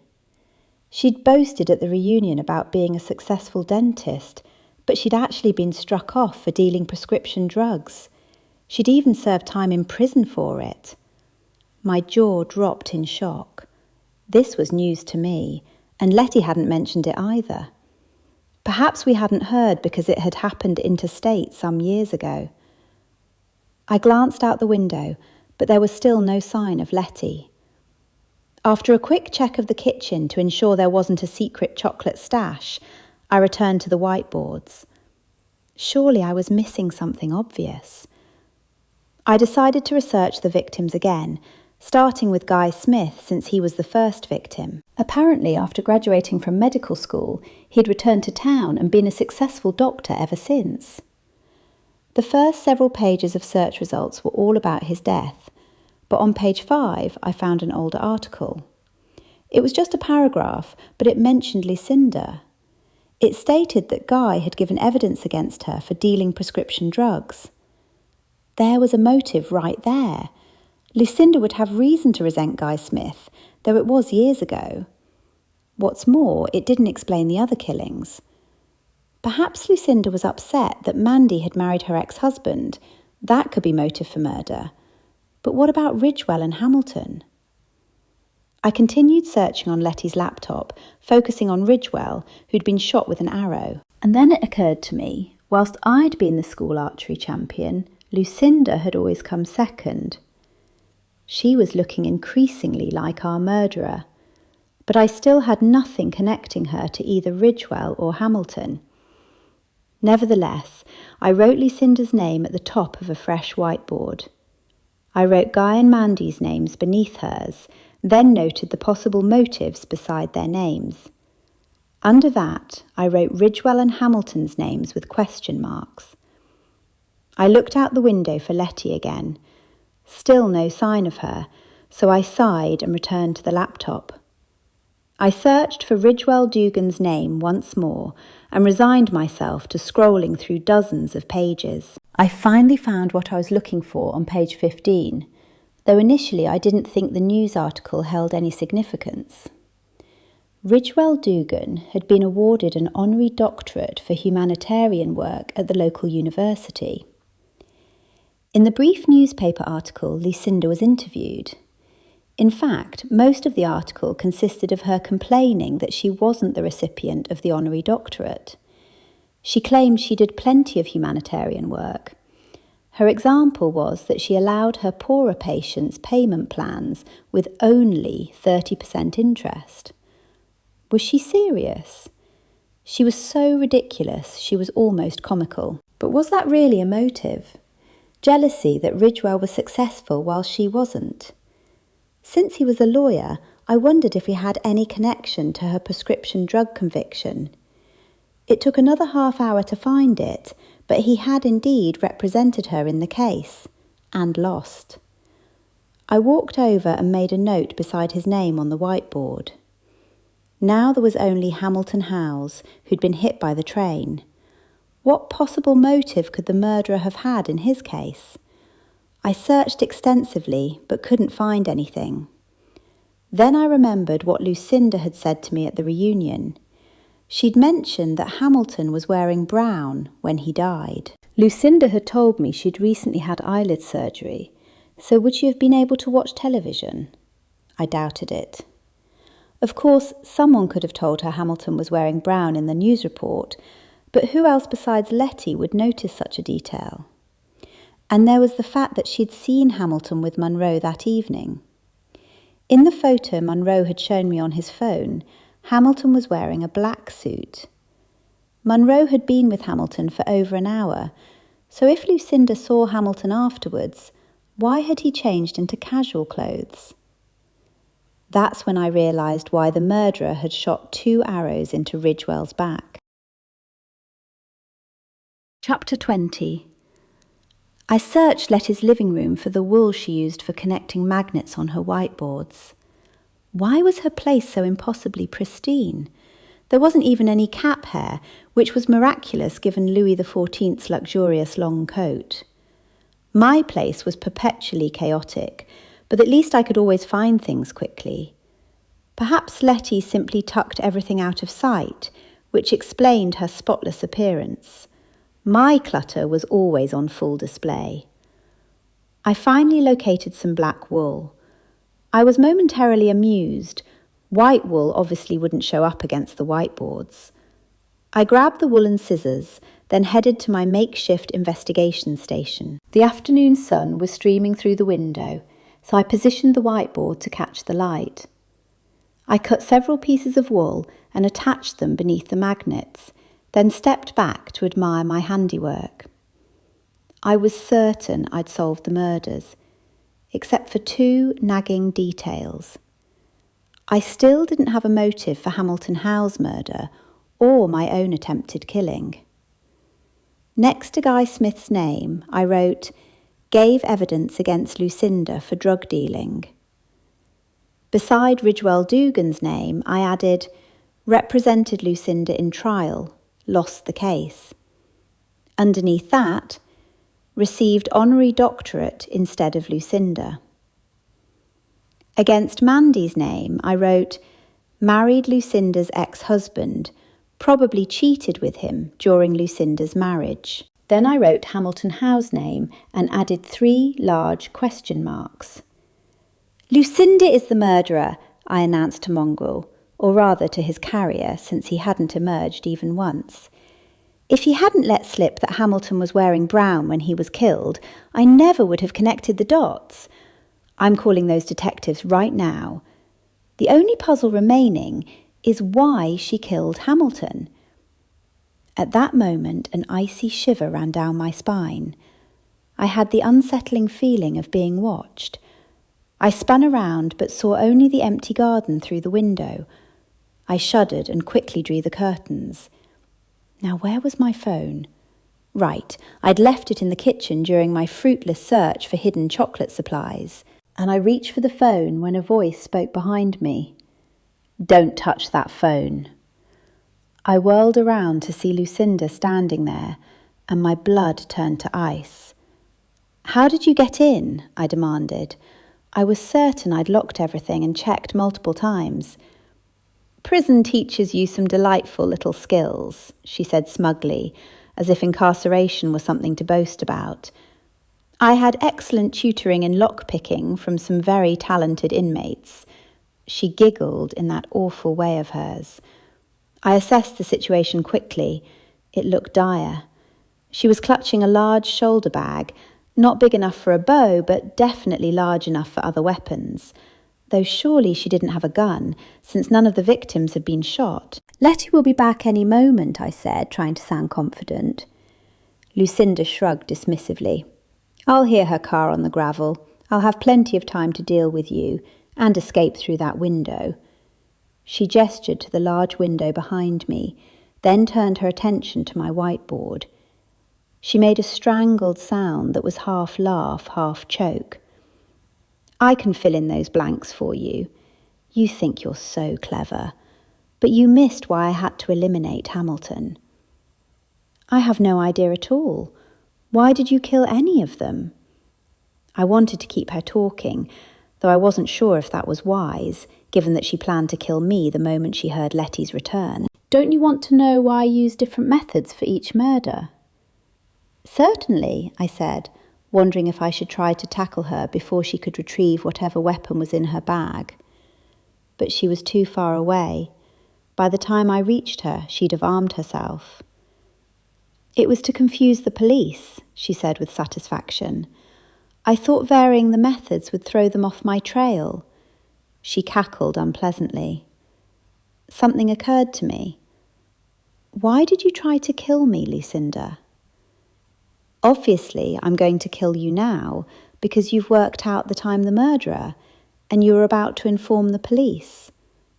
"They haven't figured it out themselves yet," she said with a sneer. But if you must know, I tried to shoot you because that gorgeous man is interested in you instead of me, though why I cannot fathom."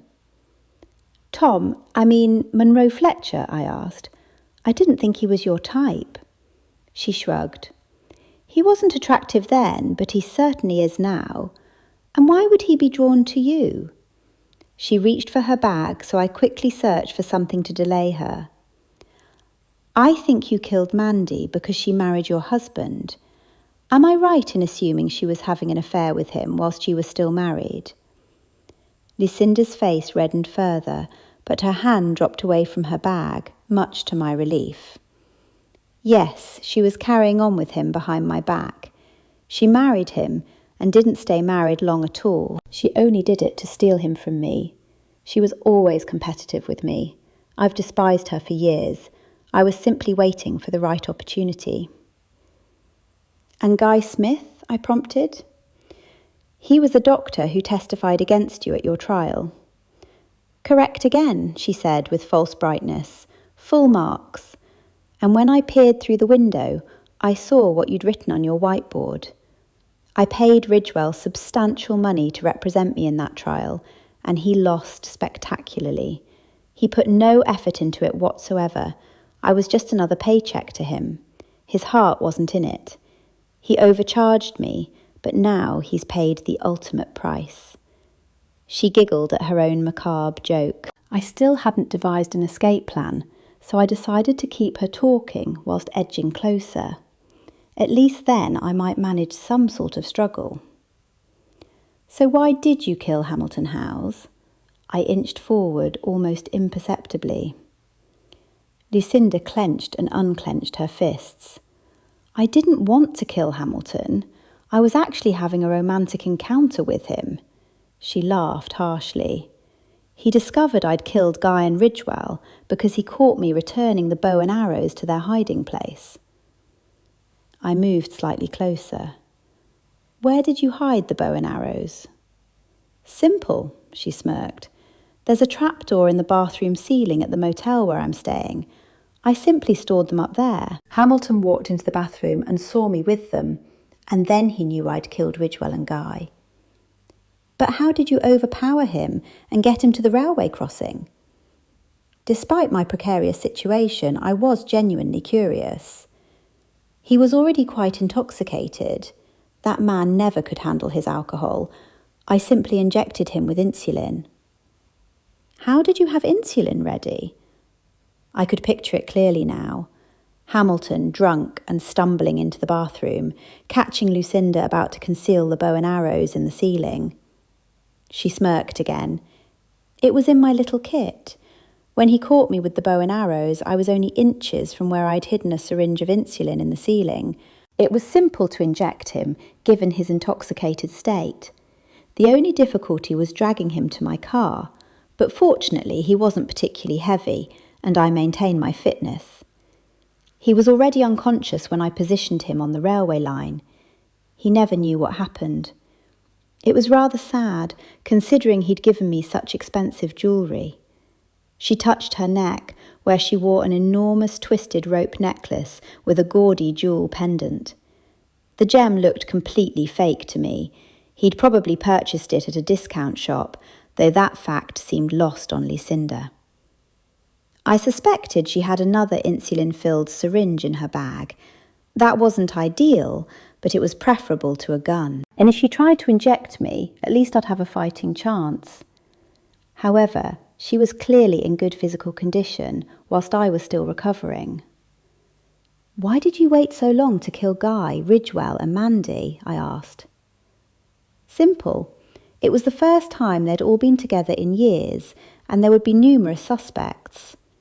Now, you tell me, how did you realise it was me? I took another tiny step forward. You mentioned seeing Hamilton and Monroe together. Monroe had photographed Hamilton wearing a black suit. You made that nasty comment about my dress being the same brown colour as what Hamilton wore when he died. I don't follow, she said, looking puzzled. I sighed. The last time Hamilton was seen publicly, he wore a black suit. You claimed he was wearing brown when he died. How could you know that? I know it was mentioned briefly on the news, but you'd recently had eye surgery. That detail led me to the solution. Ridgewell had 2 arrows in him, and your arrow missed me. If the murderer was a poor shot, why choose arrows at all? Your recent eye surgery was the key. Lucinda's face contorted with rage. She reached into her bag.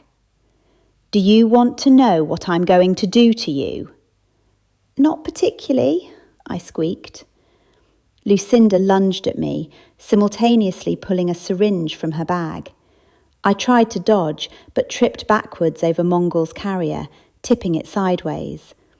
As Lucinda threw herself on top of me, her neck hovered directly over the carrier's opening. What happened next is something I've tried countless times to forget, but never succeeded. I can only assume Mongol saw the rope necklace around Lucinda's neck. I glimpsed a flash of ginger fur as he launched himself at her face.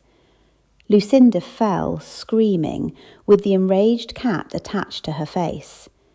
She managed to fling him off immediately, but he twisted in mid-air and threw himself back at her just as she was struggling to her feet. She went down again. Horrible sounds emanated from the struggle, and I couldn't tell if they were coming from her or Mongol. It didn't take long to realise they were the same sounds that came from his carrier when he was eating. I ran for my phone, hands pressed over my ears. I called the police just as Lettie burst through the door. Lettie screamed at the sight of Mongrel attacking Lucinda. The syringe had rolled from Lucinda's hand, and I quickly retrieved it. The police are on their way, I told her, my hands firmly back over my ears. Lettie pointed at Lucinda, her eyes wide. Shouldn't we get the cat off her, Narel? You do it, I said. Lettie shook her head in terror. Lucinda was still screaming for help, though why she thought I'd assist her after she'd just tried to murder me was beyond comprehension. In the end, Lettie and I clung to each other and averted our eyes from the scene until the detectives arrived. Chapter 21. This place could use some brightening up, Narel, Lettie said with characteristic honesty. It was honestly difficult to disagree. I looked around my tiny one-bedroom cottage. It was perpetually dim with minimal natural light, though considering my decorating choices, perhaps soft lighting was rather kind. I know, I admitted with a sigh, but you know how busy I've been, what with someone trying to murder me and all. I didn't realise just how much this place needed some love. It's been ages since I've been here and actually looked at it properly. Lettie smiled warmly. With a few small changes, you could make this place quite charming. Though honestly, you could also just buy something new. It's not as if you lack the funds. She raised an eyebrow meaningfully as she spoke. I laughed. Yes, you're absolutely right. I told Monroe I'll probably buy a larger place, but I don't want to do so until the business is properly established. It was true that I could afford a bigger place, a much bigger place really, and it would probably be perfectly fine financially. But there was something about spending substantial money that didn't sit well with me until I knew beyond doubt that it wouldn't come back to haunt me. I suspected it might be as simple as not being able to relax in a new house if I felt guilty about purchasing it prematurely. Oh, Monroe, is it? Lettie teased with sparkling eyes. I didn't realise you were discussing major life decisions already. How many children have you planned? And will children be safe from Mongrel? She pointed to Mongrel, who was now out of his carrier and sitting nearby, watching us intently. It seemed his heroic attack on Lucinda had considerably improved his mood. A long strand of her hair still dangled from the side of his mouth, but there was absolutely no way Lettie or I would attempt to remove it. Just eat your dinner, Lettie, I said, laughing and feeling my cheeks warm slightly. She looked down at her plate and then back at me with confusion. When is it arriving? I didn't understand her question, since I'd already served her chocolate panna cotta with a side of fudge brownie squares. It's right there in front of you, I said, bewildered. She looked down and burst into laughter. I should have known, Narel. It's so typical of you to serve this as dinner. She picked up her spoon and began eating. I shrugged, thinking she was making some sort of inside joke that escaped me. Well, Lettie said between spoonfuls, if you're not moving to a better place soon, you could at least make this one less drab. Have you considered redecorating? Lettie, I haven't considered anything beyond staying alive and trying to run a business, I said more sternly than intended. I think you're right, though. If I can find the time, I'll brighten things up a bit. That sounds like a lovely plan, she said encouragingly. Just a few touches here and there could make all the difference.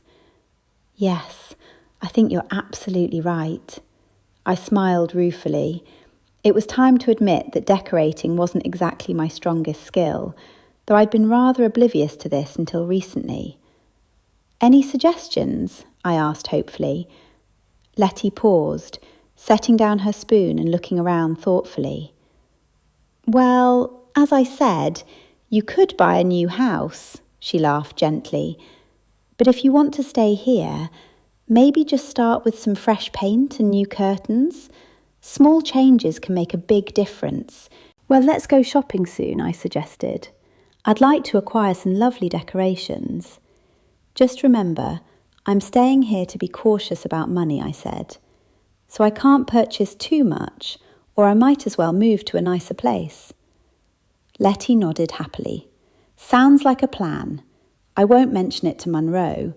Wouldn't want him thinking I'm trying to steal his interior designer. She winked playfully. Oh, come on, stop teasing me, I said, though I couldn't help laughing.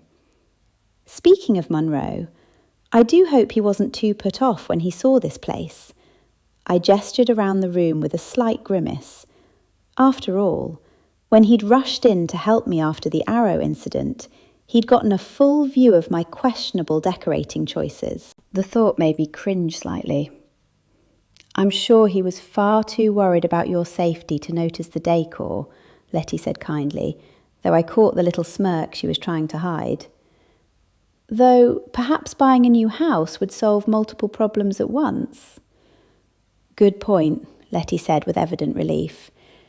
It's a wonder he didn't appear on the news commenting on your decorating. That's quite enough. You've made your point, I said firmly.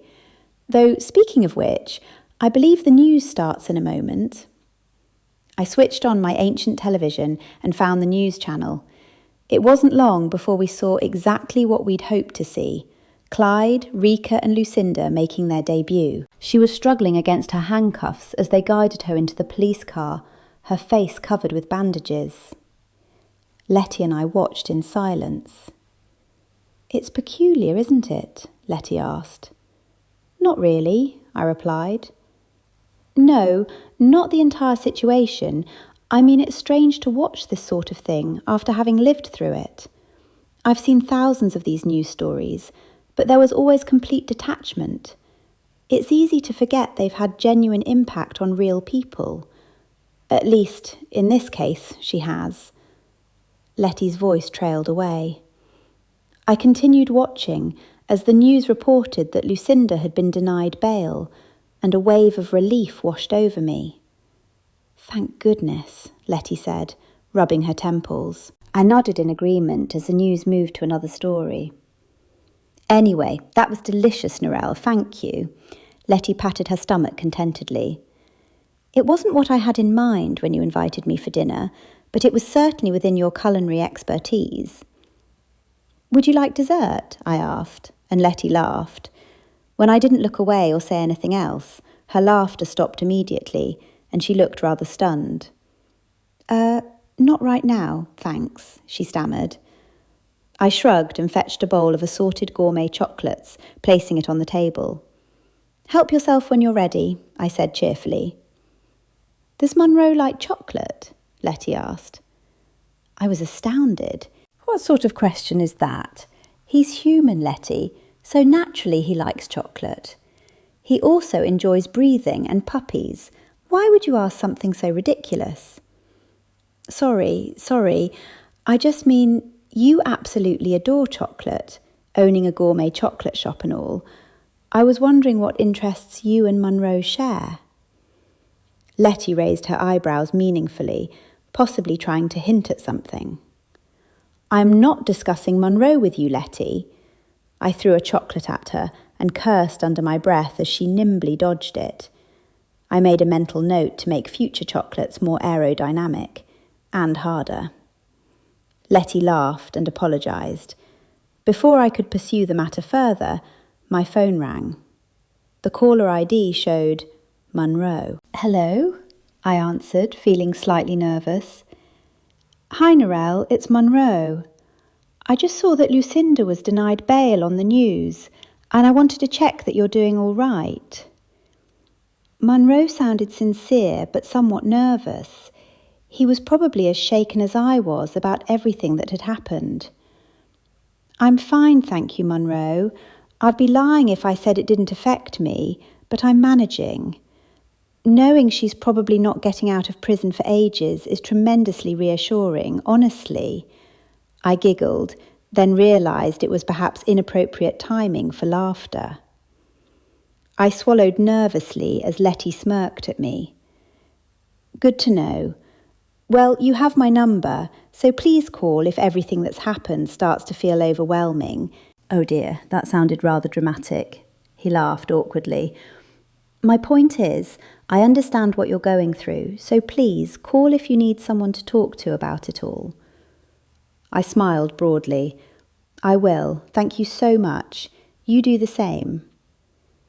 I was delighted to have Munro looking out for me. We said our goodbyes and I hung up. Oh, wipe that enormous grin off your face, Lettie, I said. Lettie laughed. You forgot to ask him to bring dinner on his way over. Stop it, you've had quite enough fun. I considered throwing another chocolate at her, but decided it would be wasteful. Perhaps I could find something less delicious to throw. Before I could locate suitable ammunition, my phone rang again. This time there was no caller ID. Goodness, he's calling again already. Perhaps I should leave and give you two some privacy, Lettie said. No, it's someone else, I explained, answering the phone. Hello? Ms. Myers, it's Detective Clyde. I'm calling to inform you that Lucinda Shaw-Smythe was denied bail. Clyde sounded exhausted, and I suspected he hadn't slept since Lucinda's arrest. I sighed with relief. Yes, I saw it on television. Thank you for letting me know, though. It's an enormous relief. Whilst I can't discuss the case details, I think it's safe to say you don't need to worry about her anymore. I know this is easier for me to say than for you to do, but try to put her out of your mind if you can. Move forward. Clyde sounded as though he'd had this conversation many times before. I'll try. Thank you again for calling. When I hung up, Lettie looked at me curiously. That was Detective Clyde, I explained, just calling to inform me that Lucinda was denied bail. Did he ask about me? Lettie inquired hopefully. I laughed. No, sorry, it was strictly professional. But he advised me to try to forget about her, to move on. I looked down at my feet, lost in thought. Do you think you'll be able to? Lettie asked gently. Yes, I think I will. I'm not holding a grudge against her. I actually gave my plastic surgeon's contact details to the police for her. She'll certainly need it. I shuddered. It won't be easy, but I can move forward. I have a business to build. And a new house to purchase, Lettie reminded me with a smile. I laughed. And that. Oh, and we'll need to plan your wedding to Monroe, Lettie said as she ducked another chocolate. Covate. Would you like to discover what Narel and friends do next? The next book in this series is Fondant, Fudge and Fatalities. Narel Myers thought the grand opening of the Coco Narel chocolate shop would be the perfect way to sweeten up her life in Brambly Vale. Fresh starts, delicious treats, and absolutely zero drama. What could go wrong? Everything, as it turns out. When a police officer drops dead right in the middle of her chocolate-fueled celebration, Narel's dreams of a peaceful new venture melt faster than chocolate in summer. Things get even stickier when the detectives reveal that the victim had been investigating her. Suddenly, Narel finds herself as the prime suspect in a murder case that's anything but sweet. With her freedom on the line and suspicion following her, Narel needs all the help she can get. Fortunately, her formidable feline companion has a few tricks up his furry sleeves. But will even his unique talents be enough to keep Narel out of handcuffs? And just who is the mysterious woman lurking around the edges of this puzzle?